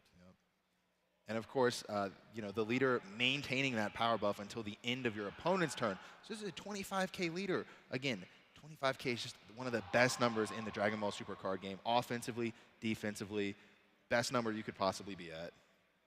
I'm going to say it. That's very annoying to deal with. It's very annoying to deal with. I agree. Absolutely, 100%. It basically says you need to utilize so many more cards than you would previously. You know, having 1 bean on your leader is good. Having 2 beans is absolutely phenomenal. And here we go. We're just going to start with this Jiren effect, sending 2 of our Z energy to the drop area, removing 2 markers off of that unison, or in this case 1, and then getting +5 for each and double strike. 17 effect, putting one of the Gohans in the energy, and we're just going to go ahead and replace that by looking at our top 5. Here we go. We have Defending Friend, one of the best pieces of support Gamma's gotten in the recent TP kit. Yeah, and with that Jiren down, he does get that auto effect where you do have the bottom deck card, but he still needs to put that aggression down. And I think we're looking going like through the less than deck. 10 cards left. Again, sometimes you can deck out in Gamma. It is that good at drawing and cycling cards. Yeah, it's really all those cantrips. It was just replacing effects. Yeah, we did get the Trunks auto out of the way as well, which means there are opening nows for our bigger cards if we want to go through that way. Here we go. We're going 15 at the Mecha Freezer Robotic Riposte, 15 into 15. And we're going to see what Philip decides to risk. Another robotic riposte. Now for the rest of the turn, if Oliver wants to attack, he has to rest a card, paying the cost to attack. Which isn't too crazy. We know that with energy up, release from evil is an option. So if he wants to attack with something, he can just rest his leader. But it looks like he is. You got the Black Smoke attacking. also, Right. which is just not an attacker. So you could just say I could use it for combo. I could rest it out. Yeah, it looks like it. Here we go. Yep, comboing with the Black Smoke. Very smart. We see a Krillin coming down as a super combo. That's what it looks like. And I think, based on the clock, we are running out of time, if not going into overtime. So this is getting down to the wire. Yep, in terms of And another Krillin. Life will be the deciding factor here. Yeah. So if you are above in life when going into time, then you will be the winning player of that game. So we are going into the 5 minutes of extension here, and then from there, we're going to be forced to see someone through, and very much could be seeing a Game 3 to close out the World Championship here. There we go. Now we got 5 minutes to make something happen. And we're going to play our Gohan. When you combo with it, you can pay one to play it, and then you can pay another one, send it to the drop area to, again, floodgate your opponent. They can't attack without bottom decking something that costs 2 or more. Every time. Every attack. Yep. With the battle card. Yeah. Yeah. Here we go. There's the Tapping cell. forward to play the cell. All right, let's get rid of these Friezas. Doesn't touch the Frieza, the big Frieza, the 5-cost Frieza, and as well as the barrier trunks. But There we go. We're going to go 30K into Divine Transformation, and we're going to have to pay that cost. looks like we're just clarifying the Gohan. Yep, we're going to rest the Gohan as cost. And that'll be our last attack of the turn. Yeah. We do get this energy back, which is good. We're just going to see another negate here. And that's what renders those riposts so good and why Oliver has to commit to getting rid of them. They effectively say, not only did I floodgate you, but I'm also going to cost you 1 card every turn. Right. Or you just end up taking the 1 because it's a 15K, which is the sweet spot. Almost every leader in the game sits at a nice, solid 15K. There we go. We're just going to see Frieza's army reinforcement, taking the life instead of paying the cost. Going to have to bottom deck a card and playing a token. And that token gains blocker for the turn. But we're just going to pass the turn. Oliver picking up 3, adding a floodgate to his hand.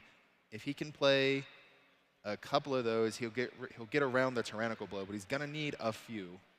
Yeah, but it's not looking too hot with so much energy on the yellow Philip side. We know that Cooler exists, which basically says no to negates. And being at 2 again, that's scary. Yep, absolutely. Philip having the life lead here is a great position to be in time. Which, by the way, we haven't seen any swings from that Frieza, if I'm not mistaken. And we might see one in this turn. All right. Now, Gohan did not get his effect. You have to pay an energy and put him in the drop. So right now, he's just something on the field. And we're going to go 25K. Activating a gate, getting to tap 2 energy. God, that Frieza Are we going to so see another T-blow? Are we going to see another T-blow? No. Oh, the counter cooler! There we go. Oh, the Cooler! Cooler coming down, and here we have 25K double strike going into life when you only have 2 life left. And are we just going to see a combo out, or are we going to keep it a little low here? All right, looks like we're swinging for over 30K here. Final flash, maybe? 1 minute, 10K. Okay. I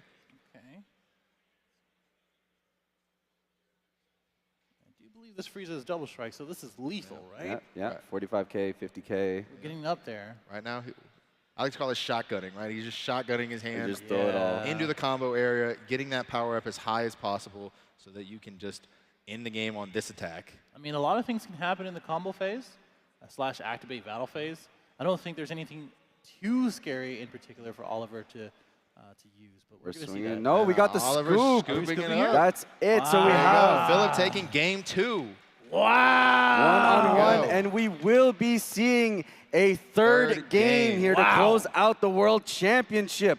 Everyone, let it out for our players. Who do you want it to take it down? Do you want the European champion, Oliver Simmons, or the Italian champion, Philip Tarpini, going into the third game? Gentlemen, what an incredible game. And we saw a masterclass in how yellow can take down this matchup. Absolutely. I'm going to establish a board, 5-drop Frieza, putting an incredible amount of work, saying I'm going to tax out everything you do and putting you in a position where even if you try to shut me down, being yellow, I have answers to everything. And I'm going to be able to fight through it. We saw the cooler there. And then it being a double striker just makes it one of the hardest cards to deal with. Yeah. You know, Unisons and Leaders are some of the safest attackers.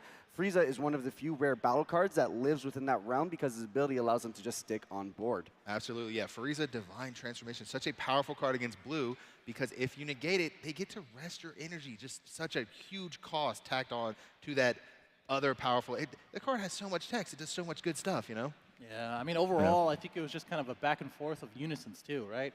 We had the Android 17 and 18 unison, one of my favorite unisons and characters, but just ended up falling short and getting taken care of by Philip. While, again, the Super Saiyan 2 unison came down, again, generating the value, generating the pressure. 2 back-to-back triple attackers from those unisons really put a lot of pressure on Oliver and really swung at that tempo. We saw 6 unisons die that game, 3 each. And these are, for those who don't know, these are known to be resilient unisons. It is hard to get rid of a Majin Buu. It's hard to get rid of a Super Saiyan 2 Gohan.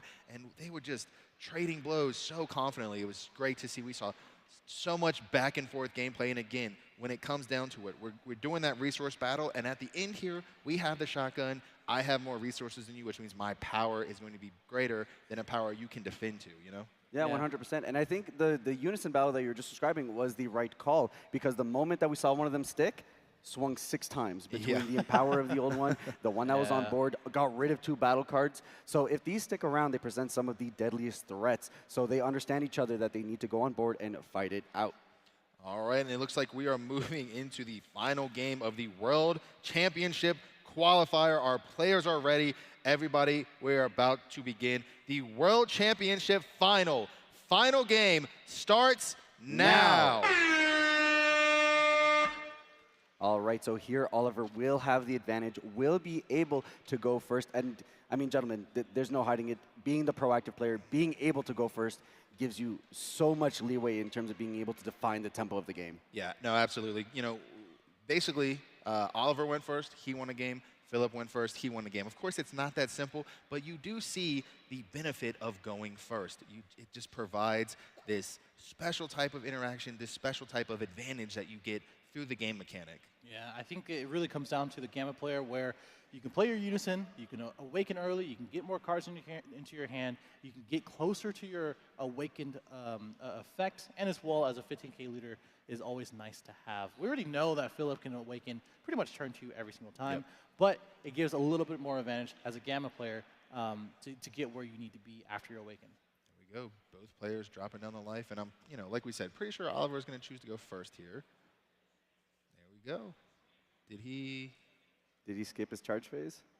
Oh, no. Wow. So it is not obligatory to charge at the start of your turn. Wow. And this is that World Championship jitters, right? This is the nerves. This is where the champions are born, being able to fight through the pressure, you know, thousands of people over your shoulders watching the gameplay. And here, this will inevitably put him incredibly behind. That is not something you see every day. Skipping your charge phase. Everything costs energy. At least 90% of the cards cost energy. And the fact that he did not put one down is going to just be such a disadvantage here. That is crazy. Now, the game is not over. No, it is only turn 2. It is time here to regroup. Do you have this resiliency to come back from this misplay? I mean, that's for those who play chess, this is pretty much a game of chess and cards sometimes, where that was kind of a blunder. And like you were saying, it really just comes back to, how do I regroup? How do I do this? And how do I just make sure that doesn't happen again? Yeah, I mean, thankfully, Blue does have some of the greatest comeback cards in the game, right? You have Android 17, which allows to blow out your opponent's hand, and if you have the wider board, you can get there. You have the secret rare Gohan. Board wipe, okay, we're reestablished, right? And in a deck like Gamma, where sometimes you can get that incidental ramp depending on what you're doing, it's okay, especially since I'll have energy on my turn and on my opponent's turn. Right. So there are still openings here. We shake off the tilt, and we push through, and there are opportunities here to be able to swing that game back. Basically, all that happened was you're going second now. So we had a whole conversation about going first and second. It just went out the window. I don't need to go first. Yeah. It's not that simple, but guess what? We can win games going second. No big deal. We can knock those nerves off and get right back into the game, you know? Yeah, I mean, hey, shout out to Oliver here, because, you know, he's very young. Well, I wouldn't say too young, but he's quite young, and he's getting into the finals, the absolute finals, versus so many people who've been playing the game since the beginning. And here we are, about to find a new champion. New world champion. This is the final game of the World Championship Finals, and we are finally here. Say final again. And every other variation. Yeah. How many times can you say Dragon Ball? Dragon Ball Games Battle Hour 2023. Dragon Ball Super Card Game World Championship 22-22 season. That's a tongue twister. Yeah. All right, here we go. We're just establishing all these one-drops. We've got these cantrips coming out. Again, cantrips are good because you play them, and they have a body on the field, and then they draw a card replacing themselves. Again, what did we just say? Standard, Trunks, Vegeta, turn. This is the same thing we see time and time again. Attack with Vegeta, combo with Trunks, so our leader can replay the Trunks. Yeah, we didn't place it into the drop, which he likely will play it from the drop, which he's going to do that right now with that 1-cost Trunks. There's nothing out of his hand, and you already know for sure that we have a target. So we're going to go for that and get something out of our deck, which is that 1-cost Vegeta. Got to see our deck, got to see what's left and what we're going to draw later into the game, and also set up for another Evolve. Yep, there we go. The EX Evolve, one of the most powerful skills in this Trunks Cheetah deck. And here we go. We see it here, playing that Super Saiyan 2 Trunks on top of the regular, you know, evolving it into a more powerful form. And we get to draw 2 cards, one from our leader effect and one from our own Trunks' effect. Yeah, that's incredibly good. The fact that the card replaces itself, and then beyond that, because of our leader, we're then able to draw an additional card, which means every time we're doing what our deck wants to do, we're actually going up on advantage. Okay, so there we go. Oliver taking the damage, and then Philip passing his turn. All right, looks like we're just clarifying board states here quickly. Yep. Looks like it is 6-6 life, which is pretty normal for these modern leaders. Although Gamma is not awakened yet, a lot of these leaders say if you awaken, you flip it over, you just take cards until you have 6 life anyway. Here we go, playing our Unison. That's going to proc the Trunks auto, resting the Unison on play. Now, Gamma has an effect, an alternative awakening condition, where if you have a 2-cost Unison, you can awaken, and that's exactly what we're going to see. Gamma awakening, the last awaken we're going to see in the World Championship Finals. Both leaders now on their more powerful forms. And I got that free Z energy from the auto effect of that Unison. Gonna get another cantrip with the top 5 Red Ribbon Army, and that's a good target. Yep. Usually with these multicolored cards, you have to place it in active mode, basically because of the energy exhaust, but that one says no, because you're playing Gamma. Yeah, you're playing the right deck. I'm going to give it to you. Yeah. So here we do see that Philip Tarpini went down to 5 life, so the same scope here. Still being one away from the super combos, but also it gives a fantastic opportunity to be able to use reinforcements to be able to negate and then get you in that 4 life range. There is a line here where Oliver can swing for double strike, get him down to 3. So, hey, I will get you into super combo range, but it's going to be a little bit more uncomfortable for you. All I'm saying is that he has a bigger hand because he didn't charge. So, hey, that's advantage. Nice little +1 there. Might be the biggest brain into a championship ever. There we go. And so turn game 1 and game 2. Yep, exactly. We're going to see it. But all 3 games now, we've seen Philip use that leader effect to deal 2 damage into the Unison because he wants to clear it as quick as possible. Yeah, and that takes a lot of... and we're just going to play our own Unison here. Hey. So it takes a lot of precision to know that what most players would identify as the finisher of the deck, hey, my leader gets double strike and it gets massive. I'm here using it as a utility instead and knowing that my deck's good enough to do the work on its own. Oh, and no negate, the Unison goes down 17 and 18. Man, I mean, that's the name of the game for yellow, utility. You know, that is the middle name in between any yellow utility deck. And you know, what's interesting that I was thinking of, I don't know if the game plan should change into not playing Unison. We kind of could slow roll it a little bit as a Gamma player, although he will be building a board state. Just don't play the Unison because you already know that he's not going to be swinging at your leader anytime soon. Man, let's see what Oliver can do this turn. He's got plenty of energy, plenty of cards in hand, plenty of plays in Awakened Leader. Again, we don't want to attack with this leader because of the absolute release. Yeah, so basically that would negate the leader's effect. The release from evil, excuse me. Release from evil, yeah. Yeah, there we go. You got it. Yeah, which is such a tough position because, you know, being behind, you need to try to force place 2 up your tempo, but you can't afford to turn off your leader because that gets rid of a draw. It doesn't allow you to be able to put things back in your hand that you were expecting. So the effect to just sit there and just say you're not going to do it is incredibly threatening. There we go. We're going to start with our 17, play it from our energy, leader effect, replace that energy. 17, look at that 5. And this is just such a great card. It filters, it finds cards from your deck to put into your energy that your leader can then add to your hand, basically adding to your hand in a more complicated method. Yeah, very, very roundabout way. But he chose to use the effect to place the super combo back into the bottom of the deck, maybe valuing the barrier threats that you can put on, and it could be really tough to deal with. Absolutely, and because this card has barrier, it cannot be chosen by your opponent's Trunks effect to rest it. And I think you want as many 17s as possible in this matchup for that exact reason. You want to be able to trigger that Trunks without having to rest one of your most powerful cards. And there's the Sun Gohan beyond the ultimate. Secret rare. Secret rare coming down on this 4th turn with 3 energy here. This card is so powerful. It's going to bounce all the battle cards and unisons back to the hand, ignoring barrier. We have to bottom deck 2 cards from our own hands. Then if our opponent has more cards in hand than us, we get to bottom deck 1 of their life. So they're going to go ahead and count up. Yeah, and this is just the tempo plays we were talking about, right? It looks like Oliver having more cards in hand, not bottom decking the life. Which is interesting to see. No, never mind. Spoke too soon. There we go. I was about to say, I was like, I don't think he does. There we go.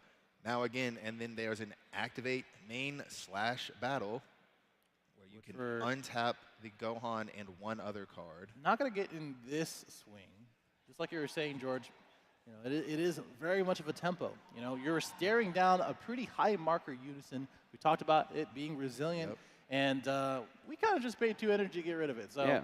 I think if I was Oliver, I think that was the right choice. Yeah, and it's the tempo play. My opponent's rested down. He does not have the ability to answer what I'm doing right now. I need to swing the tempo of the game. I need to play my biggest bomb right now, get a refresh using the abilities to be able to push that tempo even more. If there was an opening based on the start of the game, it is right here, right now. There we go. We're going to activate main/battle, untap 2 cards, and if we select the Gohan, he gains critical. So now you're staring down a 40k critical. Luckily, you do have that blocker. Yeah, any other blue deck would choose your energy so that you can play with it a little bit more throughout the attacking turn. But I think he's going to value the Gamma effect to return it back and just have 3 energy for defense. Yeah, and if that Gohan is not dealt with, I can use its ability again on my opponent's turn. So now the whole game plan is going to surround. Philip's going to have to decide, how do I deal with this secret rare? That's right. Yeah. And you know, we saw the power of a Super Saiyan's gone. We saw it like turn 1, so it's going to be a little difficult to just rest this Gohan. Oliver, very smart not to attack with it again. Yeah, I mean, it is just putting it in Philip's field where, hey, you're going to have to deal with this a little harder than I'm going to make it easier for you. Yep, right? and of course, Philip already down to 3 life. That was the power of the Gohan. Bottom decking a life and then forcing him to take 1 with the Frieza's Army reinforcement. Yeah, those secrets are all restricted to only 1 per deck for a reason. Yep. And the cool thing about this Gohan, we were talking about the activate battle, we can use it on either side of the turn. And here we have our 14 Floodgate. He has to discard a hand as cost to play the card. And then it has an auto when this card is played. If your opponent attacks for the rest of the turn, they have to discard 2 cards. Very hard to pressure through this card because it has such a high cost. Yeah, this is good. Yeah. This is good because every single time that the Android 14 actually resolves, it means it's going to pretty much not so much end the turn, but make Philip's turn incredibly more difficult. It looks like we're getting out the 3-cost Z battle card Goku, which is a very particular effect that involves your Z energy and as well as resting cards that come down. Very similar to the Trunks Evolve card. Exactly, yep. And it's going to prevent that leader from switching to active mode at the start of the turn. Which isn't too much of a big deal. Knowing that release from evil is a thing, you probably weren't going to swing with it anyway. You're going to get your draw at the end of the turn anyhow. Oh, and a Dark Broly Overrun to get rid of the secret rare. That is huge. There it is. And a little bit more of a mitigation and balancing factor for secret rares. It gets out of the game, so we're not going to see that anytime soon or really ever. You know, so smart there, you know, playing that Z battle card just to get those cards into your drop area so that you can have enough to fulfill that overwhelm cost. You have to warp 6 cards or more from your drop area. Such a smart play. And having the Dark Broly to answer the secret rare there was just so strong. And here we're just going to see swings for 15. The good news is, you know, that secret rare still did put a lot of tempo in Oliver's favor here. Yeah. Yeah, basically saying you're going to have to spend your entire turn just dealing with it. Right. And one of the things that we just caught here is that Mega Frieza is reduced by 2 for every extra card in your energy and as well as your drop. But because Overwhelm gets rid of your drop and goes into your warp, which is a whole different other area of your field, you can't do it. There we go. That's right. Mecha Frieza Robotic Riposte is off the table for this turn unless we can find a way. And I don't think we can, right? Because of Power of the Super Saiyan is gone. So this is the exact turn Oliver is going to be able to pressure. Yeah, if there's a time, it's gotta be now. And Oliver is definitely seeing that. It's a little bit of a bummer where his hand isn't insanely huge compared to a lot of these other blue decks, but Gamma has his energy as its hand being able to play things from his energy. But it looks like we're grabbing it from our Z deck, which is Beerus Z card, such a strong card, and are we we're automatically going to use its effect? That way, it can't get Final Flash or released from Evil. Removing one of our opponent's cards, ignoring barrier, and this gains dual attack now. So it can attack twice. Each time it attacks, it gets +5 power. And he's choosing not to. Again, he doesn't want to attack into something like Release from Evil or Final Flash. You need to protect this Beerus. I will say that Beast Gohan just put Oliver in such a better position. I felt like, you know, we were almost close to losing the game, and because of Beast Gohan, here we are, you know? Yeah, and that's just knowing to utilize it for tempo, to swing the game back in my favor. And now, Philip is on the back foot. You know, I'm at a healthy 6 life. My hand is manageable. I have ways to deal with things. Now Philip is in a position where he can't let anything through. Here we go, another 14. We're going to have to discard a card to pay the cost, and our Floodgate effect is going to activate. You cannot attack without discarding 2 now, unless Philip has an answer in the form of a Tyrannical Blow. And there it is. Never not have it, baby. There it is. Yeah, we see 1 in his energy and 1 in the drop now. This is kind of like, whatever, though, because you only have 1 more energy to play with. You got the Unison out, which is going to be swinging. You already used the +1 to draw, so effectively, it is not too much of a Yeah, it's Oliver's constantly putting Philip in a position where he's like, going into my turn, you're only going to have 1. Yeah. And if I can deal with that riposte, or if I can just swing through it, I'm going to put myself in a good position. So that is incredibly annoying. Here we go. We got the token attacking now. The 10K token attacking the 14, having to combo up for 15. Oliver just letting it go. Probably not worth protecting. We can't hear him, but he said, you can have it. Yeah. You can have it. All right, so 15 minutes left on the clock here. We have Oliver Simmons, the European champion, sitting at 6 life versus Philip Tarpini's 3 life here going into his turn. Wow. Think about it. Less than 20 minutes. One of these guys is going to be a champion. Think about that. They're probably thinking about that right now. Right. Hearts raising. Mecha Freezer Robotic Riposte is online again. There are now 2 extra cards in the energy, which will reduce it down to 1. Going to go player 18, leader effect, 18 effect. Yeah. So it ramped a Unison. That might be a card you want to keep in your energy. You can actually play that from your energy. Correct. And it looks like it's going back I'd rather down. the cell. I'd rather the cell. No. Yeah. Yeah, it looks like it's going back into the deck, getting shuffled. I don't think I want that right now. I cannot blame him there. The cell is such a powerful card, especially if your opponent is tapped out. And at 3, which, again, 1 energy open, might be a Mecha Frieza, might be another negate. Which, hey, okay, I'll trade you cards. I'll swing with this cell. He's just going right into it. Leader effect first, ramping the Majin Buu. Now Cell gets rid of the token. It gets rid of all battle cards. Right now, that's only a token, and we're going to swing at the Unison, it looks like. Yep. If we see a Robotic Riposte here, he's going to have to bottom deck a card from his hand. Really, right now, what you want is a Release from Evil. Yep, could potentially discard a card from hand. There's a lot of decisions here on, you know, how valuable is this use, and we saw how much work it put in. So there could be a world in which you try to defend it. Time Magic has been the go-to solution here for Philip in terms of dealing with the cell. We'll see if we found it again. No, just the riposte this time. Just the riposte. He's going to have to bottom deck a card from hand. Slowly dwindling that hand. There you go. And Cell still being able to attack. All he has to do is, you know, rest this 14 or this 18 or even the leader. Again, you don't really want to swing with the leader because Release from Evil exists. I would probably just rest the leader and swing with the, well, with anything really. Yeah. You know the cell, the big one. Yeah. The 30K dual attack double strike. Now he seems to be choosing not to, again, yellow is very good at KOing cards in rest mode. If you don't put your cards in rest mode, it can be hard for yellow to KO your cards. Dark Broly Overrealm is already gone. There's nowhere near enough cards in drop to get to another Overrealm, even if he plays it. So wanting to just save the cell for next turn. And we're going to go 15. Are we just going to see another Floodgate here? I think there's something to say to kind of do a heat check with the 18 critical, because you don't really lose anything. It's just a 15K attacker. Right. So we do see Oliver going down to 5 here and now utilizing the combo to stay up at that 5 health total. Probably really liking his hand if he's comboing something off his battlefield. Yep. Going down to 4. Super combos now live for Oliver.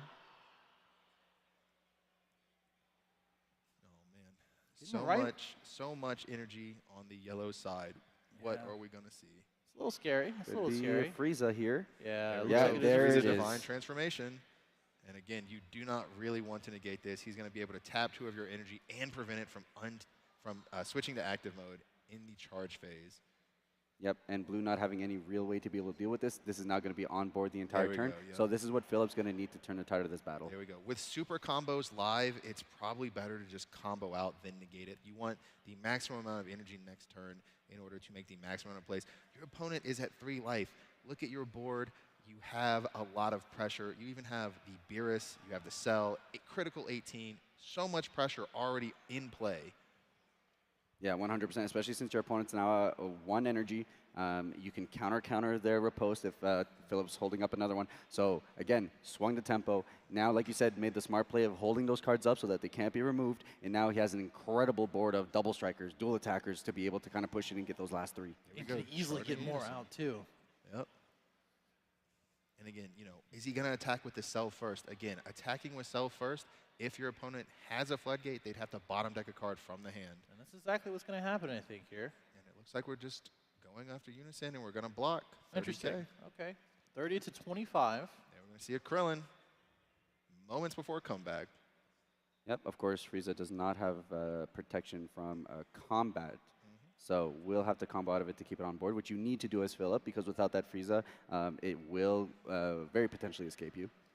All right, we're going to continue to go after that Unison. As annoying as that bottom deck one, here we're going to see the counterplay. Yeah, there's the riposte. There's the riposte. And we're going to see a desperate measure as we're going to bounce that robotic riposte back to your hand. Wow, that's a card that's a tech. I love that card. Because the cost of the riposte will go down to 1, meaning that is within range for the desperate measures. Now we have Philip, who is fully rested down, and it is full reign here for Oliver to be able to push in as much damage as he can. Yeah, we're going to go swing crit into lead.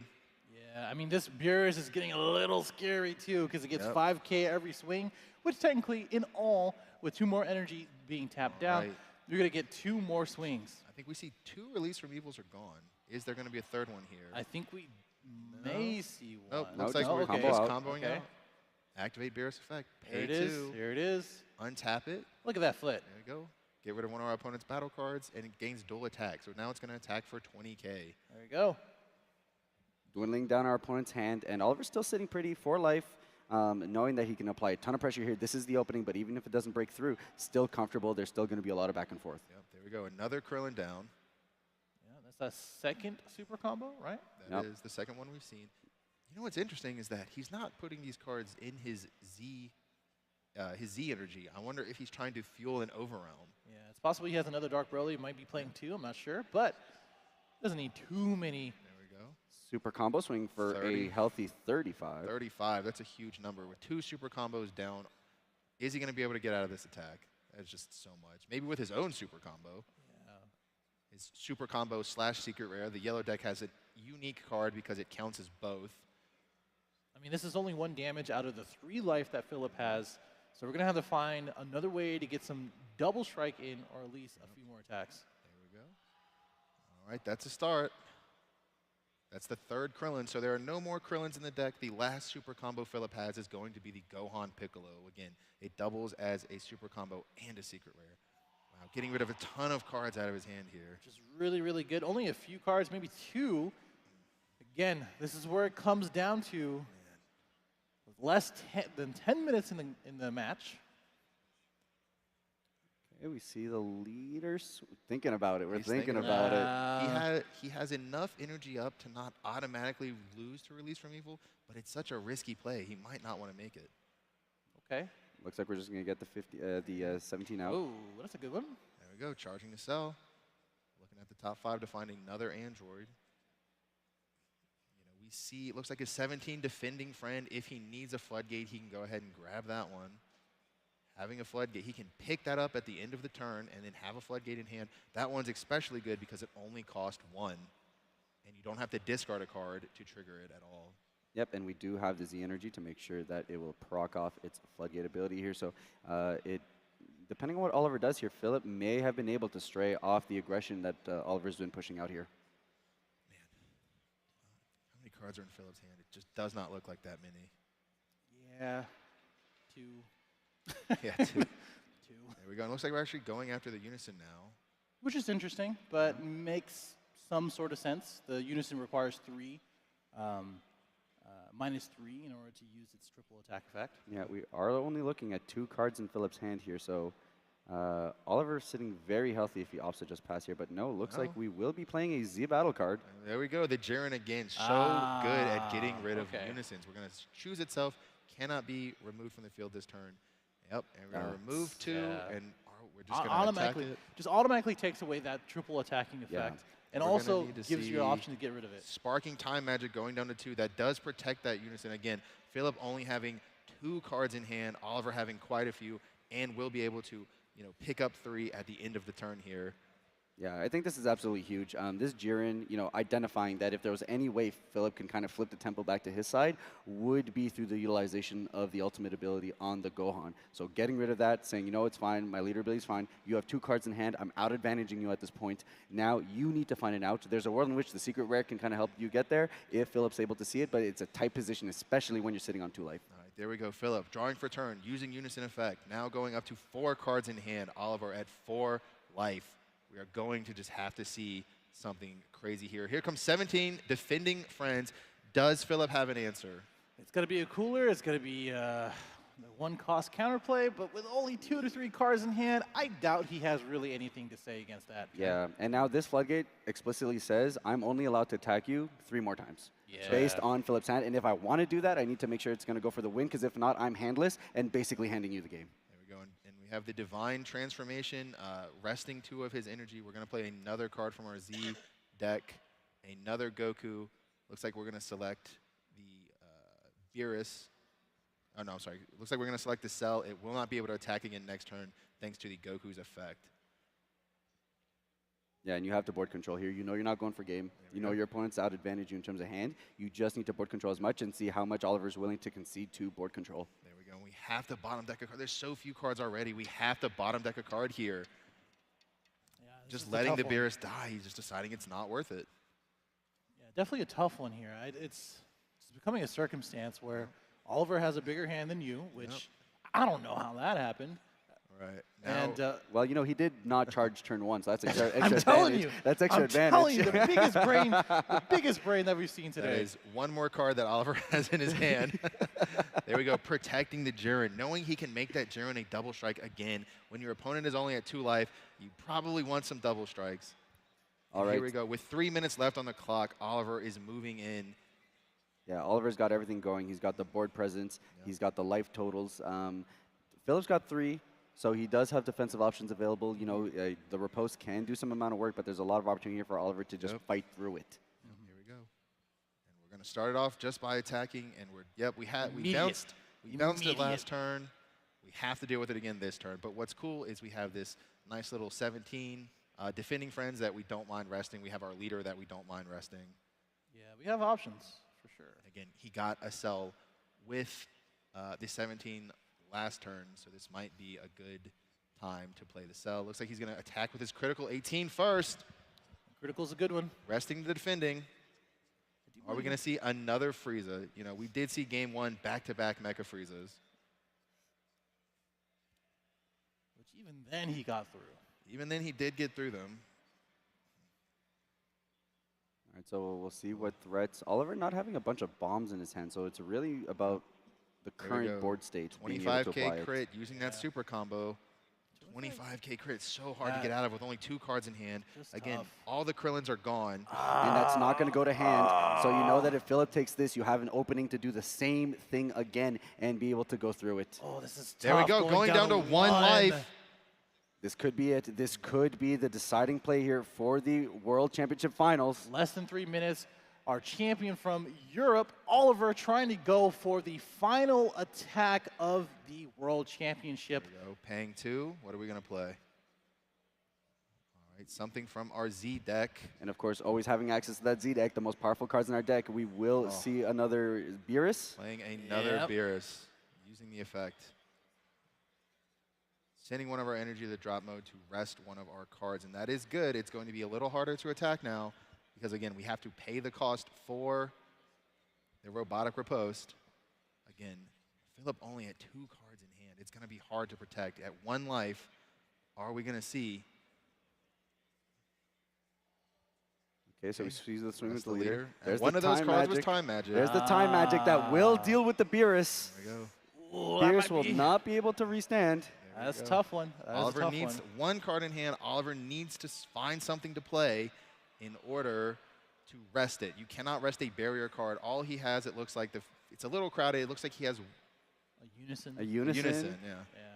Unison would have been good here with that Mecha Frieza not affecting it. Yeah. But there is still combo on Philip's board. The battle cards are still comboable, so there is the riposte that's still just kind of chilling there, being able to be bounced out. So we'll have to see what the response is. We will pay the 2. Looks. Yep. Oliver just using the effect of the Beerus. That's fine. Which is a little surprising. Getting rid of board presence, knowing that Philip doesn't have a big hand. You know, maybe you have to mitigate for the next turn.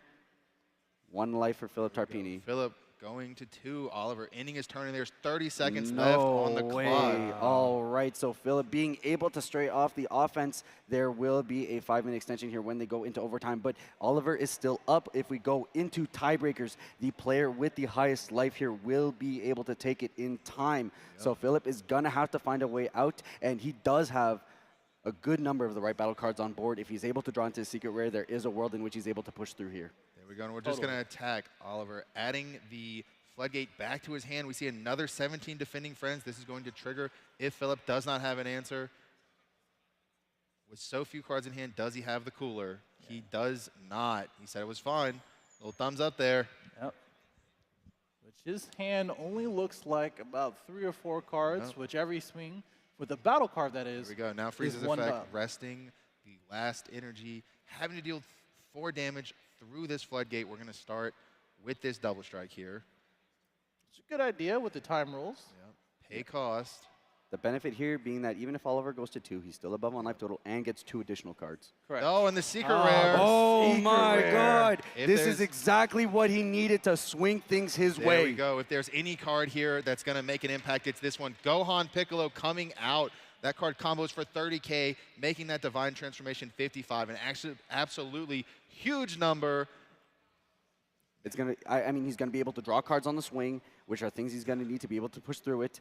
So we'll have to see. There we go, and is it pay cost? You gotta keep bottom decking cards. But he did have to pay the cost before the swing and trigger of the auto. Yes, that's correct. He does. Yeah. Which it does draw you a card, right? Here we go, so 40K. Are we gonna see a negate? No Champa. Okay, we're both 1 on life here. Oh boy. And again, luckily this Unison cannot neg 3. Well, luckily for Oliver, at least. Yeah, but we have 1 more swing available on board. What are we going to see here? Play a trumps, draw a card. Cards are cards. Going to try to generate as much advantage as we can. Oliver having just a few more cards in hand. All super combos gone. This is coming down to the absolute wire. I think we're going to see one final attack. Yep, this will be the deciding turn on which player ends up becoming the world champion. Black Smoke drawn additional 2 cards. He's getting ready.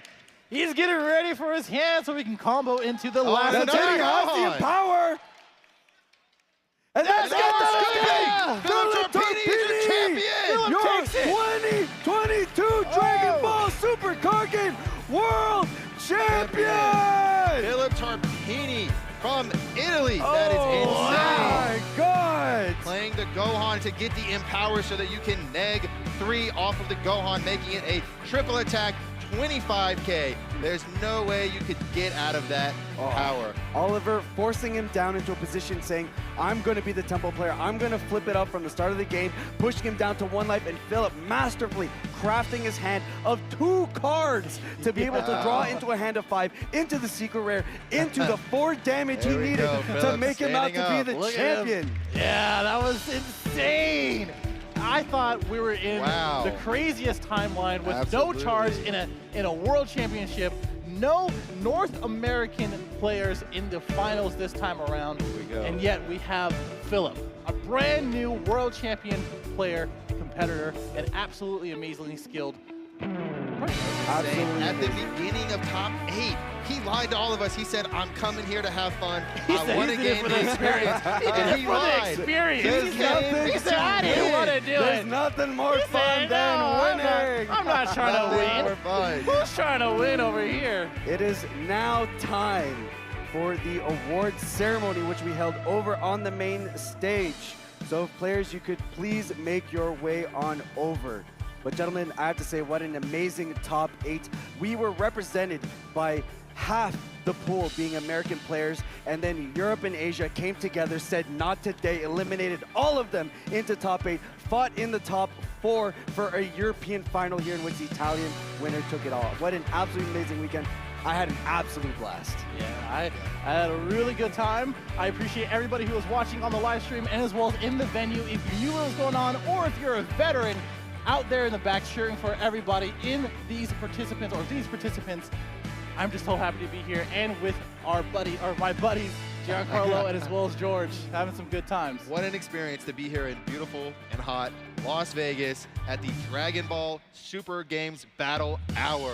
This has been so insane to watch these high-level games on multiple platforms. We have the fighting game, we have the Dragon Ball Legends, and we have our own card game with our own community. It has been absolutely beautiful being here, and we just saw some of the best games of Dragon Ball that I've seen in my entire life.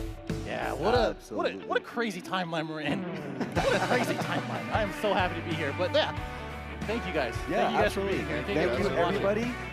This has been your casting team, myself, Aspira, Brian Brown, and Giancarlo. Again, also thank you to our other co-casts throughout the top 8, the judges and the staff of everybody. So huge shout out to Eggman and Richard Zappin. We'll be passing it off to everyone on the main stage now for the awards ceremony. Thank you, everybody, and congratulations again to all our players and our new world champion.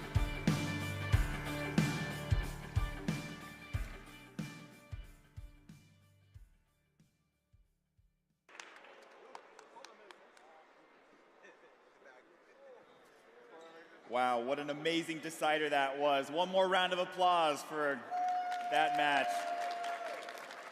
And now it's time to begin the award ceremony. So please help me welcome producer Kawashima, our presenter, up to the stage.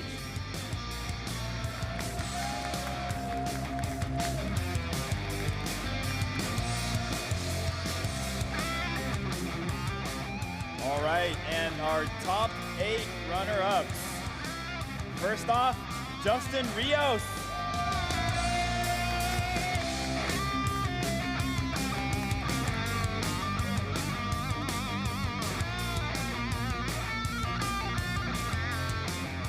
Andrew Duvall.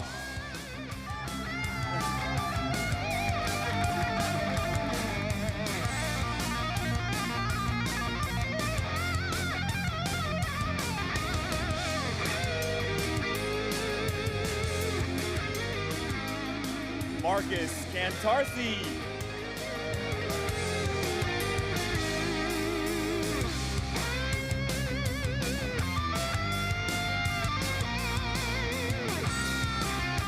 Robert Rizzi.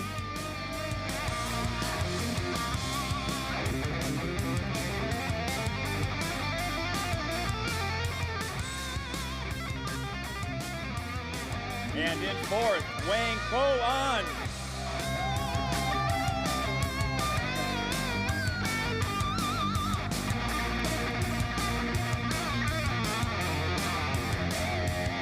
And in third, Antoine Edu.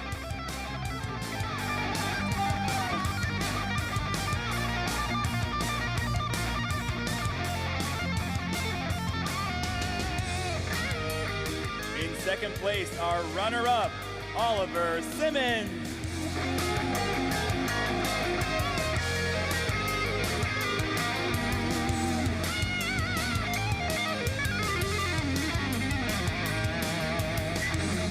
And finally, here is our champion, Philip Tarpini.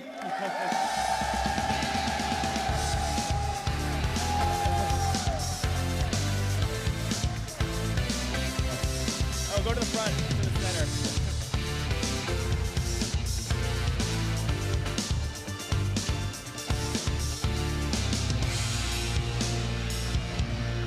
Congratulations, you are the Dragon Ball Super Card Game 23 World Champion.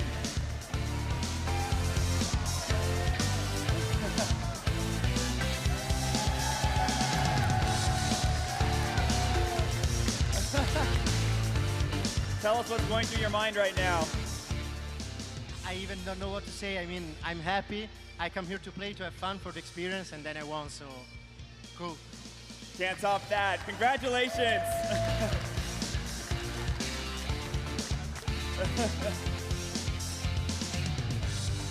So, producer Kawashima, what did you think of that match? That was a very intense battle. Once again, congratulations on your stunning victory.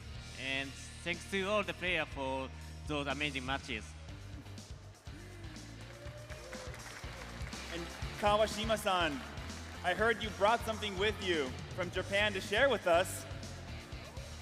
Yeah, that's right. We announced the digital version of the Dragon Ball Super card game in December, and today I have some more information about that. Check this out.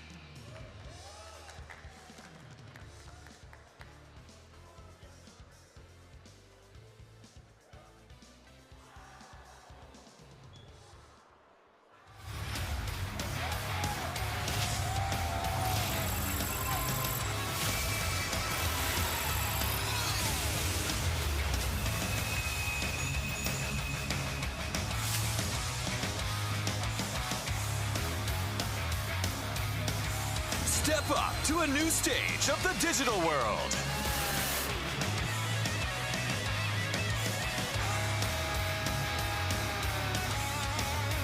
Go up against powerful opponents from around the globe.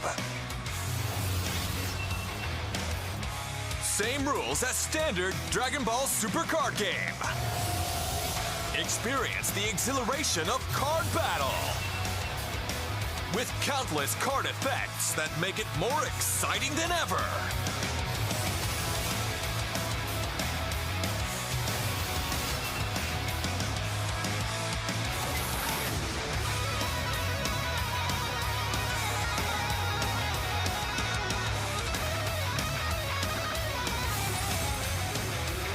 The strategy is infinite. Face off with your own ultimately powerful deck.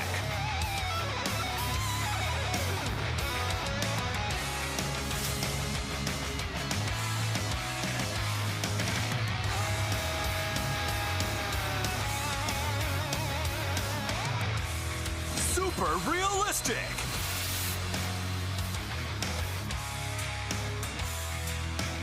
Mind-blowing excitement.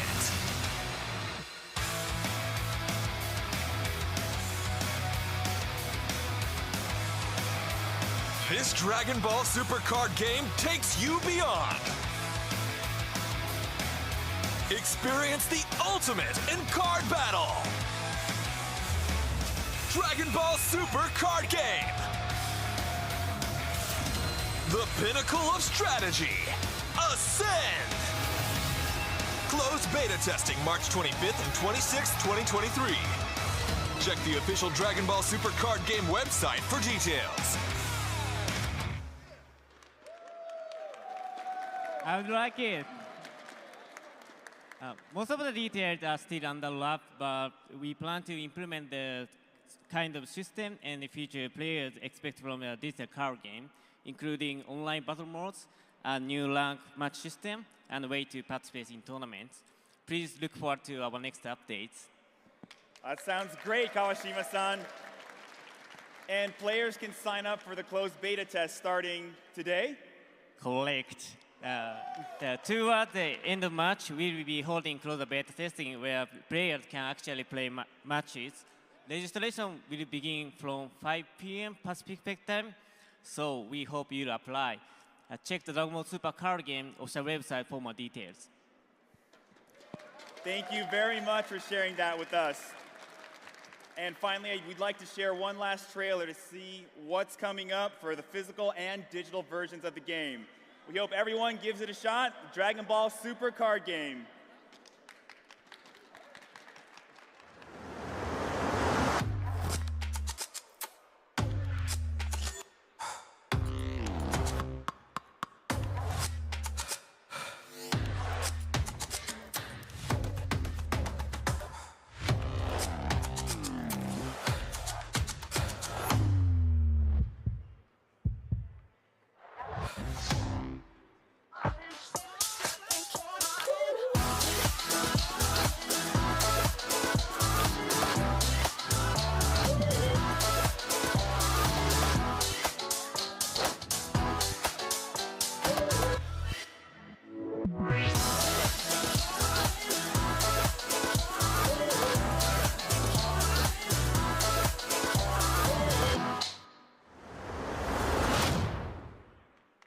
It's finally time for the Dragon Ball Legends Special Pick Tournament Finals, and for our 2 finalists to return to the stage.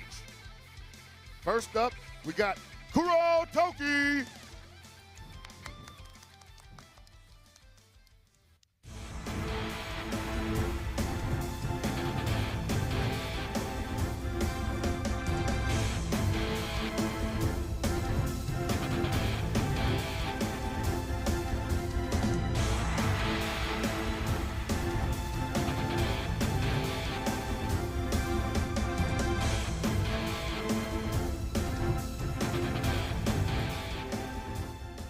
And up next, coming to the stage, his opponent, Kid Joe YT.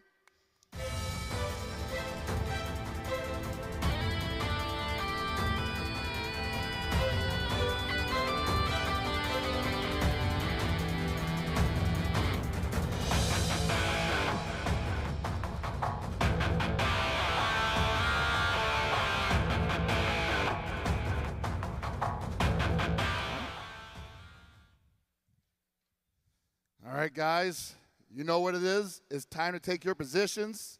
Get ready for that special pick. Of course. How you guys doing, man? Fantastic. I feel like it's been forever since we got up here. Been a minute. Been quite a minute. Once again, commentary will be brought to you by me, Hell Pockets. And me, Rip. Dynamite. Plus, we got one special guest here in the house for us. Give it up for Dragon Ball Legends producer, Toshi! Thank you. My name is Toshi. I'm the producer of Dragon Ball Legends. And really glad to be here and see all the Dragon Ball fans all over the world. And I'm really excited to see what's going to happen in the finals. Also, regarding the three amazing performances by Sora, as many of you might have guessed, Dragon Ball Legends theme, the underlying theme is basically Japanese-style ink calligraphy already. The art style is already very unique, especially compared to other games. And, you know, the title kind of makes that obvious as well. Yes, so we kind of wanted to push that forward to kind of make it like, we really like our theme. No, it was wonderful. Enjoyed every minute of it. And we're going to be bringing you this tremendous clash, guys. That's all I've been watching. We've been watching these guys for the last 2 days. And trust me, guys, if you like combat, you're in for something special. Both of these gentlemen are absolutely top class at what they do. And the three of us are going to be bringing the blow-by-blow analysis to you for this last match of the tournament. But let's get an overview of that tournament while we're at it. For sure. You know, just an overview, of course. Today's final tournament, the 8 players that came out on top from the pools in day 1. We had a Swiss pool format, right? And they had to play as many games as they could, and the one that won the most basically made it out of the pool. So the top 2 out of each of those made it on to day 2, where we had our quarterfinals. The first player to win a round was declared the victor of that match. And of course, all matches in the quarterfinals, semifinals, and the finals have been presented on the stage. And right now, we have made our way to the grand finals. Grand finals, man. We talked about it earlier today. Pressure mounting up. You probably started out yesterday. Not so much pressure. You had a couple times to strut your stuff, prove your thing. Today, it became one-and-done situations. Started out with quarterfinals. Already pretty back-breaking pressure there. You make it to semifinals. Now everybody's watching. You got to put up or shut up. Now we're at the finals. Most important day of your life. This is it. Do they have it? And which one has more? Exactly. Let's talk about the special pick rule, right? Because, of course, this is the huge factor here in this Dragon Ball Legends special pick tournament. First of all, the player who's going to be first will be selected at random. And what's going to happen is the player going first gets to pick one character to add to their party and one character to give to their opponent from 3 randomly selected characters. Then the second player will get to do the same exact thing. They can pick one character for themselves and one for their opponent from 3 new randomly selected characters. Both players will keep doing this back and forth until we have 6 on each side to complete their party. Couldn't make it any more stressful, could you? Yeah.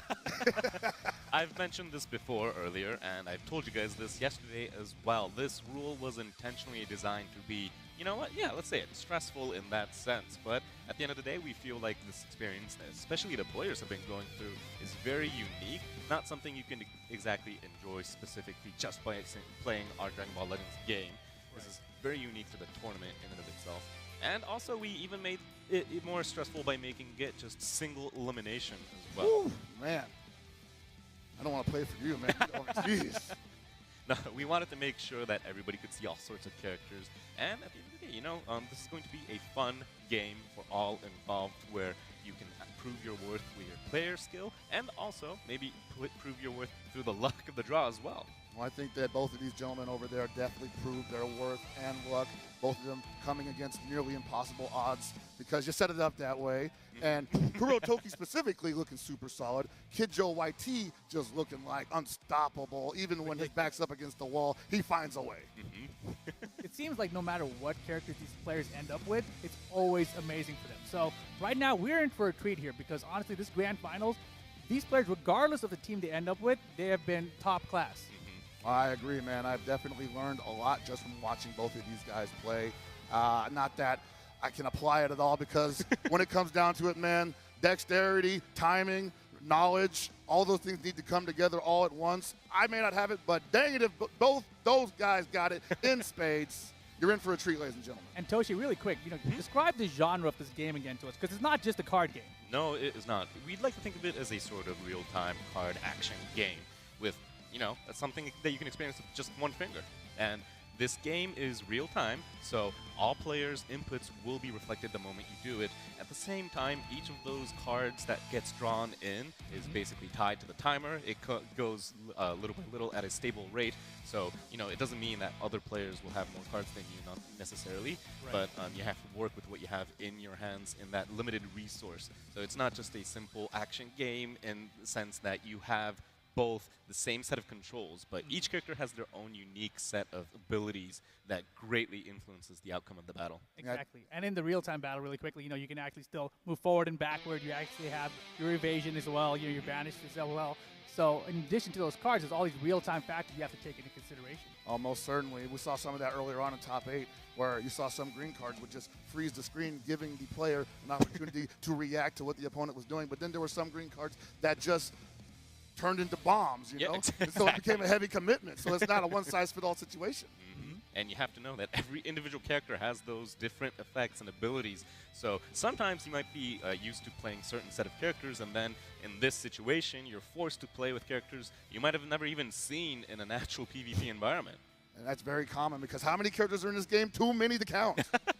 Yep, and we have a set of pools available for both players that will be randomly selected, and that might, I don't know, greatly influence the outcome, or it might just come to the skills that each player has. I mean, I feel like influencing the outcome has been the entire point of the special pick rule, but at the same time, it hasn't been the storyteller entirely. There's been some special picks where one player ended up with like an unbeatable hand, and we ain't seen him anymore.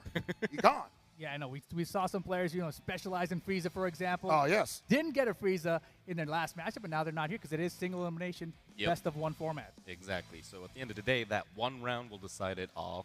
And, you might have situations where some player might draw like some of the newest characters, and then there are other cases where you just can't see the outcome just by looking at the characters. So I'm personally really looking forward to what's going to happen.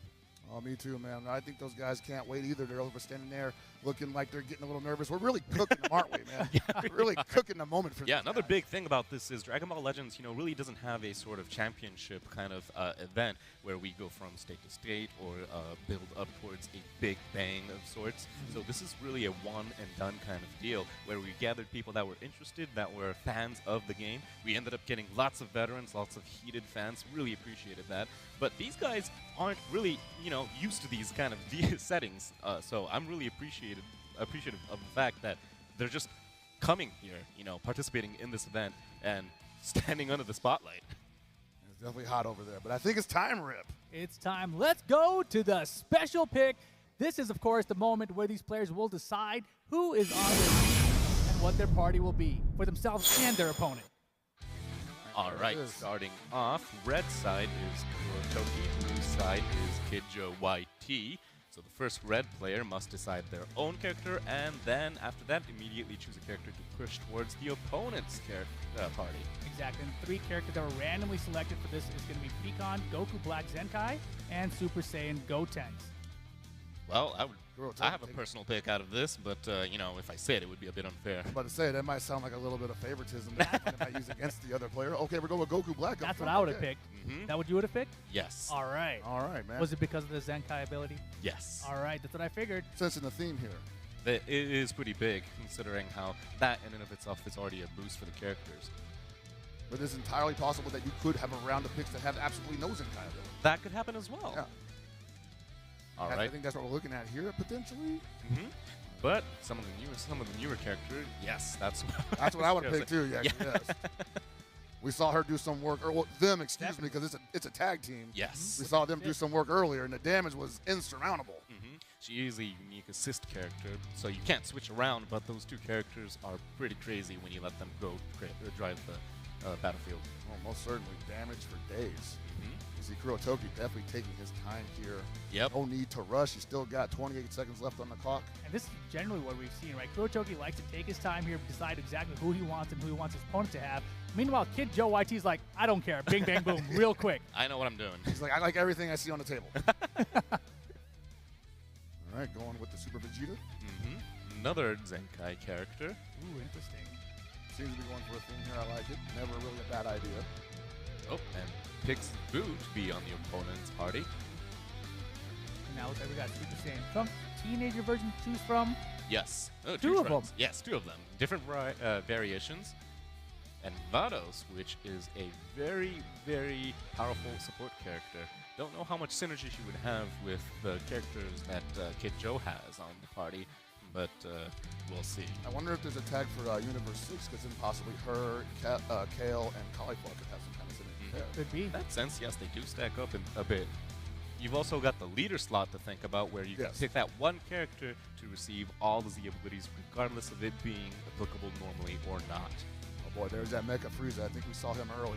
Yeah, that was a crazy. Definitely did some work. Have you guys seen Launch in play yet? Not yet. No. Because some of the animations that she has is pretty unique and hilarious to look at too. I've been noticing that there's some characters in this game that do fit the mold of being a little bit more expressive in personality, and I like what you guys did with that. Yeah, especially considering how not every character can technically shoot their Ki Blast, you know? So Exactly. What does she shoot? Bullets. Yeah, bullets. And, I mean, against a bunch of bulletproof people. Hey, I mean, it still hurts. It's oh, no, for sure. All right, Mecha Frieza has been chosen and pushes Boo to be on the opponent team. All right, there's a perfect cell. We've been seeing a lot of those today. It doesn't matter which variation it is, they are all very powerful. They seem to have a consistent problem, be a consistent problem for the opponent, yes. And this is, of course, the last selection here. So very important pick here for Kid Joe YT before he decides on his opponent's last character as well. And all characters pretty good here on the board. I feel like, yeah, this is a pretty hard pick. You don't even need to play them necessarily out of the three that you bring into the field. They can have useful Z abilities that buffs your entire party, because those are pretty rare to find in this combination, where sometimes no synergy can happen, you know, due to luck. Almost certainly. I mean, I can see the pick for hit. Oh, we're going with the early combo. There it is. Sending hit over. Wow. All right. So each of the parties has been decided. Not necessarily a theme that you can really find. Maybe you can see some of the female characters like Vados and Caulifla coming in play. You never know. Most likely. I think that's a popular striker character. Even though she is like projectile based heavily, I do tend to see her more up front in battle versus in the back being support. And then you have the red party with, I wouldn't say a fully, but slightly, well, you see two characters with future tags. You have the Trunks and Goku Black, so you might see those in play and have a third character in the leader slot, maybe. Yeah, I was going to say also maybe even the villain tag working for Kid Joe YT right now. Two blues right there, right? And even on that blue side, you see there's also the element factor, right? There's 4 purples. That is a lot of purples. A lot of purple. And then you're going up against 3 yellows, which is very painful, though. You might be able to just put all those purples in the back, but I don't know. Maybe you do want one of those up front. Yeah, maybe. You might see the Vegeta baby come up in play, so having 1 purple might be very helpful in that scenario. I'm pretty sure everybody, the 2 players right now, I'll be honest, they're looking through the characters and making sure they know what the abilities each of these characters have, because even I need my time for that as well. Yeah, most certainly. That this game allows you to do. If you're not quite sure what your team does, they definitely have the information available to you just by the click of the button. And you might even find out that even though some of the text details might not ring a bell for you, once you try using it, it's a lot smoother. It might actually bring out a lot more beef into the battle than you'd expect. Yeah, I was wondering, though, like how many people this weekend probably just said, I don't really know what this means. I need to put it in practice. And we're like, wow, this is really good, you know? I'm sure it's happened time and time again because we've seen so many players go through their character's abilities here, and you see them taking their time like they're definitely not familiar with this one. What do these words mean? Huh, that's really interesting. And then they put them on the team. You're going to battle. Oh wait, this kid can do that? Yeah, when you were talking about the Bergamo earlier, passive, I was like, there's no way you actually mean that means what you say it means, but it did. And I'm like, you madman.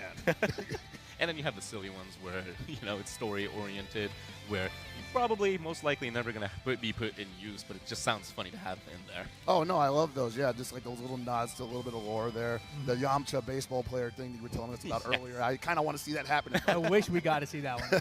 Yeah, the event that you acquire the Yamcha in is already unique. You got to hit the key back with the bat, so... That's so wonderful. Sounds perfect. And every time you hit it back, you can see the opponent character saying, darn it. That's great, man. But right now, they are over there building their decks because it's not just about the special picks. It's about where these characters go and who's going to the battlefield, who's staying on the bench cheering with support. Yeah, that's a great point here, right? Because obviously we saw the 6-man parties from both sides, but only 3 of them will be in battle, right? So right now they're deciding, first of all, they're assembling the team through the 500 characters they got to filter through. Then they pick their 6, then they pick their 3, right? That's going to be in battle, actually. Yeah, we did specifically ready up an account for this that has all the characters available, but we couldn't figure out a way to make it any easier to pick the characters. Exactly. So they got to filter out all the characters and find it and put it into the 6 slots. I'll keep saying it, though. That filter is magic, man. Like, it definitely saved me, like, hours of just searching through the catalog, basically. Yeah. It used to be so simple. Another thing that we'd like to think, we're doing well at is improving some of the quality of life things in Dragon Ball Legend. Oh yeah, most certainly. The game I played this week, much different than the game I played back in 2019. Yeah, I like to hope so. Yeah, it's been literally years. So. Literally years, but the player base keeps growing, of course. Yes, really appreciate that. But interestingly enough, most of them are veterans of the game, so I'm pretty sure they all know, the mini skills that you have to be able to wield to hold a line in the PvP environment. No, yeah, definitely veterans of the game. We had a lot of guys here that literally told us they've been playing since the game came out. One guy said, been playing since before the game came out. I was a beta tester. Beta testers. They've been here for the long haul, man. Really appreciate that. For all I know, I could have actually fought some of them back in the day. Oh, most likely. Hopefully you won, obviously. We'll see. The hesitation there. Got to keep it honest. I have my, butt handed to me constantly, so. It's all right. It's part of being an entertainer, man. That's why we're starting that YouTube channel. Yeah. Only W's, man. No one has to know about the L's. All 3 of us in one channel. Dragon Ball Legends. All right, man. They're definitely taking their time over there because this is a high-intensity situation. This is not just a casual fight. This is for that trophy. Yeah, this is it. This is the grand finals right now, and I believe we're almost ready. I think we are ready, man. Are you guys ready? All right. Ready. Thanks. Let's get it on. Here we go. Grand finals. Dragon Ball Legends special pick tournament. It's going to be Kurotoki going up against Kidjo YT. Can't wait, baby. Who's going on the squad, though? All right, we got the Trunks in the leader slot as opposed to Caulifla and Kale Assist being in the leader slot. So most likely you'll definitely see those 2 characters in action because, there's no reason to not put your favorite character on the leader They slot. seem very effective the last couple times we saw them. Currently, Kurotoki on the red side, Kidjo YT on the blue side. Your perspective you're watching is actually the red side screen. That will be Kurotoki. Making his final confirmations, making sure he understands what each of these characters do because, that one mistake could cost the match. There's a lot of information on the screen right there, and you just want to make sure you understood everything perfectly, and at the very least, you know which character you were reading at the time, because I can tell you right now, I've definitely conflated some stat boosts with the wrong character in the past, because there's just so much data to come. There's a ton of data, but time winding down. You only have limited time to make those selections. 5 seconds to go here, and we are into the match. They are locked in, ready to go. Let's go, baby. All right, let's see what's going to happen now. Kurotoki playing to win it all. As is Kidjo YT. Kidjo YT just playing to be playing. He's playing to be champ right now. Here we go. Game on. All right, yellow on yellow, so no.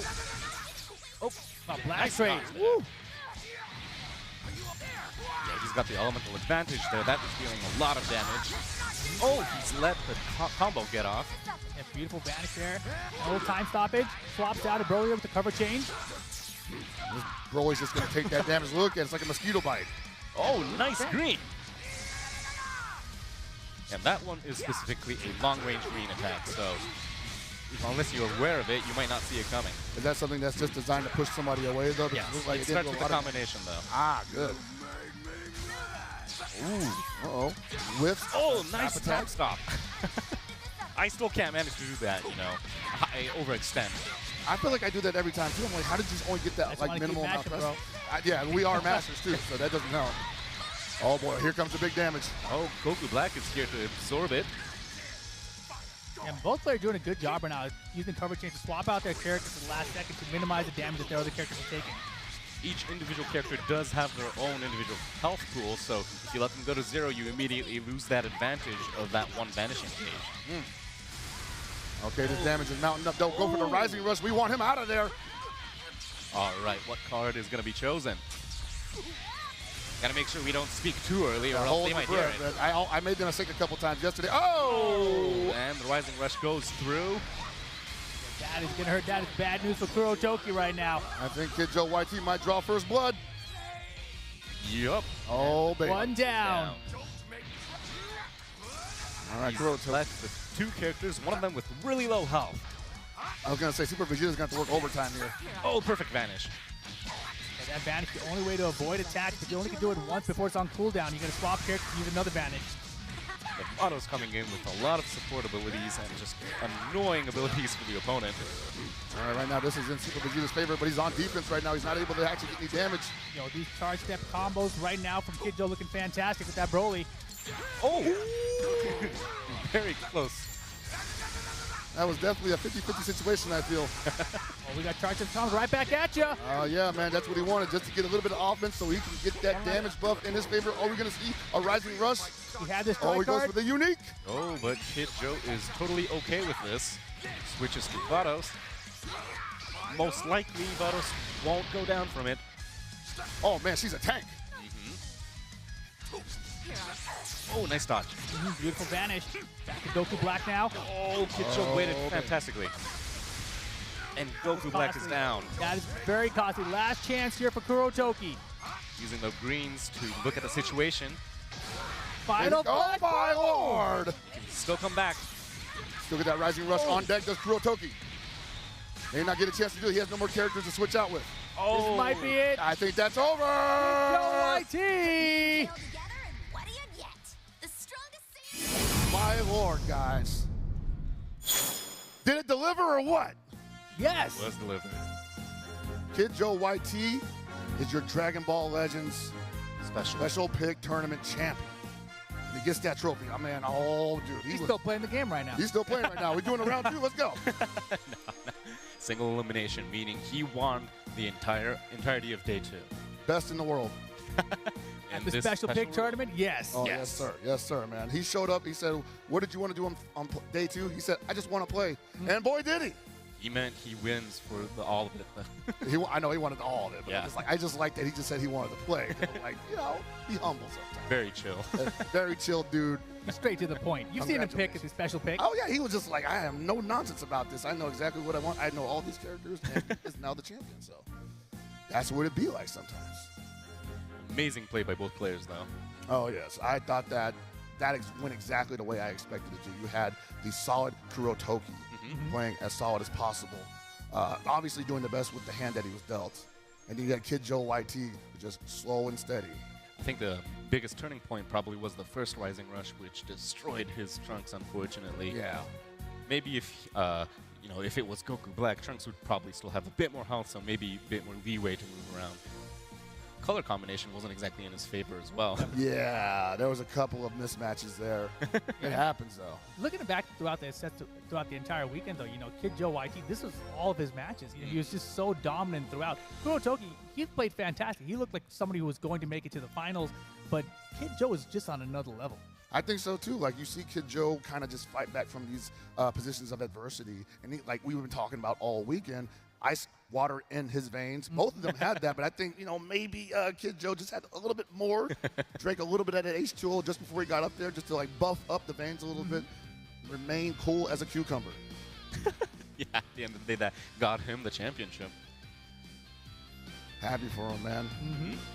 What do you think he's going to do with that trophy, though? Hopefully... Pantry? Pantry, baby. So when you get to be as big winners like me and Rip, sometimes you run out of shelf space for the trophy, so you got to put them in the pantry. I can't blame you. We ain't snackers anyway. We only eat W's. Keep my W's in my trophy. I would like to see that. You know, a picture of that would be hilarious, though. That would be pretty cool. Yeah. No, like he definitely earned it, and I can't wait for him to hoist that up there, get that photo op, and keep playing Dragon Ball Legends. You know, because you're only getting started, I imagine, with in terms of the content that comes out for the game. 500 more?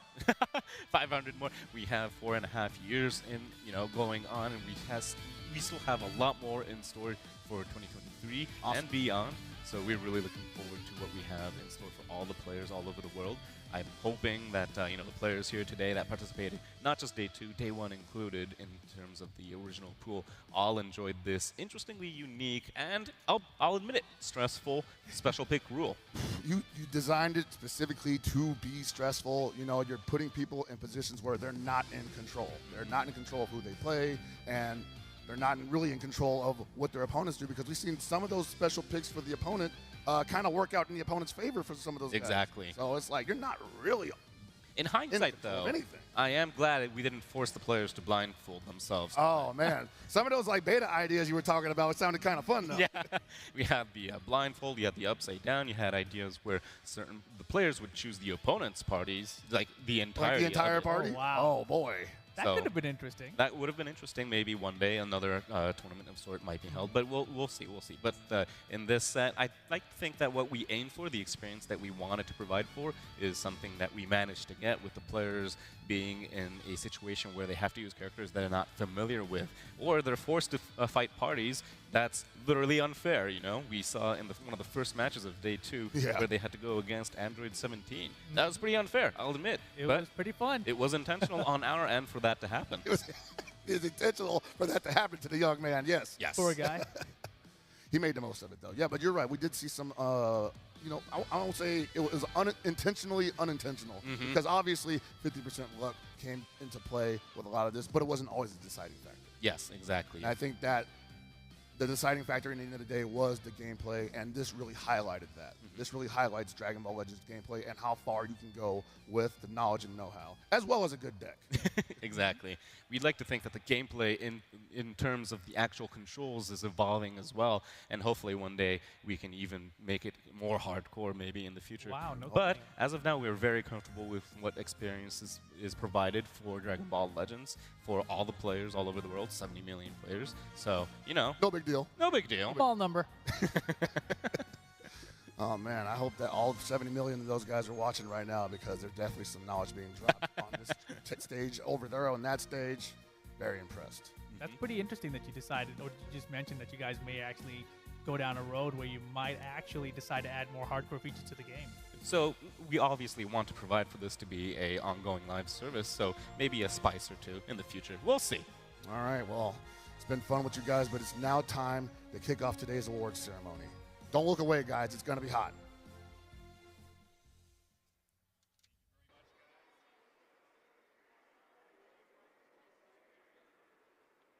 Thank you very much, guys. And now on that note, it's time for the awards ceremony. So Producer Toshi is going to be presenting the awards. If you could come to the front of the stage, sir.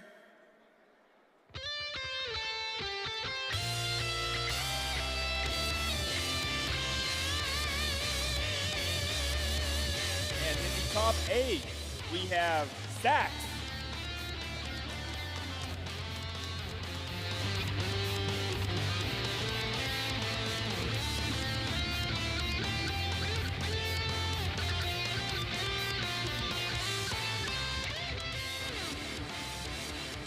Raz.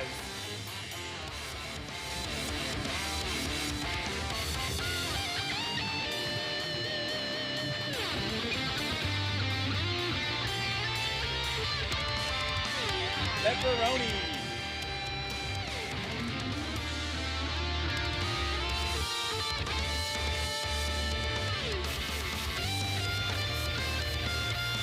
Stevo DG.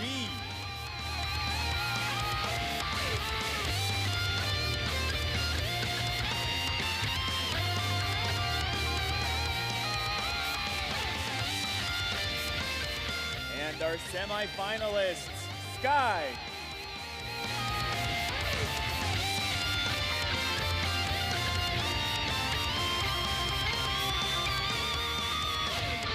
Gentleman Cheeseman,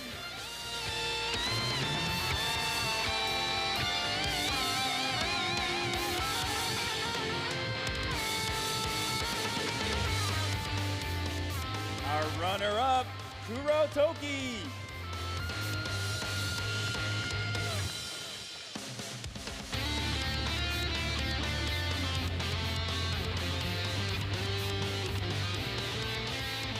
and finally, here's our champion, Kidjo YT.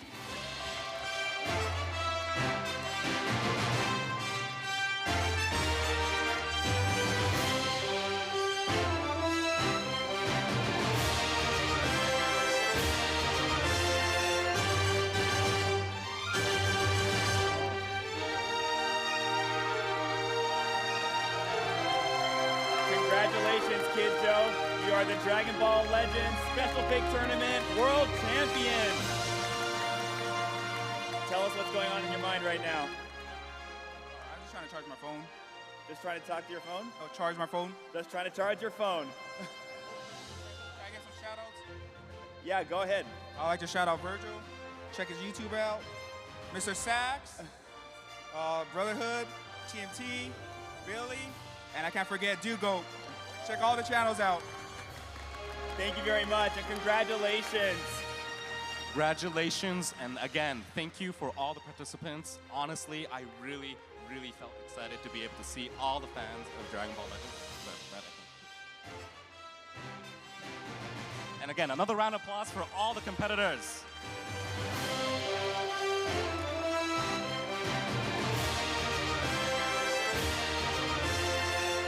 And Toshi, I heard there's something you'd like to share with the audience as well. So, you know, it is a special occasion. I did prepare a little something for all the Dragon Ball Legends fans. Here we go.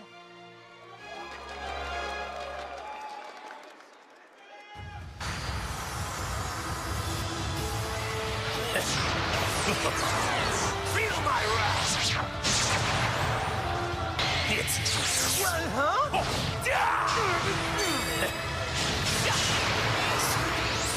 You crave a taste of this power, don't you? Get ready! Set!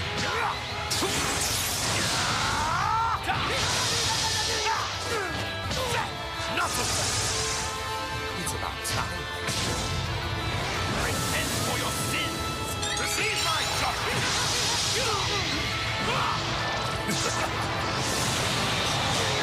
You're a god! For God's judgment! My strength is higher than either man or God has yet explored.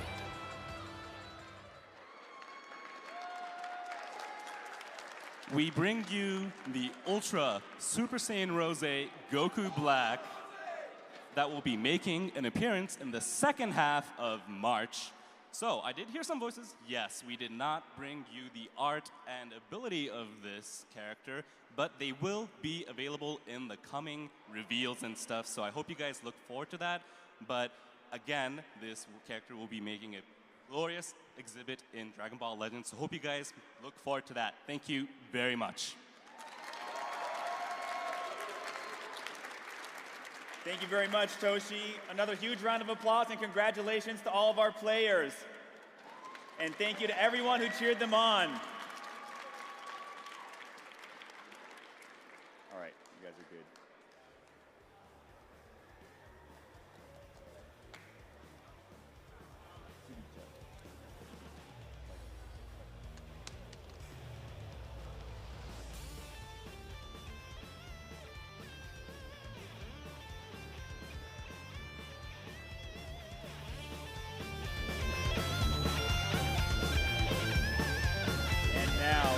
For the Dragon Ball FighterZ World Tour 2022-23 Finals. But first, we have a little quiz. where you can win some awesome prizes. So let me invite Rose up to the stage with me. I'm on my way. Whew. Too bad I can't instant transmission. All right. Hello. All right. So how this is going to work, we're going to read a question to you guys. If you think you know the answer, raise your hand. Rose will pick someone from the audience. And you have until the timer runs out on the video to pick from the multiple choice answers. Are you guys ready? Yeah. Come on, are you guys ready? All right. First question. During this match between Shanks and Grappus, what was the follow-up move after Shanks landed a level 3 meteor attack with Goku Ultra Instinct? Am I? No, he's not allowed. All right, if you That's think you know illegal. the answer, raise your hand. This man, right here. All right. Before the timer runs out. All right, let's roll the video. It's multiple choice, so that makes it a little easier for you. Give him a second. Reflected to the level 3! Oh, he knows how much Gropius likes to pile on the pressure.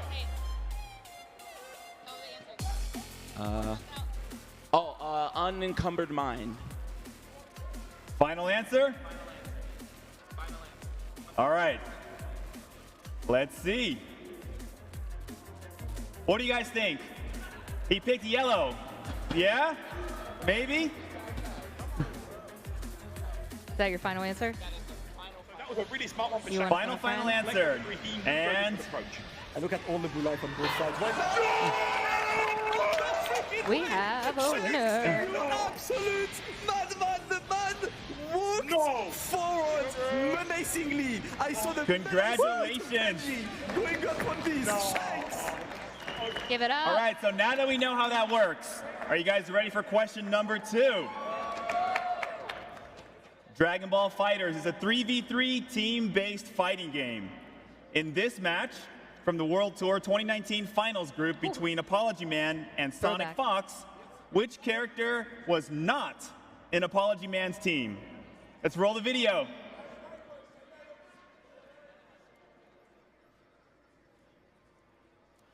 All right, who knows this?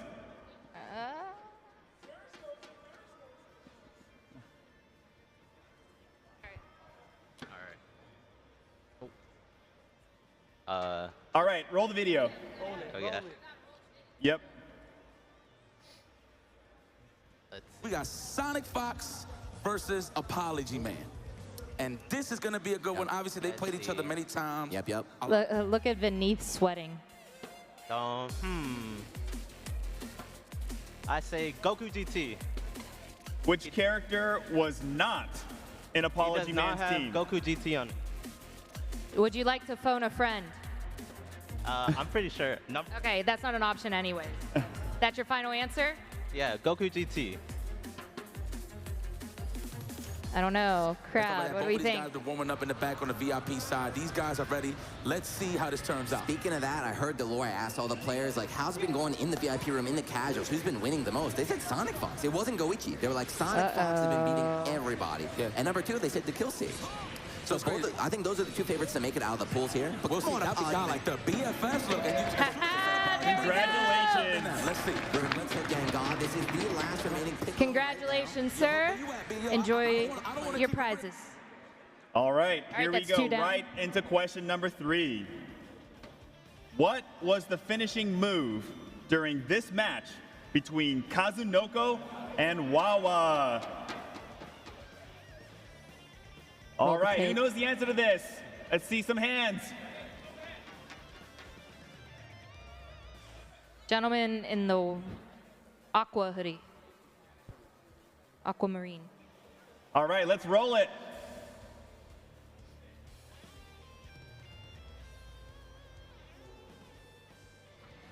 It's all down to Kid Buu, man. Wawa doing things out here. Okay. What do you think it is, sir? Match between what in here? Good Lord. I'm going to take a crack at it and just say Candy Bean, lock it in. What color? Blue. He said blue. Candy Bean. Blue.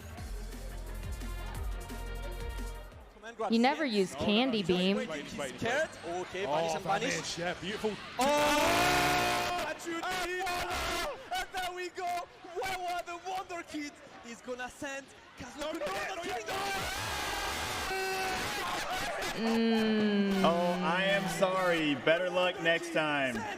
Sorry, man. You gave it your all. All right. The message of the story is you never use Candy Beam. And for those of you guys who have not Here we go, right into question number 4. Back in 2019, with what move did Goichi use to win the grand finals of the Dragon Ball FighterZ World Event Celtic Throwdown? Ooh, Who knows this? Ireland. See a show of hands. All right. I passed you up the first time to give some people in the back rows a chance, or further back rows. All right, let's go we with this have gentleman in someone, the so let's roll the video. All right, get that, man. Ooh, what's he cooking? Okay. He went with, I'm gonna say wake up level 3. Spanish level 3. Is that your final answer? Yes, that's final answer. What do we have? Ooh, what? What color? Oh, he said his final answer is the first one, red, the wake up level 3. Yeah, Out of Celtic Throwdown, the for sure. greatest end to a grand finals. Oh my god. Wow. What? Thank you for playing. Thank you for being a friend. Oh, he didn't get the ball in time. Oh, he did. I'm sorry. I forgot he could do right javelin. And there you have it, ladies and gentlemen. Your Celtic Throwdown 2019 Dragon Ball FighterZ champion. Womp womp. I am sorry. Better luck next time. It's okay. And now, That was a couple years ago. for our 5th and final question. Meteor attacks, level 3, are devastating. Which of these characters' level 3 meteor attack deals more damage? Ooh, who's the tech wizard out here? All right, let's see some hands. Red plat.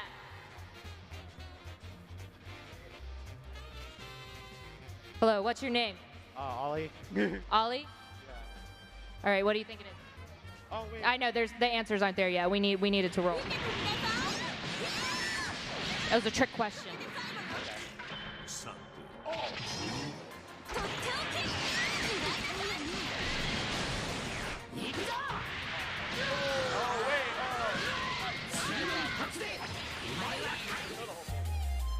Does level 5 count? What's up there? Beerus. Only level 3. Beerus? Beerus? Is that your final answer? All right, we're going with the purple cat. Beerus. It's his final answer.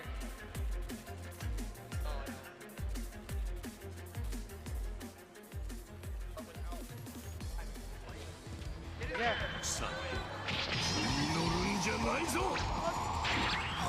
Hakai. Congratulations. We have a winner. Congratulations. Yeah. Shout out to Roy for always killing me with that move. There you go. There you have it.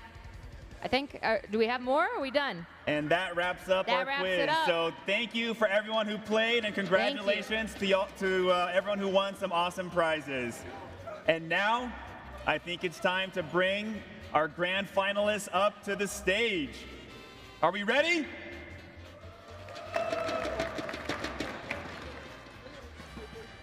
All right.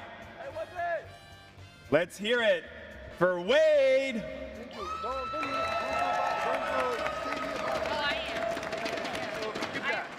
I just need Florent because he has my phone. Okay. Oh. All right, good luck. And his opponent, Benrich.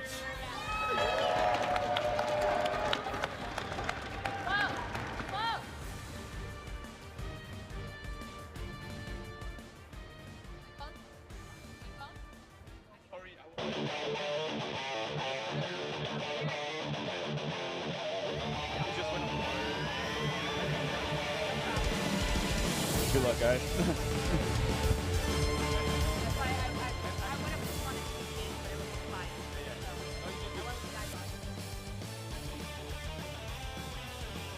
All right, no, that was good. Sorry about that. Sorry about the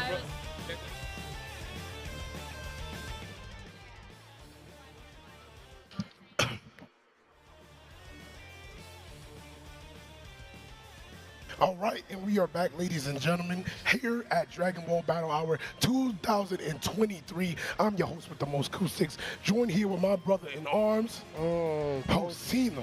Pocino, really? Pocino, ya tú sabes, papi. All right, anyway, we guys are here. We've had a long path leading up to this, as you can tell from the sound of my voice and everything else. We are here today to finally settle who is the strongest Dragon Ball FighterZ player here in the world. And right now we have Fenrich over on the winner's side going against Europe's own Wade on the loser's side. Wade will have to reset if he wants to win this. And I'm gotta take this jacket off, brother, because I'm letting you know it's gonna get hot. That was a hot-ass intro. I agree. Nonetheless, guys, you see the path, man. 8 players today came in with the idea, with the plan of becoming pretty much the World Tour Finals champion. But only 2 are left. You got the LCQ winner, Wade, coming all the way from top 8 winner's side. And he's going to get that run back against Fenrich. Is this the day, Acoustics? Listen, I'm not going to say this is the day. These are 2 players that are renowned for their ability to produce amazing results, yet somehow they always almost end up in that second place spot. Yeah, man. But this could be their night, because only one of them are going to end up #1 today. And I think the teams are set. This doesn't look like a button check. It looks like we're going right into it. Guys, if y'all can, please make some noise. Come on. The grand finals of the World Tour, baby. Let me hear some. Wait, who's taking it home, guys? Let me know. Yeah. Oh, they lied to us. I got lied. I got mixed. It was a button check. I'm sorry. You thought they're professionals? They went button check? Yo, why they button checking with their main teams? That's what a real professional does. They button check with their real team, Posey. Come on. Yeah, I'm not gonna lie. So here's some inside scoop, right? Behind the scenes. All right. No, it was a little about 3-hour break before we did this grand finals. I was in the back eating some food. Uh-huh. And I saw Fenrich in the little corner right there, right? And he was labbing against Wade's team. He was labbing against Wade's team? Every type of... And you know, Wade, I don't know what Wade was doing, but I know what Fenrich was doing. He understands he needs 3 games. Listen, you have a tough order to break, right? You got to beat Fenrich 6 times. All right, you know how hard it is to beat Fenrich once? And the thing is, you got to beat him 3 out of 5 times, so you really, that's like the only way. You have to beat him three times in a row, or at least 3 times once, and then you have to beat him another 3 times. This is going to be hard, man, but, you know, it's about who wants it more, man. It's about who wants it more. Wade is in the position. He has French's pride right now, but this is Japan's pride right here. Ready. Listen, Japan had great showings inside this entire tournament. They had a Koan, they had Taco, and they had Fenrich. And right now, look, one of the representatives are sitting right here pretty in grand finals on the winner's side. That is true. And guys, this is the true start of grand finals. Gotta get another make some noise. Come on, one more time. One more time. It's about it, guys. Fenrich versus Wade. Who's gonna be the World Tour champion? Let's do it. And now the question is, round starts. Respectful or disrespectful? A brother like me would have jumped back. You jumping back? 110%. Yo, round start jumping. Believe. I mean, it's Gogeta. It's Gogeta. I believe something crazy. We're aggressive. Start it out. Nonetheless, man, let's see who takes it, man. It's about to be the first game in the set. Ooh, she's so cool. She's doing her glasses. That's a doctor, show some respect. PhD, son. PhD. Nonetheless, here we go, guys. Fenrich versus Wade. Let's see what's the round start. Oh, he's hit. Oh my God. Oh, messes up on the 50-50 right there. Oh, okay. That's a 6H. Nice. All right, oh, wow. You listen to that just in time. Yes, we got 1 star. There's a good start for Wade. Oh, yeah, this is a great start. He's going to be a good amount of damage to put on the table. Yeah. Not going to have quite enough for the level 3. Oh, he got out. That was... Oh, we drop it? Not like this. We're back in there. Oh. Hey, baby, spin me right round. Okay. All right, there it is. Corner carry all the way there. Level 3. It's a left back, nice, and put him back in the corner now. Soldier Twin really smart here. Does he believe in his defense or does he smart? He does not smart here. I believe he's affirmatively only using his smart for offensive situation. There was a counter there. Finley probably mashed. He's possibly going to kill him. Not going to break through the meter. But say, watch your toes, mother. All right, so Finley's not a character. Right. They say, it's falling into the trap now. All right, listen, he may be lapping against the team, but he's only lapping against a robot. This is the real deal right here. There's the real deal right now. All right. Grab. All right, get the moon jump. Gonna get the setup. Oh, okay. Okay. All right. A little fear. He does have a deep. Stilettos. There was some stilettos, man. I think he got hit by the hooks, too. Oh, my goodness. The aim is smart. That's the hook. Hit. All right, there's the grab. It's a stomp again. Leader efficient. Gonna use the level 1 to get the kill. All right.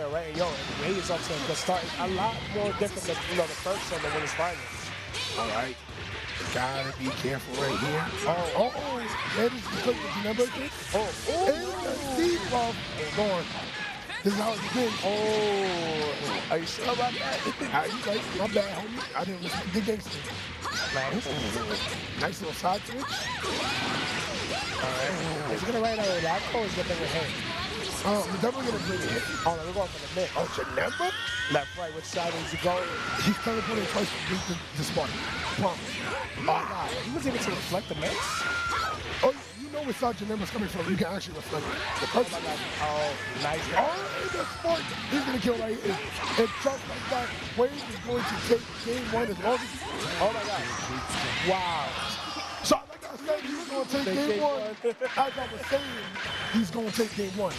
He has to be careful with those drops, man. I ain't gonna lie, I got shook. I got shook too. Gotta be careful, but nonetheless, Wade's up when he is one step closer to the reset at least. Absolutely, that's one game out the way, and a very decent showing right there. Oh my God. Hey. I told you, defensively calling your number 6 while running towards your opponent, I'm blocking. Oh my goodness. And Wade just felt bad.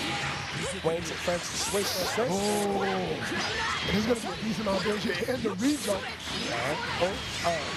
Right, this is a smart JM starter, so he's going to at least get 50% if he decides to use at least a super. Nice, he's going to get back in the corner. Alright. Definitely, this is a situation where you might think about scoring. He does have the Vegito level to continue the pressure out the same jump. Oh, wow. Oh, he tried. Oh, absolutely. Oh, no, he wasn't ready. Oh, yeah, we ready to spin on your block anytime. All right. Gonna get the full confirm. Commander has to put it back in the corner. They just spot right there for, oh, my God. Oh, wait for the leg. That was a good on Wade right there. Right. Right, Wade definitely going to be seeing about switching out this last one right here. Is he going to bring in Janemba or is he going to bring in hit? He's going to bring in Janemba because now he keeps the hit assist. Still active. So he can apply the pressure. Remember, I wonder if he can kill smart. Yo, he's been 2 for 2. Is he seeing something that we don't see? I mean, technically, right, logistically, if you react to the actual animation of the teleport, you can tell which side he's going to go. But the first one, if they're actually going to press a button. Ooh, demonic flash. Auto combo. Yeah, he doesn't have any needed for the EX ball combo. But he's probably needed penalty already. Already. Oh my God, double reflecting there. Oh, the blocks. Oh, yeah. Oh, that was combo. Trying to press the button, gonna get caught by the hit assist. Oh my God, oh my God. Oh yeah, this is done right here. Nice. Level 1 into level 1. That's gonna be 2 bars just going on the head. So we haven't seen the hair play. It feels like he's having a reserve. Oh yeah, absolutely. The hit hasn't even come out yet. But now we're gonna see what he possibly brings to the table. Wasn't ready for that exchange. I'll be honest, I wasn't ready either. That's such a good debuff on him. That was a great debuff on him. That's the switch at the end of that game right there. But now it's no longer the case. Oh, wow! Oh yeah, we jumped. All right. Ooh. All right. You still have a wall bounce right there to get the DR. He's there. All right. Oh, no, we want to take it. He's bringing back lab coat, level 3. And we got some health back too, so that was a good exchange right there by the way. Life steal, some Nova stuff. I see. I was getting the mix here. This is still nice.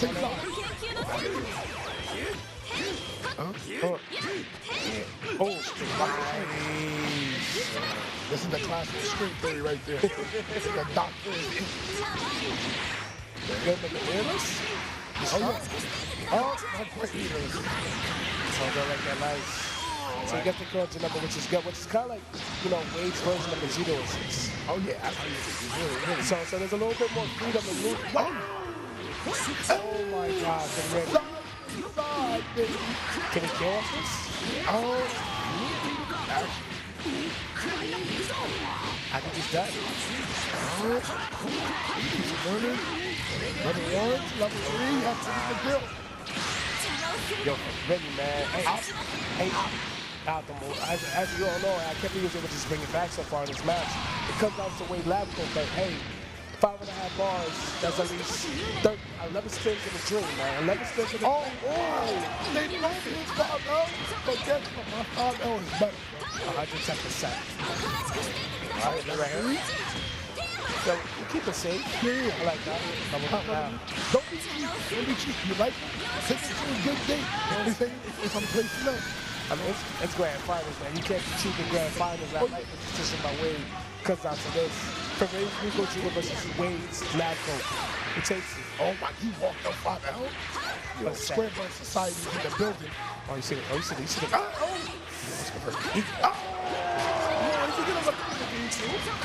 Okay, he didn't go for the region right there. He doesn't need it. This is enough. Half a bar, got it. Oh my God, this is so scary. Oh! I will not free. And that is going to take he is now 2-0. He's one more game away from the reset. Yo, I he got into losers with a 3-0. He might make it back into the reset with a 3-0. That's ridiculous. This is amazing. High number Dragon Ball. It's amazing. I have to think about it. It looks like he's smiling under the mask too. Oh yeah. It's like, finally a worthy opponent. Our battle will be legendary. Well, it's gonna have to hold that. Oh! Always working out. We're a little scrambled there, but you know, I ended up working out the ready. Oh yeah, look at this. He's opposite damage. Over 5 times. Yes. Nice. About 40% there. Okay. Yeah, but there's that hit assist over and down. Oh, and they got the debuff this time around. Listen, if my dragon is in the region, it's a switch. Bring it to number early. All right. Oh, it is. And the confirm again. Wade is playing on a whole nother level. Wade is playing like he wants this, man. Oh, yeah, absolutely. He's only what? Level 1. I thought he was going to bring it here. I ain't going to lie. I thought this was what happened too. But what this is great. All right. Magic Flash. We're going to have this corner pressure. Oh my God. Oh, look at the movement. Oh, come on. That's how it fun. I ain't gonna lie, for these 6 are always fun. No, your family does have the most 6 punches in the nation. This is true. Oh. Wow. It's a reach up nice. Oh. Magic's gonna bring a lap coat. Yes, he is. Yes, sir. Bring an action number in the corner. I'm gonna smart right here. Remember, this is a left-right situation. As well as high low. It's a high hand down. It's hard. Oh, it wasn't ready. Come back to the debuff on the flank. I remember that lap coat. Oh no, Vegeta. It was Vegeta that got lap coat. Part of my analogy. Oh, wait.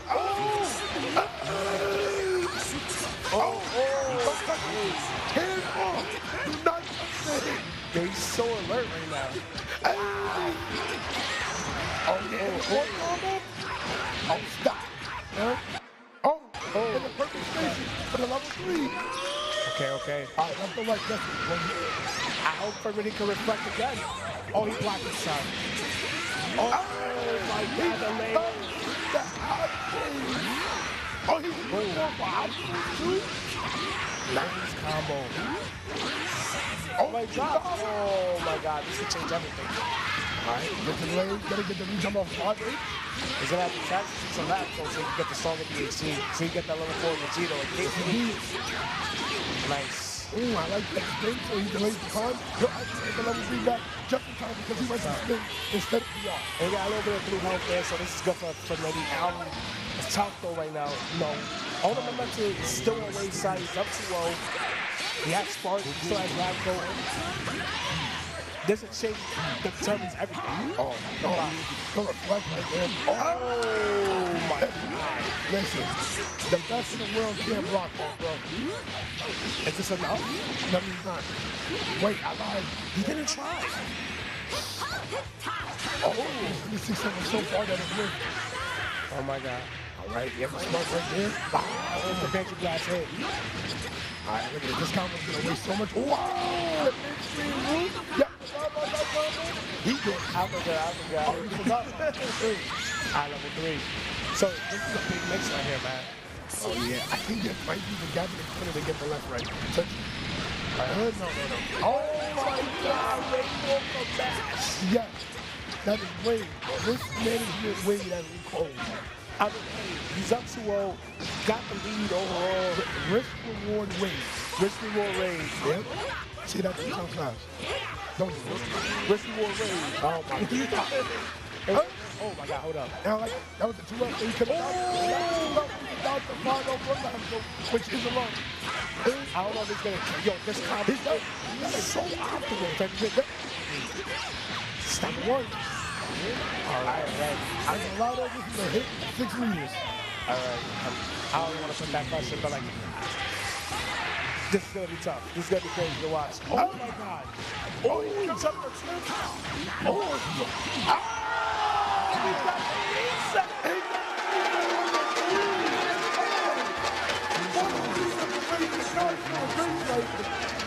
Oh, holy cow. Oh, look at the composure from Furman. All he did was take a sip of his water. For the warrior was not worried. Oh my God, yo, guys, it comes out to this, with this reset, right? We have one last 3 out of 5 to determine who will be the World Tour champion. Guys, can I get some noise for one last time? This is it. Come on. We're going to get the best basketball player in the world here, man. It's going to be from Japan. It's going to be Wade from France. Listen, it all comes down to this. I don't know the pick. You don't know the pick? I don't know. I'm just going to watch. I'm a professional. I would never be picking anyone to win. Yeah, I don't. I'll pick it up too. All right, man. This is it, man. This is it. Woo. I never play favorites, ever. So, all right, it's a brand new set. The mindset clearly something has to change. Wade just has to keep on the momentum, but really honestly, like one of the major things that was killing him in the last set, Wade was perfect with the defensive call of Janemo when jumping up that beverage. It killed a lot of situations right there. All right, so we're seeing a lot more movement from Finrity here. Okay. Oh my God, that was so clutch because it was right there behind him. He gets a nice little jump right in the corner. Look at this. He built up almost 3 meters from a JM starter. All right, and Wade. Listen, sometimes that's what's right there. We got the conversion. Nicely done by Wade. Oh my God. I just like that. I actually like this. Listen, there's a very good assist call from Wade, right? Yeah. Realize he has to pull up the Vegeta to kind of strong arm him out of neutral. And then he did this counter assist with it, and it's working so good. Oh, he gets the guard against advantage, but now Wade has no meter, but he's going to throw that back in the few. Wait till his last half there, though. Oh, we in there. Oh, slip aside. Sometimes you just got to step on the shoes real quick. Then we bring up the team, he's going to bring up the last one, and he wants that level 3 next. Yes. Okay, I see. Listen, that's the last. So you see the question that both guys already sparred. Guys, they're going to the teams. All right, just runs up low. Yeah, I like the run up low decision. You don't want to give Janema the chance to really like teleport out of here. But he doesn't have to leave the level. It's more than that. I think Wade has shown like I'm not afraid. I'm gonna mash here. If I see any bit of gas, especially with Janema having that strong 5L. But nonetheless, Vegeta's in the point now. So let's see, man. Now here's coming into play. I think the key so far has been the lab corner and the Janema for Wade. I definitely think Janema has been putting in the most work for him. Yeah. I'm kind of worried about the fact that this character is now out. But here it is. Yeah. You cannot force up Wade, bro. And Wade, he's force up every time. Oh! Did you see how many defenses? Yeah, that layers on that. There was a DP assist, a counter. Oh my God. So really said I'm not getting hit here, no matter what. There's no way I can get hit. It's just no awesome. All right. And this mix is very, very important. I mean, all mixes is important, man. This is grand finals. Oh, there it is. I told you, bro, that cross-up is devious. All right, I just don't know if he's going to kill here. He has a couple assists. Oh, oh my God. He's not. Oh my God. Look at that. Oh my goodness. Oh my God. Blue goes to the die. Yes, indeed. And we're going to let go. All right. And the switch out with the DH very good stuff. Oh, he walking up. He ran. So I would have ran away. Yeah. Oh, defense on the screen is going to allow him to get another hit. Knock down in the corner, brother. So it's not going to kill, but you know, there's pressure coming down. Oh, yeah. Stop defense. I like those. Stay on the ground. Oh, wow. Oh, wow. What a 6-7. Oh, okay, we're safe. Oh, yeah, we're fighting. All right, there she grabs. Oh, my God, the backdash. Beautifully done right there by Ferretti. I like that. Ferretti just playing that strong neutral right there. Double overhead. It's a no real mix right there. Wow. Oh! Can we get that out the Nice. Absolutely. There it is. We're going to see that for that JS. Barring any issues, this should be enough for Lacko here.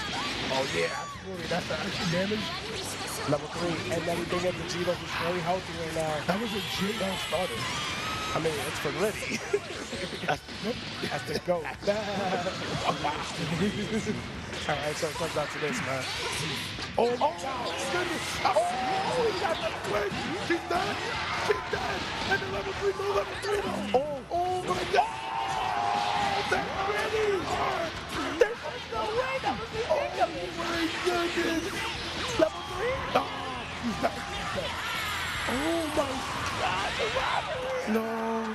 But then the real question is, why do you know level 3 has been knocked down? Officer, I like to report a robbery, please. Yo, listen, he lost his possessions. There wasn't no robbery. I'm sorry. He lost his by sweepers. Yeah.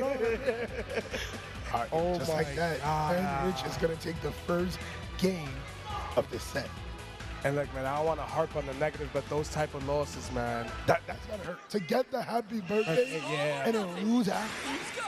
But, you know, Cranston, that's not what he did. As soon as he got happy birthday, he woke up and got straight back, too.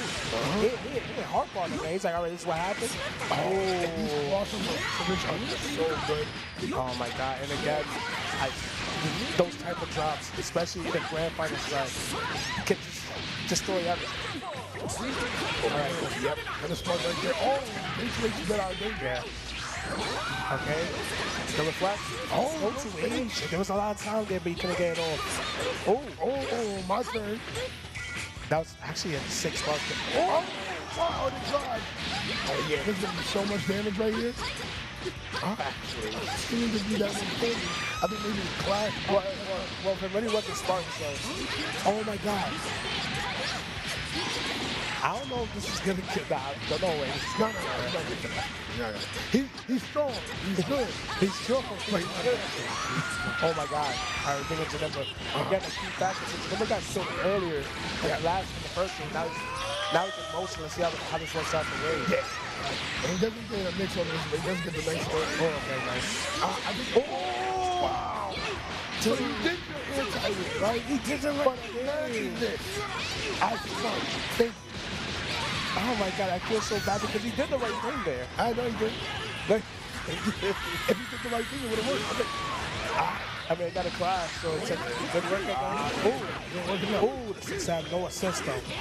He has to have the most dangerous 6-7. Oh! the same side. You said the hoppy scotch? The same side hoppy scotch? That was OD. That was OD. That was nice. Oh, man. He needs to sit to get in there, man. Absolutely. He needs to get some sort of momentum. And again, he's in that situation I talked about the last game. He's lost, remember, weight to balance. Yeah, one of the key parts of weight game plan is the fact that when he does get that lead, he's able to switch off to Tremendo. It works so well for him. But then he stop it to the 2-way. Where's it going to go now, Mo? I don't know. He's going to back him up to the corner. Oh, wow. The layers. Stop inside. Yeah, just go to the air. Nice. Oh, that's going to cost me potential. Reflect on your actions, young man. He might be dead. He's done. He's done. Oh my God, he killed on level 5. It's going to be level 1. Level 1, level 5. Oh my goodness. That's enjoy the cinematic super. This is kind of cool, I ain't gonna lie. Bye bye. Oh, he didn't need it. Brother. I apologize. That's what, 4,120 minutes? I mean, that super is kind of high. That super is kind of high. Super high. Oh, this oh my God. Custom mix. I never seen such a freestyle in my life. Oh. That's a punish. Yep. All right, this is going to be dead right here. Oh, God. I think for the reason about this game 2 cool 6 bar. Barring any drops. Barring any curses. Barring any complicated curses. Yep, that is it. Oh, yeah. That's another bite. And just like that, from when he goes up 2-0, Wade is on his last life pretty much. And with his last life, he needs to get these 3 games. And Coach Kane is in the building. I mean, coaching, I believe, is allowed. Coaching is allowed. Coaching is allowed. Talking to his Coach Kane. And man, you need a breather. You can't just go in there just because it's the last game. Oh, yeah, listen. You got to take that time. Don't rush this. This is the finale of the World Championship. If you need to take 30 seconds to take a breather, I'm not going to blame you. I do have a song request. I hope they pick Goku Black as the song. They not. It's not your crib. We're not picking the song. What do you mean it's not my crib? About Johnny Craig? No, we're not playing Johnny Craig. Oh, Johnny Craig. You gotta play Goku Black, no? No. Oh, my God. I'm tired. See, in my crib, we would have been playing Royal Code, Johnny Craig, Dance Gavin Dance, all that good stuff, man. Oh, look, they got the camera on his coach, walking back into the darkness. My man Kane came in there, phoned in some support, and then disappeared. He actually really disappeared into the darkness. Yo, how many timelines he looking at right now? Just tell me, look at this. Well, it's actually for really taking his time to pick the character. Oh. Looking for really rubbing his... Yo, you know that's actually low-key kind of evil. Imagine your opponent is anxious and ready to get started. You're like, you know what? I'm going to take my time. Oh, man, for really, this could be it, man. This could be it, but hold on. Wade has been in this position before. He was even in this position against Kane. He might be able to bring it back. He's going to have to. I mean, we've seen him do these 2-0 comebacks before in first to 3, so you can't count him out. These are the 2 best players in the world. Oh, and the French delegation is starting. The French delegation. Let's go Wade. Let's go Wade. They say they put out to the top. Yeah, that's a problem. Oh, good block right there. They block. I like that play. That's how you size. Nice. What's the emphasis? Oh, he lost over assist. He's got it. All right, so now both of them without assist. Well, he got hit back now. All right, but guess what? He doesn't have Vegito back. Doesn't confirm with assist. Oh my God, that's the mag grab. Banish to get him back in the corner. Oh, I like that. Back in the little bit so we get the 5 down. I love the little step back. That was cute. Yeah, 2 assists right there. One for the smoke. Oh, okay. So you actually the regular barrier. White all right, can we go? How much speed can we build with the spark time? Nice. That's all I needed, man. Set to get the nice see. Call it to number. All right. To number 3. You have to pick a side. You're gonna have to spark. So the thing is, you know, you technically have to pick a side. Go through the best. Very good move for either side. And then teleport right in front of him to bait out the DP. And you know, that's smart away. He chose the big route, right? Because he really wasn't going to lose nothing. He ended up working out, he baited out that DP, and that Booker is gone. Now he's playing some loose. Oh! Stop. You have to close it up? Oh! and just to get some jumping with the innocence, gonna be able to take you all the way to the other corner. All right, and Jumper's getting back into action again now. He really gets a greater action games. Oh my God, that's cheap. He did confirm. Oh my God. He's trying to snatch her up. Okay. Look at the fashion. Oh, go on. And the jump. Yo, the demonic slash is so crazy. Oh, no. Oh, that was good. Nice jump. Yo, I don't want to say he's going to die here, but I don't. He's a lot of damage. He's not going to die here. Gonna be ready. Nice. Listen, he's good. He's not that. I ain't gonna lie, this makes his key, man. I hope he doesn't lose hit here. Oh my God, he with command grab. Yes, indeed. I like that. Oh! God. Oh, no! What a series of unfortunate effects. Great movie, by the way. Oh, it's the day been working defensively there. So Wade's still not a bad slot, man. Remember telling me that the hair is hurting and the lag is hurting. And he's gonna have to bring him to Janema, and Janema's gonna have to do a ton of work right now. If you're in the my man's doing the tournament run. Oh! And funny enough, he was actually not in mixed position, so like he just went for it. Yeah, he probably just beat you up on one of those, but because of the route that he chose, caught a mash, all right? Counter, man. Comes when he mashed it, and now he comes out to Vegito. Oh, rip. Round start 5 God, that was aggressive. He felt the pressure on that one. Yeah. Oh, he was able to block it. Oh, yo, he punching his system. Yo, he is being uber aggressive with Vegito. Oh, yeah, absolutely. So you know what we haven't seen from Riddy? We haven't seen any same side swords. We haven't seen swords at all. He gives the advantage back. And you're right, you're not seeing a lot of that same side. Can it be the moment that he brings it out? It could be. Hold on, you mean... Oh! Mash right there, good match right there, okay. It's that big press right there. Listen, he's in the lead. He's going to press 2 up and combo. Alright, so he's got to leave it to the man, as you said. That was so crazy. Oh my God. Oh no, he messed up the teleport. Oh no. And it could be good here. Now, gets the reach up. This is actually going to be one bar through the vanish.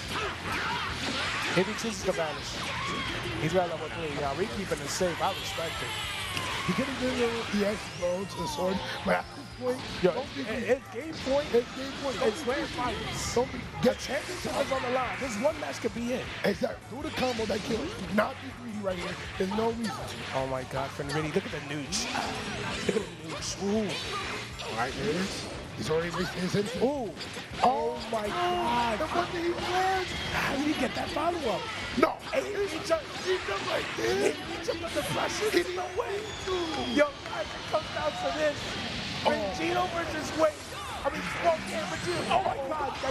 That oh my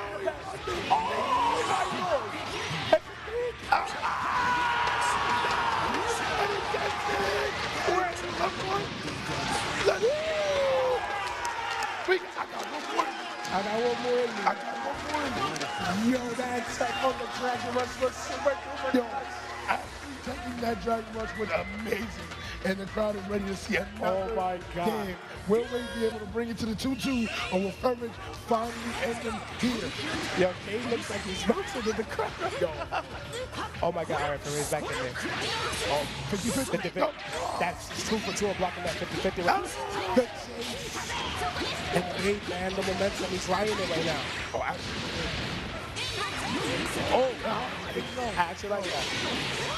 Okay. Oh! And this is terrible right here for Fervage. He has always lost his spark, and he's in another knockdown situation that's actually going to lead to a level 3.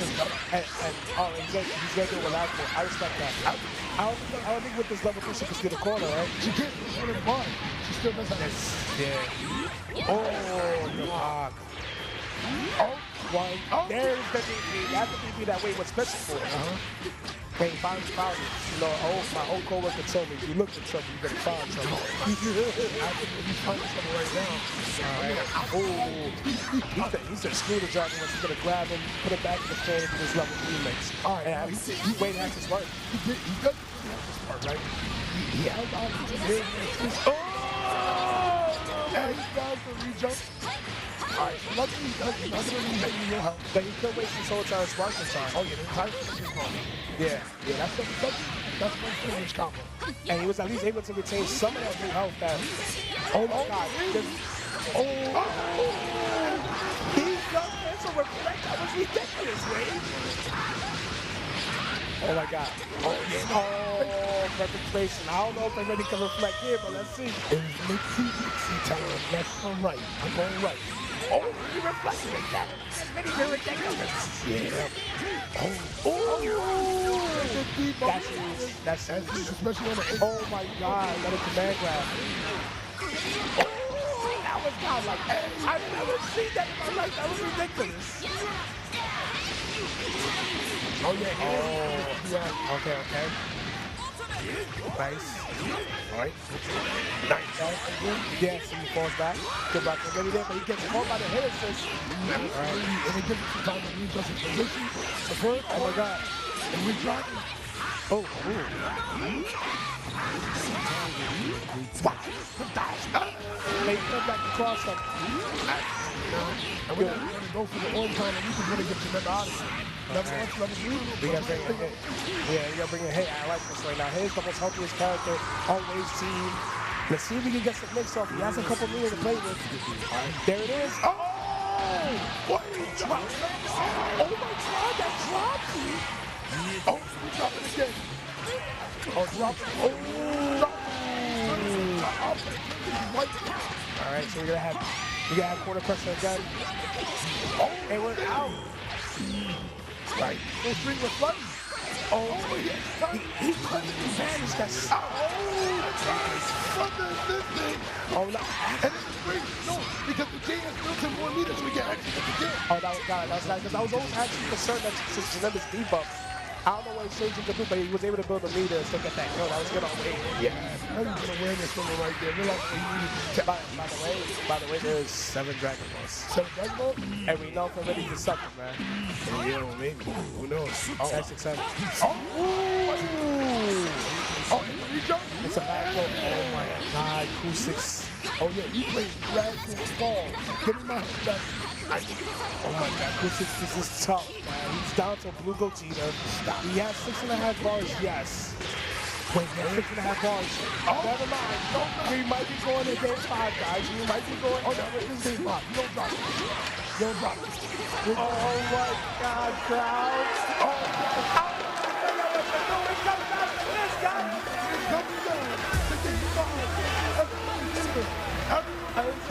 everyone wants to see it. Yo, I already got to tell y'all what to do. It is game 5. This game determines it all. Wave definitely. Who's going to be the champion, guys? If this game is back in it. All right. Oh. That means it's like, yo, we know it's game 5. Oh, he's trying to get him about 50-50. All right, man, there's a good stuff to get ready. Yeah, yo. I am expecting world class from both of these guys in this last game. They're going to need it. They've already put on the world class. Oh my god. Is that another guy here? Yeah, we're going to start immediately right there. Oh! And he gets it. All right, nice. There's a sparking move. Only going to get one. All right. Nice. It's a level 3. And does he have the proper mix spaces? I think he's still do the left right. Oh, no, it has not worked against him really. Well, I don't think he's not going to beat person, right? Yeah. Because he can teleport and not anything. That's true, that's true. So because he hasn't gone for that at all, he's like, listen, I know what you said. Yeah. Out. Let's go. Nice. Oh! And the six H is gonna. Oh my god. I don't know how optimal really is. I don't think he's gonna kill. No, this is not gonna kill. No, I think he's gonna kill. Alright. That was, oh my god. And then we bring a hit. Alright. This is good. So we got Spark from Reeves. Not in a bad spot just yet. And the really good thing about it, all that, like, remember that he has that you cannot. Oh my god. I'll take some gas right there by Wayne. Look at the nice delays right there, trying to mark as much time as possible. Yeah, I'm not gonna lie, the committee is bleeding right now. Raw tag, nice. Oh, by deflecting. Man, that was such a great delay right there on the stance manager to touch the reflection. It's a slide out, young. And look at the fingers. Oh my God, yes! Yo, that's that was All right, so this Fenmity needs this mix, he needs this touch. Absolutely. He's still actually not in the bad position. He's not at all. He has 3 bars. He has a spark to attack. In terms of yep. I like that. He's like, oh, you want to mix me? Not today. Okay. And they are in position of similar health. Fenmity still has that spark. Oh my God, there's that touch he needs. And this is big. The first kill. This might be done. Yo, this is a great extension for you. Stop. Stop. Yo, that was super optimal. And we're bringing the Tito back in. Yep. Oh my God, that is huge for Fenmity. This is the first character that has died so far in this game. Yes, and we were at 179 before a single character died. Oh my God. Oh, trying to get the cross at the end. Oh my God, that's a punish. Oh yeah, look at this nice damage. He brings back in last time. Look how close he is. I think he almost... Oh! See that? Oh! Nice damage right there. Got to be careful with that. Oh my God. He's trying to convert off the super... I mean, that's a thing. Oh my God, but this is also a thing. Demonic slash. Absolutely. That's just such a great piece of control. Yeah. Alright, so this is good, right? He's still got Janemba back. He has a very healthy last goal. No, he has to bring Janemba back. Yeah. This is not bad, though. Two scenarios. Remember, his one touch. Gotta be careful. Oh my God. Hey, brings that last goal as he should have. Oh my God. It's really his own jump. Alright, so he's getting all the way to the corner. This is a level 3 here, actually. He's gonna go for it. Absolutely. Get no spot, put him in the open. And also he's in the corner. It's gonna be tough. The man grab high, low. Which way does he go? Oh my goodness. Oh my God. Oh, look at the situation. And he's overchasing. Oh my God. This might be enough.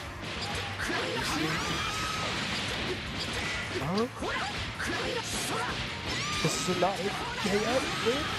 Remember, he has levels before he can do this, and he has level 4. Oh my God.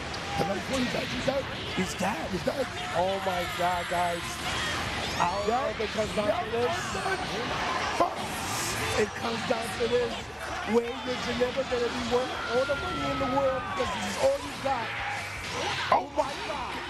This is. But right now, this is scary because he has no meter. He has to be careful at all. And he has to be ready with demonic slash. It clears the whole screen.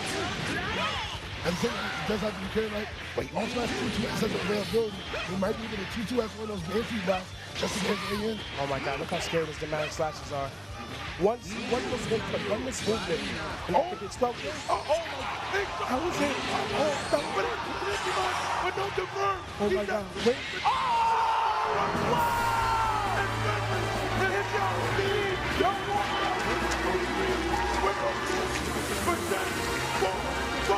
Oh man, that was so amazing. Oh. He just bowed. Fenmity, get the best! Get number 1! Oh my goodness. Oh my goodness. Oh my God. Let's take a 5 minutes, man. Look at him. Oh no. You gotta take it down, yo. The face is the feet, brother. No. He came far. He put in a lot of work. No need to feel down, man. A round of applause for Wade, guys. Tremendous performance, man. Tremendous performance. Look at the sportsmanship, the respect. That was world class right there. Amazing work for both guys, man. Proud of both for real. You know what? At the end of the day, France didn't win, and that's all that matters. Yeah, it's terrible, man. Nonetheless, you know, shouts to both players, man. All right, we're going to go through a couple of replays of this, because honestly, this was crazy. This might be one of the greatest sets of all time. Yeah. Yeah, look at that, Look at the way it started off. Oh, the mutual respect. Boom. Boom. Look at that. Walk back to the seat. Yeah. And then proceeded to clap. Walk back to the seat, proceed to get clapped. That's crazy. And that first set was a 3-0. Yeah. It was a swift 3-0. No, and you know what's crazy? I was happy to see that because, like, I was worried. I was like, whoa, like, It really showed, like, you know, I'm ready for all the tricks. But Wade came in with so much more in the set, and you know, I've seen Wade play amazing. Watch people like it's like wow, but this is the best I've ever seen Wade play. Yo, my man has the super anti-cross-up tech. You know what button is called? 5S. I thought it was 2S. It's just 5S. It's just 5S. It's just 5S. Just press S. Not a hitmaster. So. You're not a hitmaster, bro. It's okay. Oh, but speaking of hitmasters right there, look at that. My man Fenrich, he was down. He was up 2-0. And my man Wade manages to bring it back to another 2-0. No, look at this. I respect the hell out of Wade, man. The performance he put in. World-class player. I've always said he was my favorite player in France. And, you know, he got his low got anti-air. That was tremendous. I love it. I love it. I think right there he was attempting to maybe input. Yeah, so like that's a thing, but you gotta be a lot more closer than that to do that. Okay. Man, yeah, look at the back and forth, man. So this exchange, unfortunately, was kind of like the decider. He had no choice but to bring Janemba back in. But he was able to get Ladko back in, but then it was like he got caught in a dangerous position. Yeah. Oh, look at this. There was 3 different times.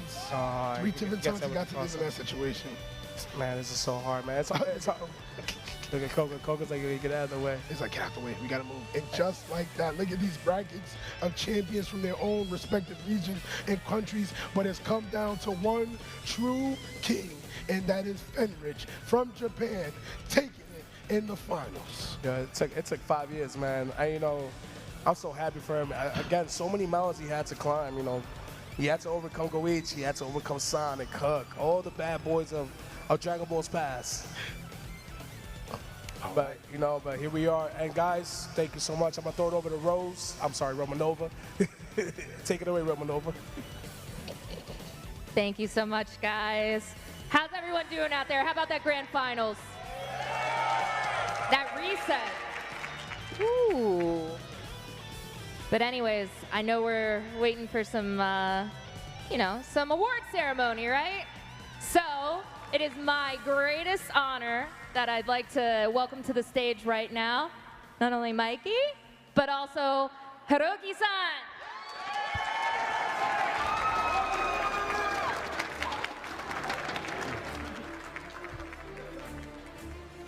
Wow, what a way to cap off today. My goodness. You guys, massive respect to Fenrich, Wade, doing it for the drama. Love it. Absolutely love it. And on that note, it's time to start the Dragon Ball FighterZ Awards ceremony. And we have Hiroki-san here to present the awards. All right, are we ready? Here we go. Tied for 7th, we've got Seihan.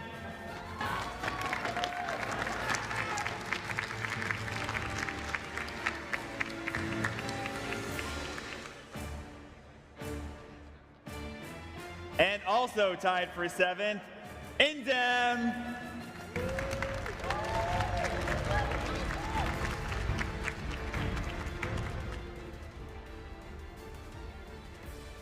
And in 5th, please give it up for Dane.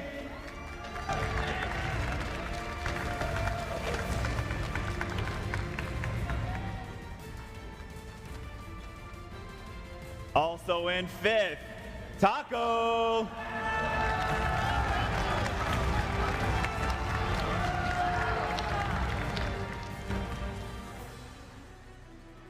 And in 4th, a big round of applause for Shanks.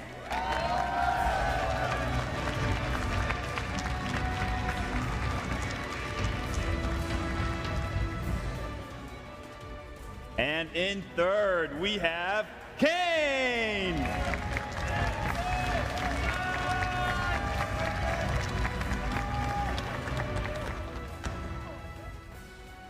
Our runner-up, Wade.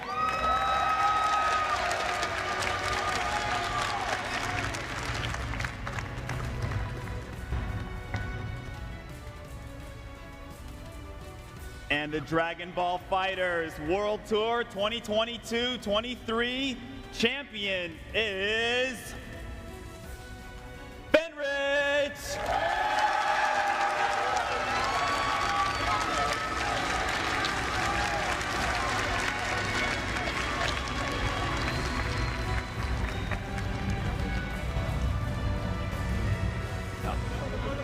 一応ここに立っていただいて。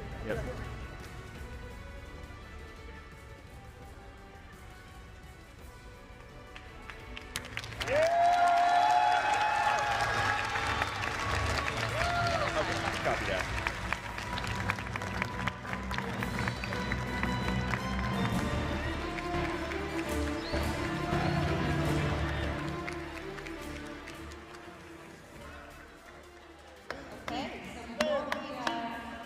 Anything else?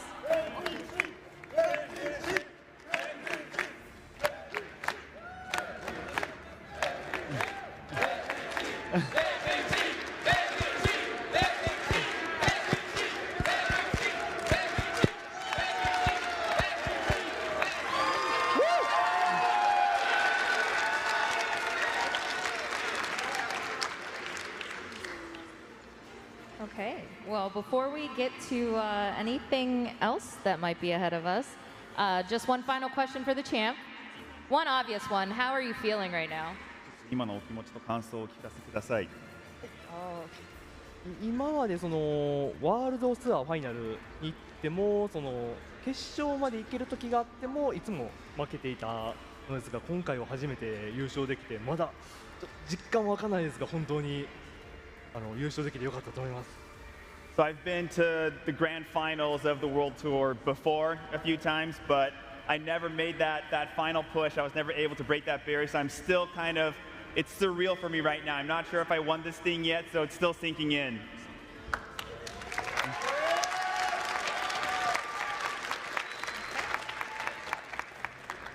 And going forward, do you have any plans if, say, there is another tour? Would you be willing to do all of this all over again? またツアーとかあったらもう一回これできますか？またツアーがありましたら参加したいです。If there is another tour, I'll be there. Easy question. Easy question. おめでとうございます。All right. And without further ado, I believe I'll leave it to you both. Thank you, Rose. Thank you. じゃあありがとうございました。Well, thank you very much, Hiroki-san. Thanks for coming to the event. And how does it feel to be in Las Vegas again? はい、ドラゴンボールファイターズのプロデューサーのひろきです。本日は素晴らしい戦いをありがとうございました。Hi everyone, I'm Hiroki, the producer of Dragon Ball FighterZ, and first of all, I want to thank all the players who have just shown us such amazing matches on the big screen. いやもうありがとうございます。いやもう本当に、今までこうやってきたバトルがすごすぎてちょっと何言うか忘れちゃったぐらいすごかったんですけど、特に、ラストバトルに関しては、まさか本当03からの22というところで。本当ドラマとか映画を見てるような感覚でまさにドラゴンボールのバトルを体現したかのようなバトルになりましたので、もうワクワクを、お二人とも本当ありがとうございました。Those matches were so amazing. I honestly forgot what I was going to say. I had some comments ready, but oh my gosh, from 0-3 to 2-2, it was like watching Dragon Ball, right? The drama, the intensity, it was so much. So big round of applause.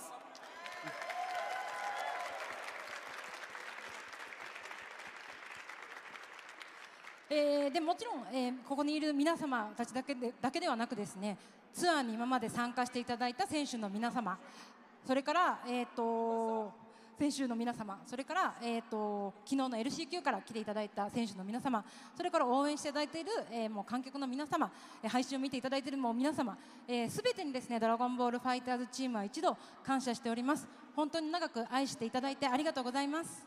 And again, I think this event, a huge thanks is owed to everyone involved. Obviously, the players, the top 8, everyone who came through qualifiers, everyone who came through LCQ, all the fans cheering us on, all the people watching on stream, and the production. Thank you guys so much for making this happen. Thank you. Thank you. そしてですね、この場を借りてちょっとお知らせしたいことがあるんですけれども、昨年のエボでちょっと発表させていただきましたロールバックについてなんですけれども、今、春頃に、Steam でのベータ版、こちらの方を、実行していきたいなと思いまして、絶賛開発の方を進めております。So I want to take this opportunity to give you guys some updates. I'm sure a lot of people in this room are curious about where we are with the rollback netcode we announced at EVO last year. and we're currently planning a beta test on Steam, hopefully around spring. Thank you, thank you. なので、ちょっとですね、皆様のお力添えをいただきながら、皆様のフィードバックをいただきながら、ロールバックの方は、実装をですね、完成させていきたいと思っておりますので、皆様のちょっと実装までお待ちいただくことになってしまうんですけれども、皆様のお力添えをいただければと思っております。And the official release is probably going to take a little bit longer, but of course we want to hear your feedback as we bring this feature to completion. So I'd appreciate everyone's participation and support in helping us develop this. ベータ版の詳細の方はですね、また後で、後日ですね、お知らせいたしますので、今しばらくお待ちいただければと思います。And details regarding the beta test will be announced at a later date, so please stay patient and stay tuned for more information.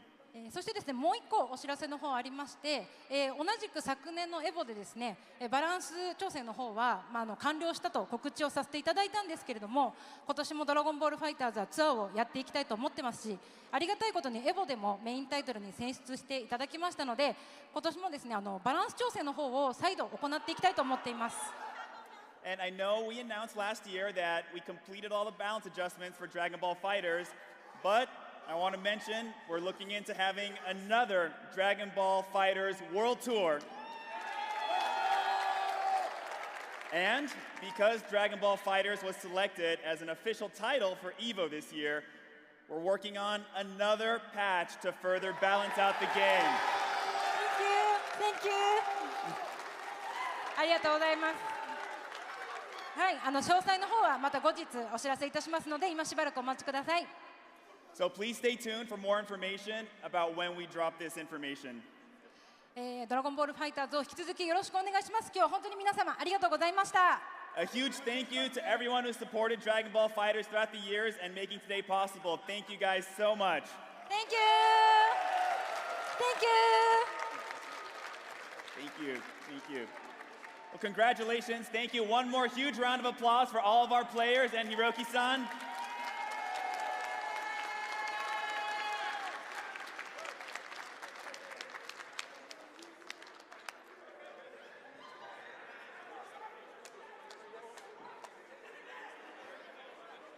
And with that, the Dragon Ball Games Battle Hour 2023 has come to an end.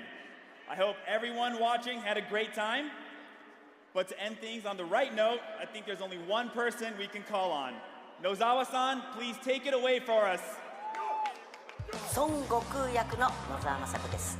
会場の皆さん、そして配信を見てくれている皆さんも思いっきり楽しんでくれましたよね。最後は一緒にカメハメハを打って閉会宣言にしたいと思います。最後まで楽しんでくれてありがとうな。またな。さあ、気をためてカメハメハ。